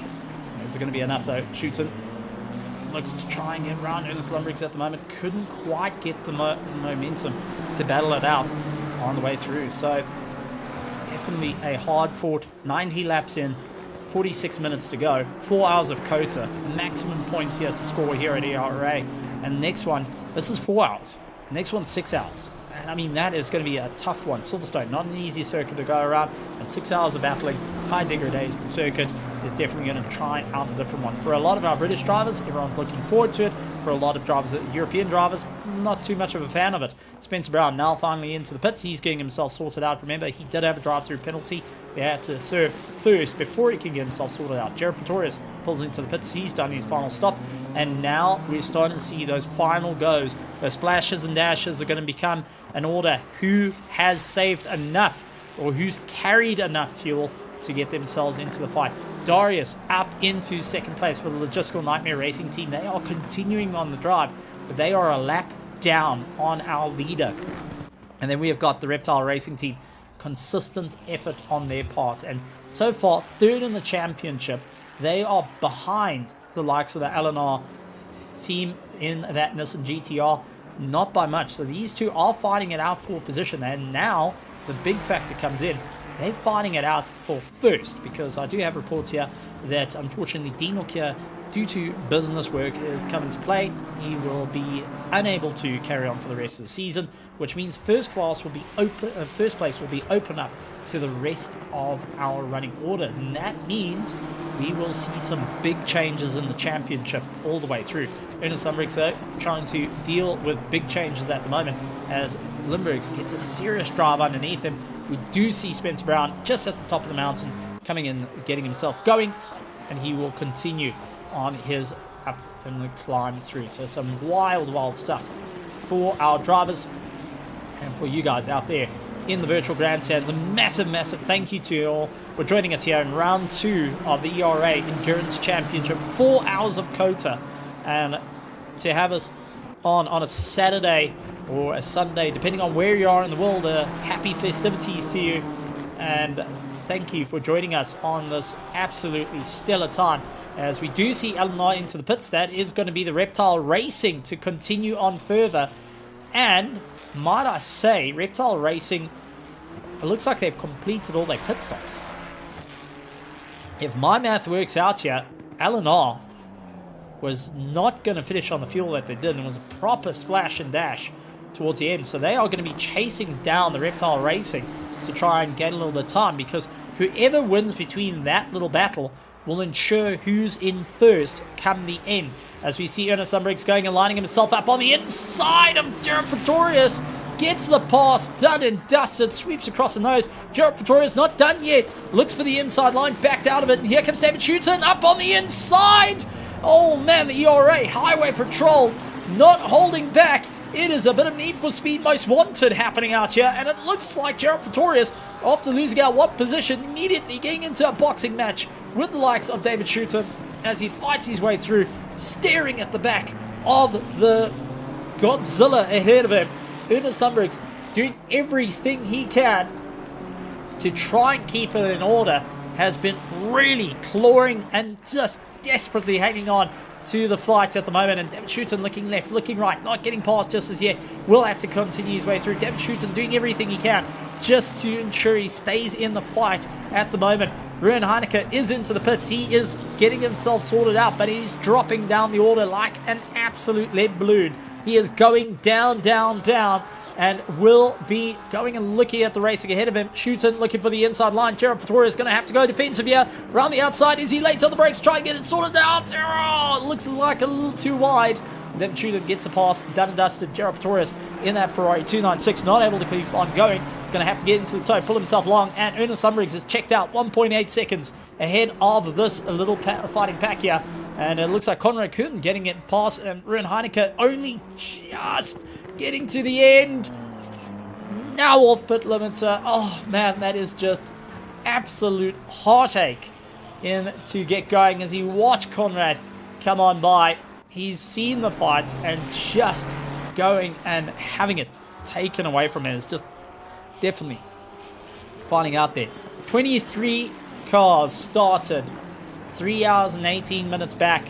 20 cars still out there with the teams, and they are on an absolute monster charge to ensure that they stay in for the fight. I mean, this has just been incredible racing through and throughout with our phenomenal drivers who have been really pushing the next level on what they need to do to stay in for the race and able to continue on their drive. I mean, this has just been a wild race all the way through. Gerald Pretorius trying to catch up to David Shooten at the moment, unable to get by. Mons Spritzer and Dylan Kaiser, they also another close battle that's happening out on circuit with Mons Spritzer, the Lambo Mannix, going and pushing on to the Nebula Esports, lying in 8th position. 9th and 8th is very close by 0.8 of a second. Ernest Sundberg has got that 1.8 second gap between himself and Shooten after the fight with Gerald Pretorius, going and costing a bit of time, and they're able to continue on the effort.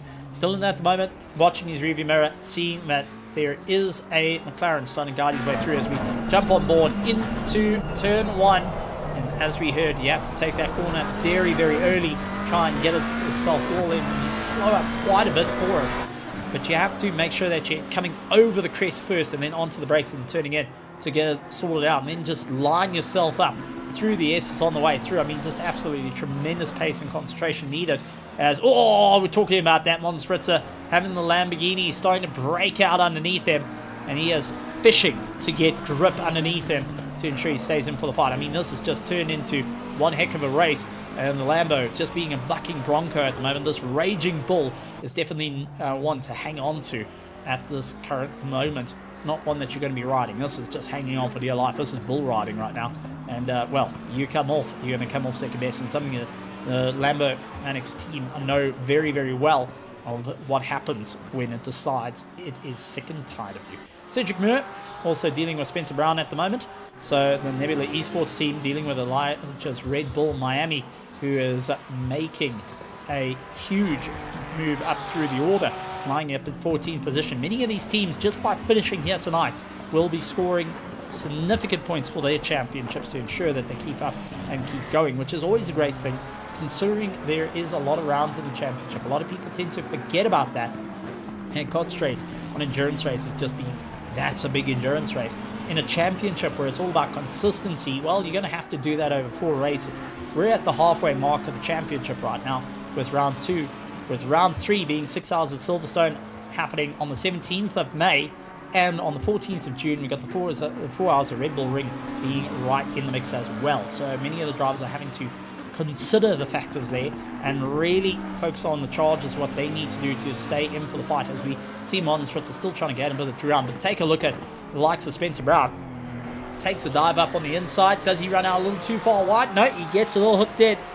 Cedric, now in the tow, will be closing up at a rate of knot. The Ferrari 296 has got the advantage here in the slipstream. Is he going to go for the turn 1 dive? He's going to go for it. He's going to go for it. puts it on the inside. Can he slow it down? He gets a hell of a lot of understeer as he tries to slow the car down, but he does sweep across the nose of Spencer Brown and the Nebula Esports Porsche. Now trying to figure out how he can get his way through. Looks around the outside, trying to cut back on the inside. Couldn't get onto the apex. And now just having to deal with the likes of Elijah's Red Bull Racing just ahead of him. And it's been a wild, wild run through. Gotta say, very, very tight apex needed to just get it in order. Sweeps in for the undercut. Couldn't quite get that bit of momentum. He's definitely trying out his luck to see where it's all going to work out. How can they close up that gap? I mean, this has just been some tremendous nose-to-tail action. Porsche versus Ferrari, two very well-known manufacturers in the world of endurance racing, two manufacturers that have seen the light of championship gold in their cars, both in virtual and in real. And so far, Cedric going and showing off what that Ferrari can do, but it is going to be Spencer Brown with the Porsche up on the inside. He's got the overrun, and now going to be late on the brakes. Oh, Spencer trying his best, really gets it hooked in and just gets over Cedric at the moment. And phenomenal run between the two of them. A little bit further up, we have got Martin Spritzer all over the back of Dylan Kaiser. And Dylan of Nebula Esports, after watching his sister team have a fight, well, it looks like Martin getting that pass done and dusted in the Lamborghini will continue on his drive and continue on the momentum. So great stuff from his part with so much time to go. 36 minutes left of this race, and so much can happen in that 36 minutes. You can have cars running out of fuel. You can have breakdowns. You can have crashes. You can have all sorts going on. You may have lapse in judgment that comes into play, and they can really spin the race all on its head. And so far, with every driver looking to push on to close the gaps between one another, we also got to talk about currently Christoph Peterson 4.7 seconds behind the likes of Hinko Dragon, and that is not going to be an easy one. Dragon is going to look to defend, and Christoph Peterson will look to try and go on the attack. 4 seconds between them is second place, and considering both are fighting for the gold in the championship, with the retirement of the PWSR Dean Norkier out of the championship, means that these two are in for the first gold of the championship ever. And to be the first cannot be replicated. It is, you have taken the bite out of the cherry, the, how can I say, the golden apple, and no one else can ever take that away. I mean, if you win season 2, you won season 2, but you never won season 1. You know, that very first, especially here at ERA, that has been years in the making, to have an endurance race all put together with live stewarding, with some amazing drivers and teams from across the world, from each continent, might I add. Each continent is being represented, from Europe, America, South America, and even the likes of Africa being represented here at ERA. If you can walk away with it, you've taken on the world. You have been in for the fight, and you have versed some of the toughest races out there that have properly been into it. And ERA is about bringing some good, hard, friendly competition, but also about teaching drivers what to do. And this sort of championship, many people might think, well, it's a championship, it's a race, you've got to be competition, you've got to be first, you've got to be amazing. Not being the fact that there is actually a little subtlety to it. Had a bit of a chat with Christian Fingler a little bit further back and asked him, said, listen, the championship, explain to me, this is a team championship, it's an endurance. And he said, yes. We've always talked about sprint racing and what you need to do for sprint racing, how you set up a car for sprint racing, how you need to attack for sprint racing, and where do you need to get the climb on sprint racing. But we have never gone and talked about the team aspect, working with a setup between drivers, having to compromise on setups, compromise on cars, working with people, getting to learn people's driving habits, getting to learn people's driving full stop, what they need to do. And we want to teach it and teach the community they have. With some of the, even the pros, getting a big wake-up call saying, listen, they want to race with some of the fastest of the guys, but realizing they're not a good match. And that has definitely bled through in the racing order. So you would think that extremely quick drivers would be together, but realizing that, hang on, we're not very compatible. the way of some talk a bit more, others prefer a bit more quiet, that silence coming into play. And these are things that many of the drivers will be looking at and going, well, let's figure the next step out here. What do we need to do, and how are we going to step our way forward in this race? And that is what we've got. Well, what we've also got in the final 33 minutes is a fight for second. Christoph Peterson has finally drawn some back and is on to the Reptiles Racing team. Eleanor now looks to fight against the Reptile Racing on the way through. Now it's Nissan GTR versus Ferrari 296, something we've seen in the battle. We also just see the likes of Conrad and Ruben Heineke just ahead of him. And it looks like Christoph up on the inside, trying to go for that pass over the curb. Definitely the Nissan able to take that run. Ruben Heineke trying to get on by him. This is a fight just ahead of our front runners. They're going to be well aware of it, as Heineke trying to go look for the outside. And it looks like Conrad going to just come back under braking, keeping that McLaren well in the braking zone, sorted out, comfortable, no definite problems there. And Dragon losing out into third position at this current moment, and now seeing the championship slowly slip a little bit. I don't think it's out yet. Eleanor has been on a hard work on the way through, really trying to figure out where their pace has come from. They've had that up and down all the way. I mean, this has been a huge time, and wow, I mean, this is going to be a proper fight through it all, and who's going to be able to deal with one another in a very tough light. I mean, so many drivers are just trying to push that a little bit harder, and we do see the Reptile Racing losing out. Ruben Heineke, though, trying to utilize everything. Conrad with that just serious drive of the McLaren may actually come into effect here. This little fight, they can continue their race, and it depends. Oh, Christoph going up on the inside, as Ruben Heineke has he does not want to be part of that at all. Goes and gives that little bit of room on the way through, and now Christoph just going to have to try and slug through the likes of the McLaren of Conrad just ahead of him. Now Conrad is in 16th, he's got the blue flags, he's got to facilitate the pass, he can't defend, but he doesn't have to move off the racing line. He's got to be predictable in this running order, and a simple lift can help, but knowing the likes of Ruben Heineke's right on the back of him, it may cost him a bit of time here. And Christoph now actually costing Ruben Heineke a little bit of time, as he's not able to get that bit of momentum. He's a bit slower out of the corners, and a big dive comes up on the inside. Oh, Conrad loses out the drive, a little bit of contact, and there we go. Ruben was just waiting for that opportunity. He's in the slipstream of the likes of Christoph Peterson, and the McLaren cuts across, just sweeping back in underneath to protect the line. Oh, this is going to be tight into the corner. It's going to be late on the brakes. Who's going to be later? And Christoph trying to defend to keep himself ahead, just manages. And Conrad, who tried everything, is still managing to hold that position. Ruben Heineke is throwing everything at him, hook, line, and sinker at this moment.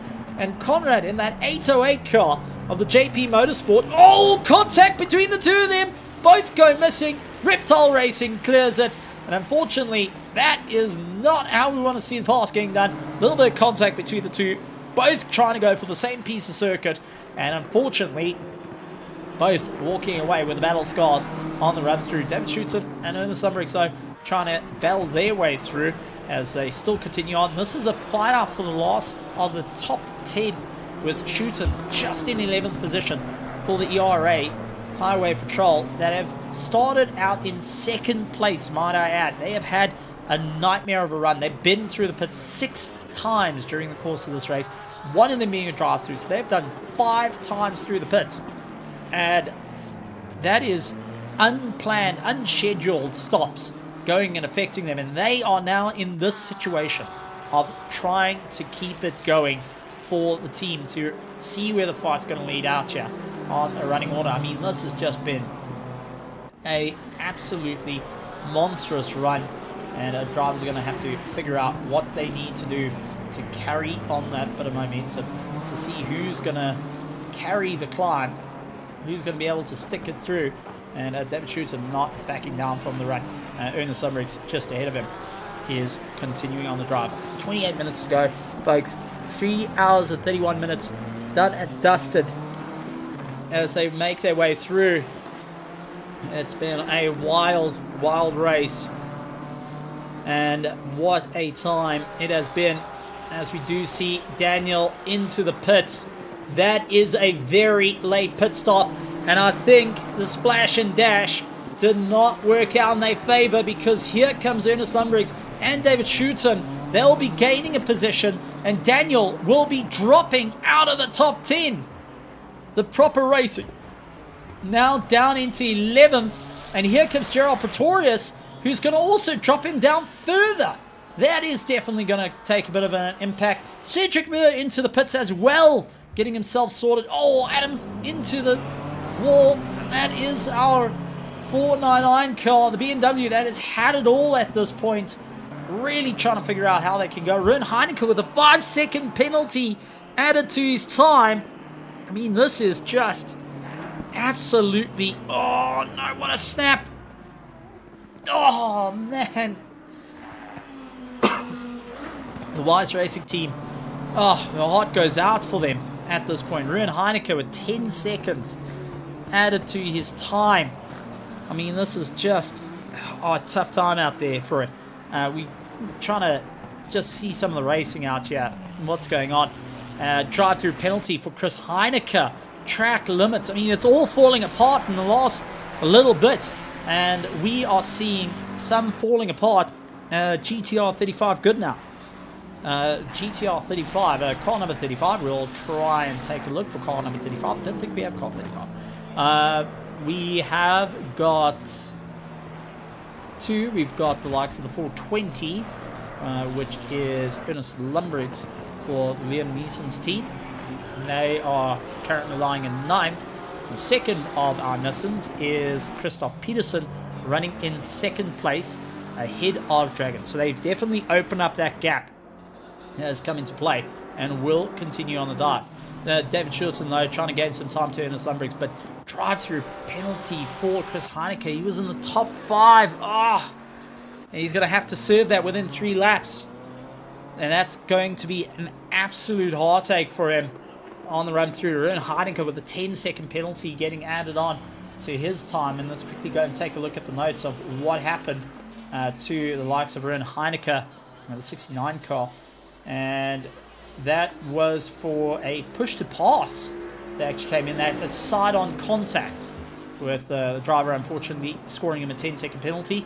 And that will take him out of the running order. And long as the likes of Conrad Kuhn stays within 10 seconds of him, he is able to keep going. But that means Spencer Brown, who is further up the road, is well checked out of it. So for Ruben Heineke at this point, he needs to consistently open up 10 seconds to be able to hold his position in 15th place. So it's just going to be a close run on the way through.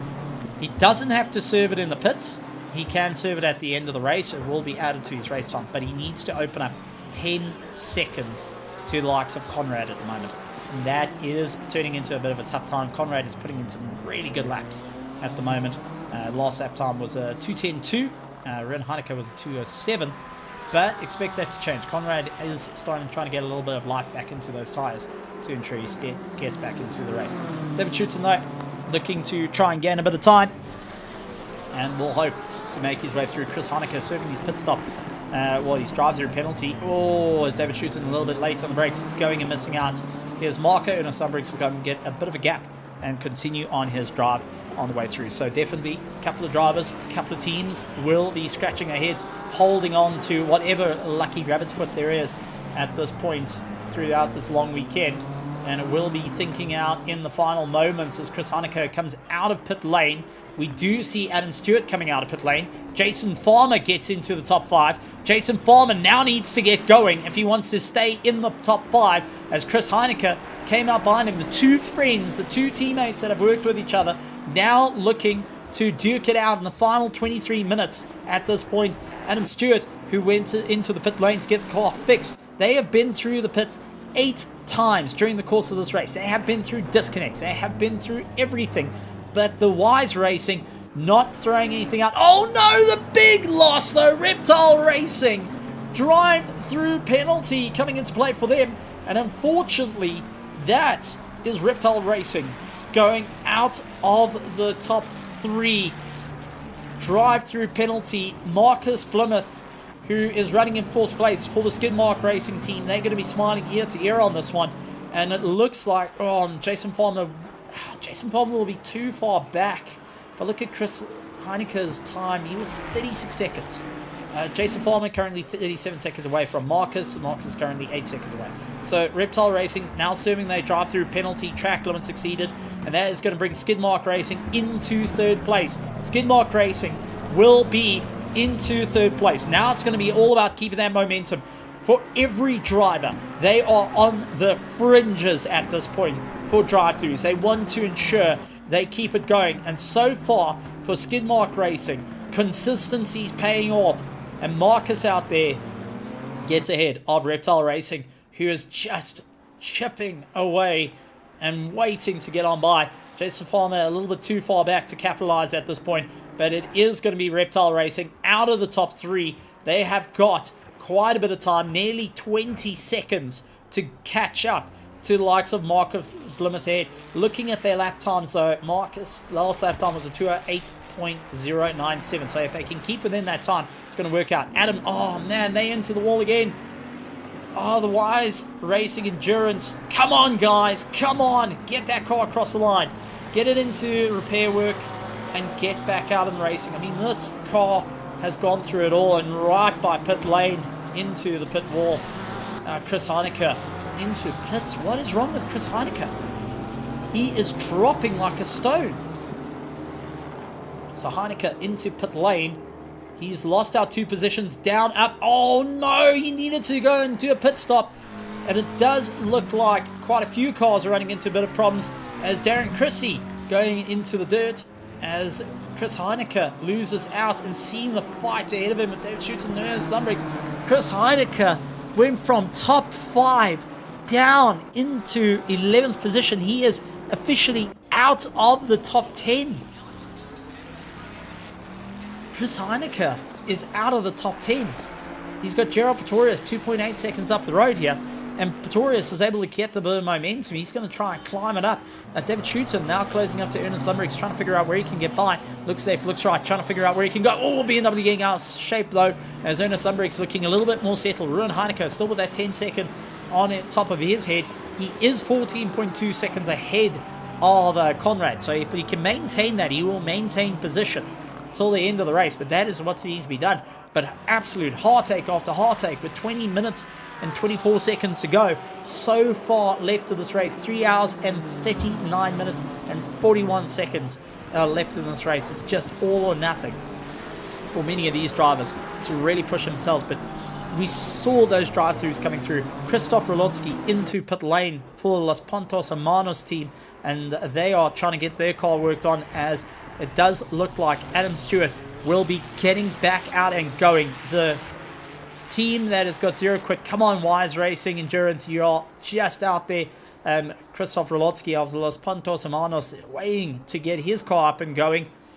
And, a long time in pit lane. Hopefully nothing wrong with that car. We do want to see the Los Pontos Hermanos get back out into the race as we take a look back to 9th and 8th position now. David Schutton pushing Ernest Lumbricks to the limit. The Nissan GTR trying to run away from the likes of David Shooter in the BMW. One thing I've got to say, if you go back to Need for Speed Most Wanted, the early ones, the Nissan GTR and the BMW, I think it was the M3 at the time, M3 or M6, was the main cars that you want to have if you were in the police force. Was the Mustang or the BMW, due to high resistance, and you can do great takedowns with it. The Nissan GTR was just pure power to get away. So there was the 2 choices of cars, and we're going to see that here in the set of course competency only. Fun fact for anyone that does remember those games back in time, and really just great to see some tremendous racing. Liam Nissons is doing a great job out there trying to defend against David Shooter in the ERA Highway Patrol, trying to make that climb back into the limelight at this point after being in the bad press books more than once. as continuing away through. If you think about it, they've been in the pits 5 times in this race with 1 drive-through. Ernest Sumbriggs has done 1 drive-through. They've been through the pits 4 times, which would match most that have gone that little bit further on the way through. So definitely some tough time out there for many of these drivers trying to figure out what do they need to do to keep going on the way to the end at the moment. And it is Schutten still pushing as hard as he can onto the back of Ernest Sumbriggs. So it is currently Please Break T1 leads out the pack on 103 laps, with Christoph Peterson of Logistical Nightmare Racing in 2nd place. Skidmark Racing running in 3rd after the very, very rare mistake from Reptile Racing, now in 4th. We have got the Griffin Sim Racing team lying in 5th, along with Lambo Mannix. Nebula Esports out there in the McLaren in 7th, with Liam's Nissan now right behind Ryan Payson, who has been a solo driver through it all. Ryan is going to be getting that blue flag, and our marshals waving it high and proud at the moment will be saying, listen buddy, you got 2 very quick drivers behind you. For Ernest, this is a major go for him. He needs to get round. Oh, David Schutzen, sneaky little pass, as we did see that early break, and Ryan does move over, and now this is going to be close. Oh, trying to help each other out and see where they can defend. We do see Jay pulling into the pits, getting his final stop done and dusted. David Schutten up into turn 1, and it does look like Ernest Sumbriggs is going to try around the outside. Can he get it turned in? Can he go for the undercut? Tries to get all the power, but no, he's unable to do so. He's going to try and cut round, as David Schutten on the ERA highway went and hook, line, sinker, took the opportunity, and that forced Ernest Sumbriggs out a little bit wide. These two now trying to fight it out in the last running order of the battle. I mean, Ernest is doing everything he can to throw the car in to try and get these drives, and it's just turning into a bit of a wild run on the way through, meeting close side-by-side action into turn 1, and it's all worked out. Jay now coming out of the pits after serving his final pit stop, and we did hear he was going to do have a splash in the ash. There's no lifting and coasting for him. He needs to keep up the consistent power. Well, for the 2 that we're currently watching on circuit, 8th and 9th is definitely, there's no hanging around between the 2 of them. Oh man, Ernest Sumbriggs so close to the rear of that BMW, as he now looks to book it straight line. It is going to be inline 6 versus V6 turbocharged, both of them going and really leading on the boost to see what they can do. And a quick look on the inside. David Schutzen's going to go for the inside line. Can he keep it all in order as Ernest Sumbriggs cuts across the apex, keeping the car all firm and sorted, getting that phenomenal pass down and dusted. I mean, this has been just a wild one through, especially into the closing stage of the race. I mean, don't want to take your eyes off the action, but man, oh man, tremendous time out there, tremendous racing all the way through. Great stuff. It does look like the Los Pantos Hermanos team may have retired the car. They're waiting in pit lane. It's still a long time they've been in pits, and that is going to allow the likes of Adam Stewart or the Wise Racing to slowly chip away at the time, maybe be able to get into that 19th position. I mean, I would still love to see the Los Pantos Hermanos team get back out, get racing, continue on the drive, but you know, it's just also one that you've got to be in it to win it. You've got to see it through to the end, and that is going to be a proper run. So let's see how it's all going to work, and how the drivers are going to have to deal and move their way through. I mean, this is just tremendous action on the way through, and our teams are having to work that a little bit harder at this point to find how it's all going to work out. David Schutz and Ernest Sumbriggs now going and opening up the gap to one another. About 1 second separates them on the way through. So far, 104 laps completed. We are expecting to get to about 110 laps if all going well, but it is going to be a close fight for many of the drivers. So far, some have got a bit of breathing room, bar these two, who are, Sumbriggs managing to get the drive, but David Schutzen just getting a tank slap, that rear kicking out underneath him is not helping him out at this point. Will continue to drive on, trying to figure out what's going to be the ideal race line here. How can they push themselves that little bit further? Where are they going to gain some time, or where is there going to be time loss? That is where a lot of the drivers are scratching their heads, trying to figure out, is there going to be enough time? Is there going to be enough pace? What is going to be the running order, and how they're going to keep moving?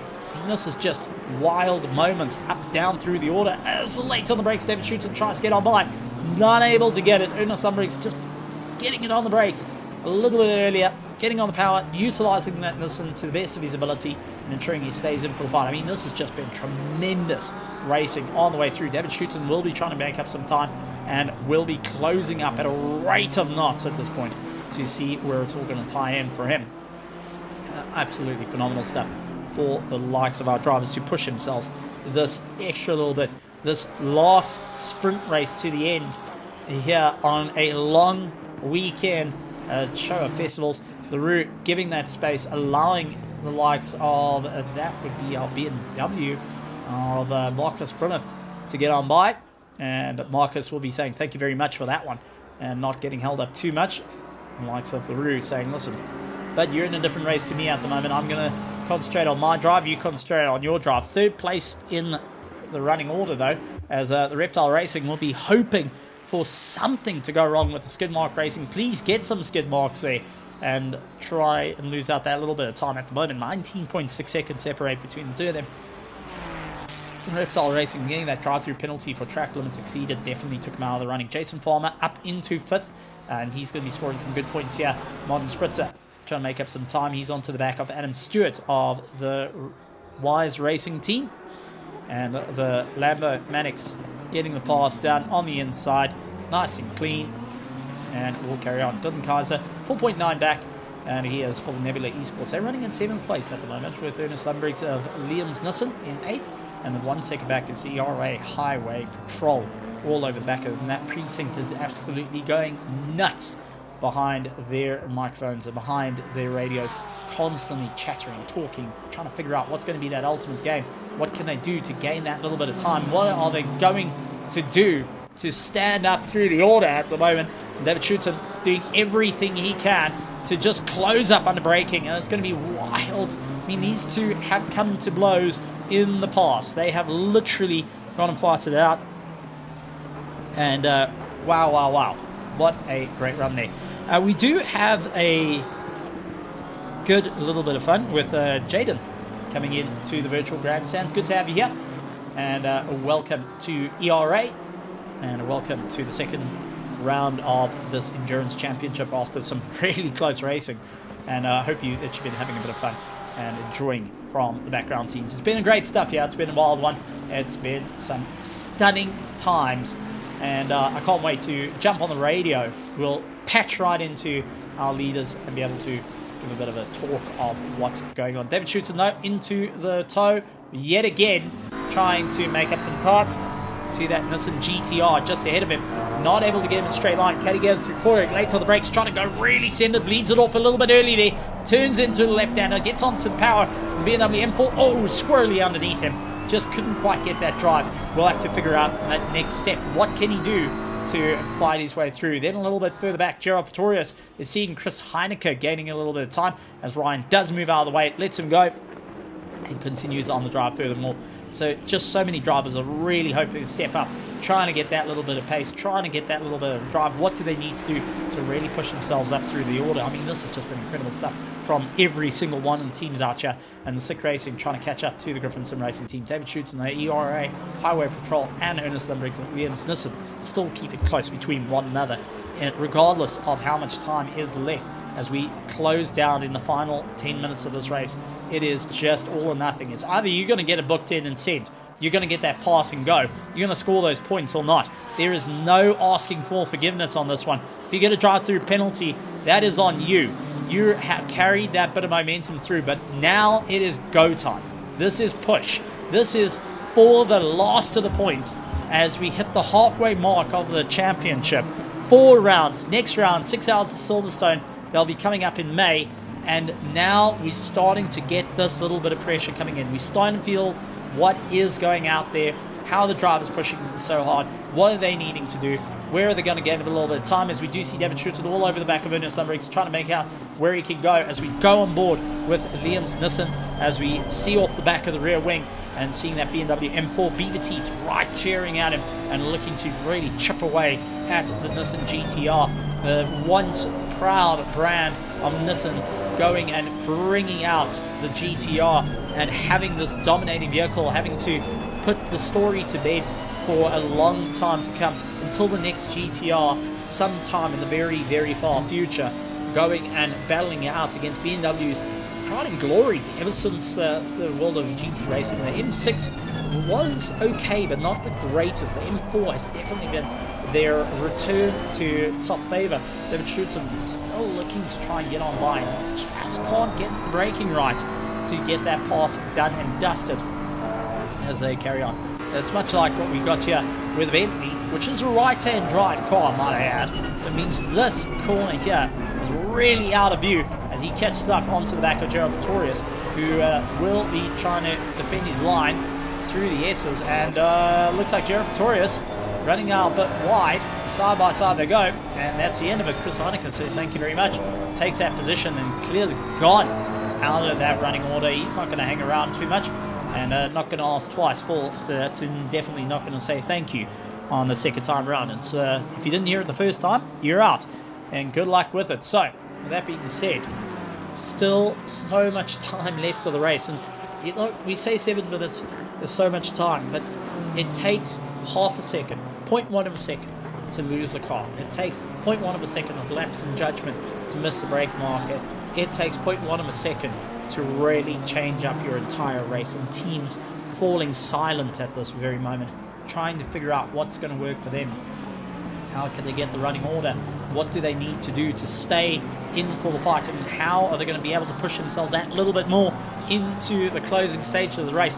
And all of them trying to figure out how this is going to work out for the final race, the final time for them to get themselves sorted out. 6 minutes and 53 seconds. And this is where the teams are going to be taking a look at where this man is. Jay Mystery out there for the Please Brake T1, our first place car. That right ahead of him is second place. I do want to point that out. Christoph Peterson is second place. He's about to lap second place as a solo driver in this race. I mean, that is just, oh man, you got to put your hands up to the chap on well done for getting that far. I mean, to catch up, make time, and open up the gap.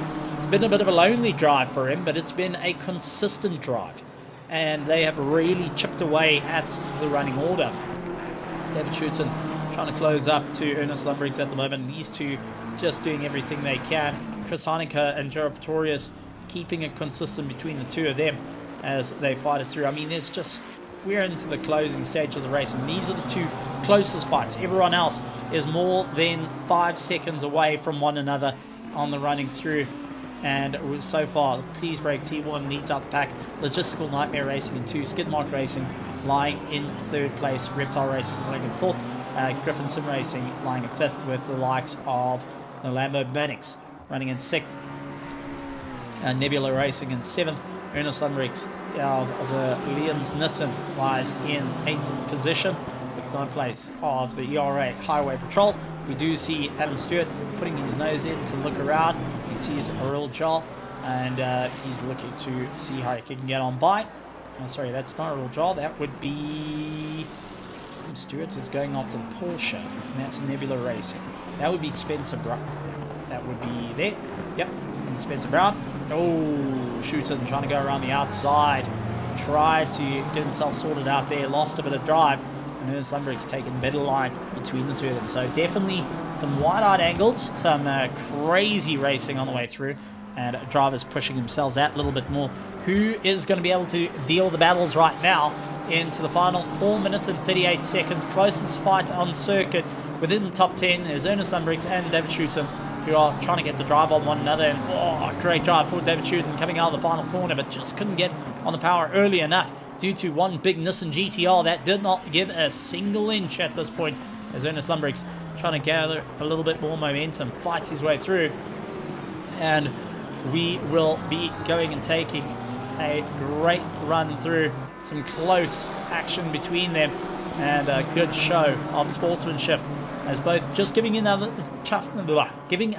room to one another to ensure that they stay close enough for a fight, but also not going to be landing up with a bit of contact as well. So good to see there's also that little bit of understanding coming and creeping in, the drivers having to work their way through, the teams falling silent, giving critical information, lap times between them. At the moment, David Schutton definitely quicker by 0.1 of a second than the likes of Ernest Umbrix, but you may be quicker, but you need to get past the driver. That is where the difficulty comes in, and where you as a leading car can dictate how things are going to go on the apex if you can slow the car down fast enough. If you outbrake yourself, that's it, done, dusted, game over. But you also got to remember you are providing a hole in the slipstream, so you're punching that hole in the air to be able to create a vacuum behind you for the likes of your competition. David Schutton feeling that he's able to close in at a rate of knots, but the car gets a little bit hotter. It doesn't get that airflow underneath it.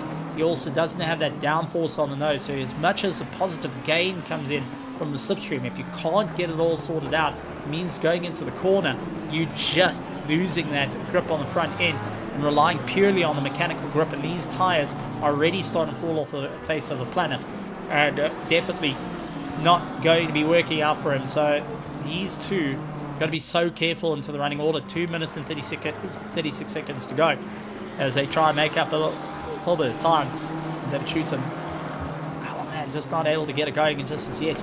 Is once again in through the final corner. Can he get the drive? He's got to keep it a little bit tighter though. And oh man, just gets in loose on the rear on the way through. So drivers hoping they can gain that little bit of momentum. What needs to be done at this point? How can they gain the drive? What is going to be the drive? As Schutton goes in a little bit wide, and it does look like Ernest Umbrix had to go a little bit more defensive this time round into turn 1 as we enter the final 2 minutes of the race, and it's still an outright charge.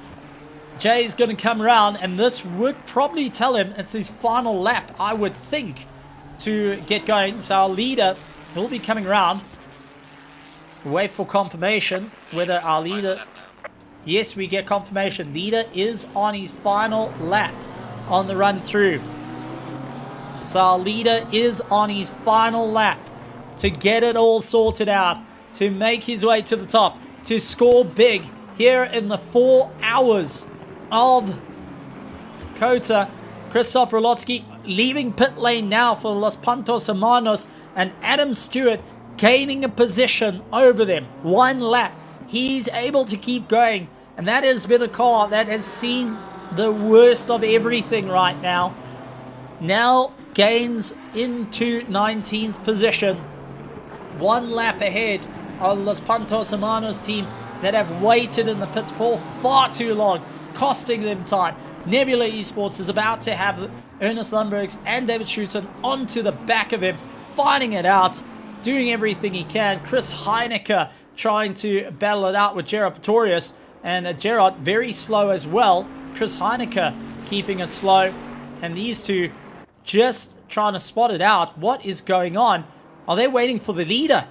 I think they're waiting for the leader to not do an extra lap. They might not have enough fuel to keep going, and that means it's going to be a tough time out there, but still fighting their way through. David Schutton and Ernest Umbrix, they are not backing out of this fight. They're going to continue on. They will have 1 lap left to go in this fight towards T1.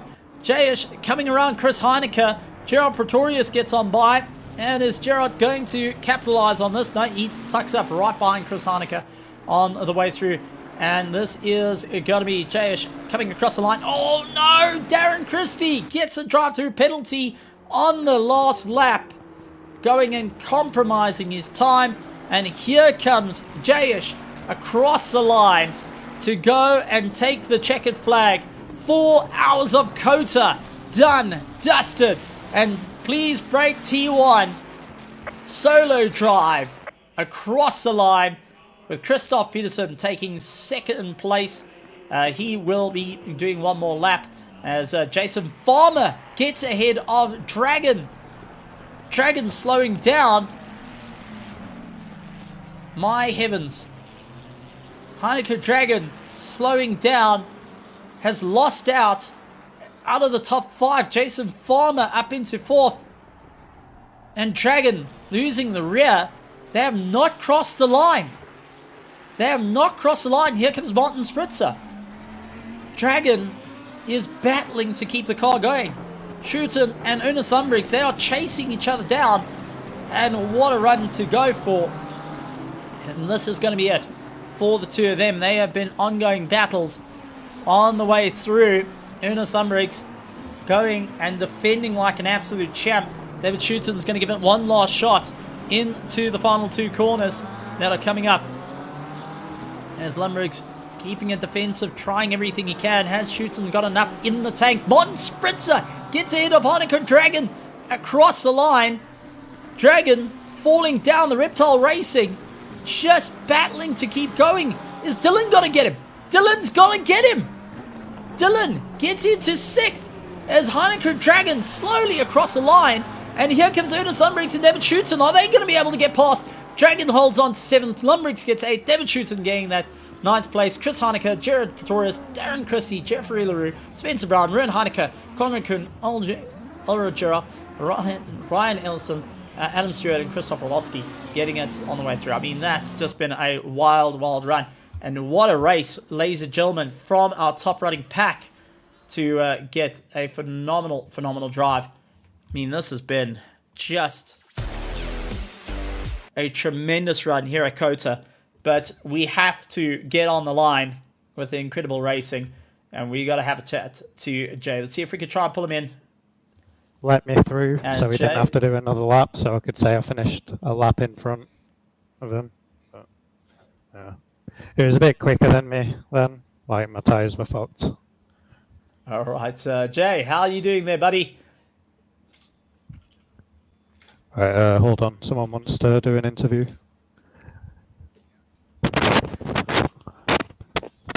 Yo, hey Stephen. How's it, Jay? Well, we heard you having a bit of a chat to the team, saying your tyres were absolutely cooked out there. But well done, taking the 4 hours of Kota, round 2 of the ERA Endurance. How are you feeling after that one? We got the understanding that the tyres were cooked, but how are you feeling? Pretty tired. The bottom of my left foot is like completely dead. It's so sore. I was struggling to brake to 100% that last 20 minutes. I'd say it was harder than doing the 6 hours of Nordschleife. I've done that twice now, 6 hour race solo. But the braking, then the final 20 minutes, was so painful. Well, absolutely tremendous stuff, and what a drive on your part to get going, and Thank you. to be able to chat with us as well. Big thank you for that as well. But take us through the emotions of getting across that line, knowing that you just got that win, you got the lap ahead, and really got that drive of note. It feels good. I mean, I'm a bit of a perfectionist, and I did make quite a few mistakes during that race. I could have had an extra lap. I think I was like 15 seconds away from having another lap. Christoph finished on the same lap. You know, I would have liked to beaten him by a lap, but you know, he was quicker than me, so I let him through. Yeah. Well, Could have absolutely. been better, but I'm pretty happy. Well, absolutely well done, and absolutely fantastic stuff. Anything you want to say to the absolute amazing petrol heads out there in the grandstands, and our just incredible drivers that we're racing in this long race? Thanks for watching. Thanks for driving alongside me. All the guys on the grid. It was fun. The blue flagged cars, really good. Yeah, it was good fun. I can't wait for the 6 hours of Silverstone. I'll be there for that. Hopefully with a teammate though. I'm not sure I want to do that by myself. Well, fair enough. After a tough time out there, absolutely phenomenal job. Thank you for the incredible work. Thank you for the great race. And well done yet again. As well, man. Thanks to you guys, ERA. It was a fun race. Happy Easter to everyone. Happy Easter. Go and enjoy some Easter eggs. You well deserve that one. And Thank you. Go and take those sore feet and cooked tires well off the car. Nice. Always fantastic to have a chat. And monster. Thank you. But we got some more interviews come through and have a chat to us on some incredible action that we had here at ER8, and we will be pulling him through very, very shortly just to give us a bit of an understanding of how their races went during the course of it. So let's also show a bit of highlights of the racing action on the run through. And let's bring in the likes of our second place and have a chat to them with the likes of Darius to come and have a chat. And we'll also bring in Christoph to come and have a chat. The Nissan GTR. Well done, guys. What a race, we can say. Definitely a difficult one. How are you guys feeling? Very happy. Pretty good, actually. Yeah. Well, we didn't expect anything from this race, and we got P2, which is absolutely great. Well, an absolutely phenomenal drive, but it all looked a bit disastrous at the start of the race. How are you feeling? Yeah, I mean, the first stint was, I wouldn't say good. Like, it was like, hit there, got a spawn there, and I'm like, oh god, and I have to do the 120 minutes or whatever it was, like 1 hour and 20 minutes on that set of tires, and I was sitting there like, oh, I can't do this. But I mean, we both kind of arrived in driveness. We didn't use our usual like 20 plus hours of practice into this one, and it all turned out pretty well. So I have to say I'm pretty content with how that went, despite all the ups and downs. Well, we definitely heard it.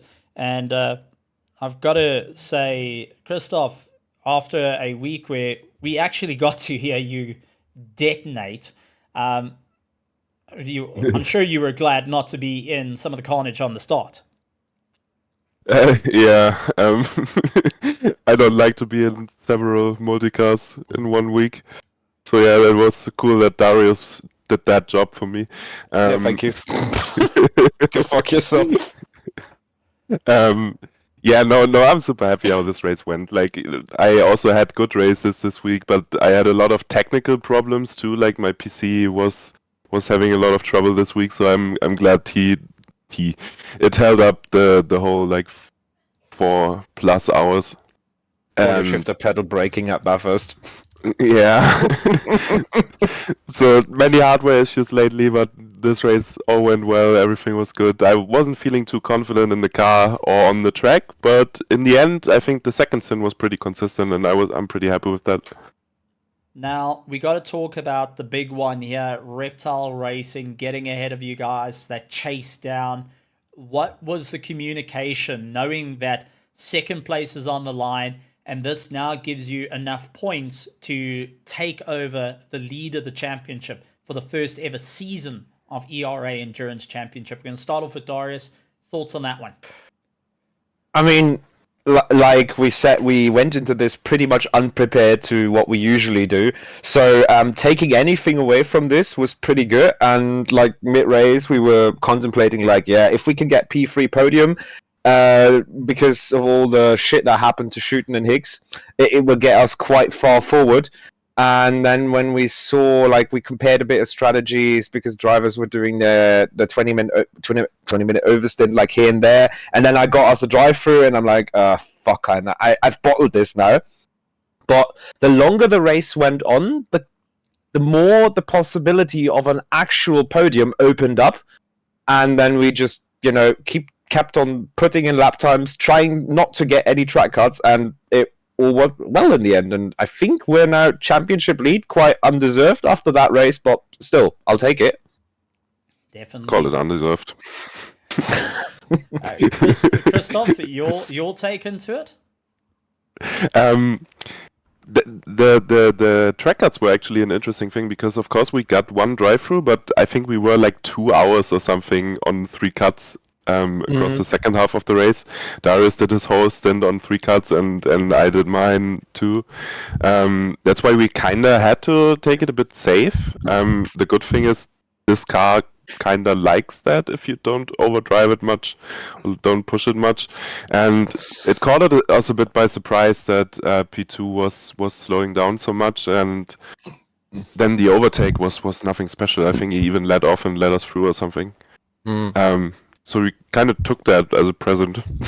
Yeah, and we kind of realized, like, on the last lap that they were doing, they were slowing down massively in Sector 3, giving us the impression that they might have underfueled, but that would also explain why they were so far off their usual pace in the last stint. That would explain a lot. They were just trying to save fuel to just get through as fast as they can. It sucks for them, but, it's a blessing for us. Undeserved, but still a blessing. Well, racing is racing, and you got to take where the points are through it all, and absolutely tremendous stuff. Well, anything you want to say to the amazing petrol heads that were cheering you guys on, to all the partners here at ERA, to the stewards, to the drivers and teams that all participated. 23 teams started, and 20 teams managed to finish at the end. Anything from your side? Darius, pass it over to you. Basically, I think this race has shown no matter how unprepared you are or how south things may go during a race, it still is a good thing to carry on, because you can always finish well when, because it's always unexpected. Something happens and then there's another chance for you. So I'd say just keep on racing. Just, enjoy the race as it lasts. And the way is the goal, as it is. And as a German legend once said, first you have to finish. So I think that's always the main goal, finishing the race, and then just, see where we end up, basically. Absolutely. Christoph Peterson, anything from your side that you wish to say? And maybe a look into the future. Like we have Easter now, of course, so we expected a bit of a lower participation than usual. So I hope that next race we have a few more cars again. Like, it was enough, I would say. I saw a lot of cars always on track, and it didn't feel like we were alone most of the time.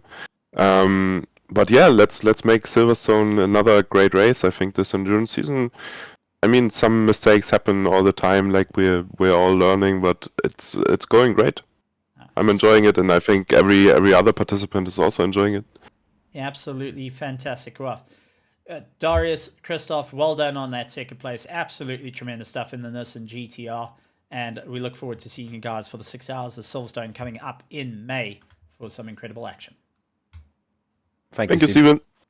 Oh, always fantastic to have a chat to the LNR team and giving us a bit of an idea of how things go. But ladies and gentlemen, boys and girls, that has brought us to the end of the amazing racing that we've had here at ERA. It's been an absolutely wild time with you all. I've been very, very fortunate to chat for 4 hours and share the love and passion that you all have here at ERA as we look on for some of the great racing and how things go and move forward. And we look forward to the next set. How's this all going to work? Who's going to be able to get ahead?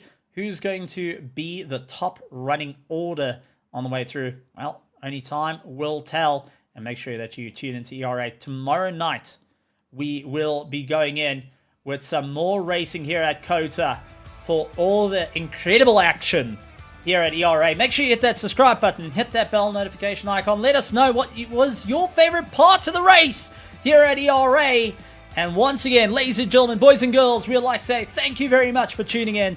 Thank you for being a part of it. From myself, Stephen Koenig of THT Productions, we'd like to say good morning, good afternoon, good evening, and good night, everybody. Have a phenomenal weekend. It's a long one. It's a great one. Go and have some chocolates. Why not? It's well deserved by you all.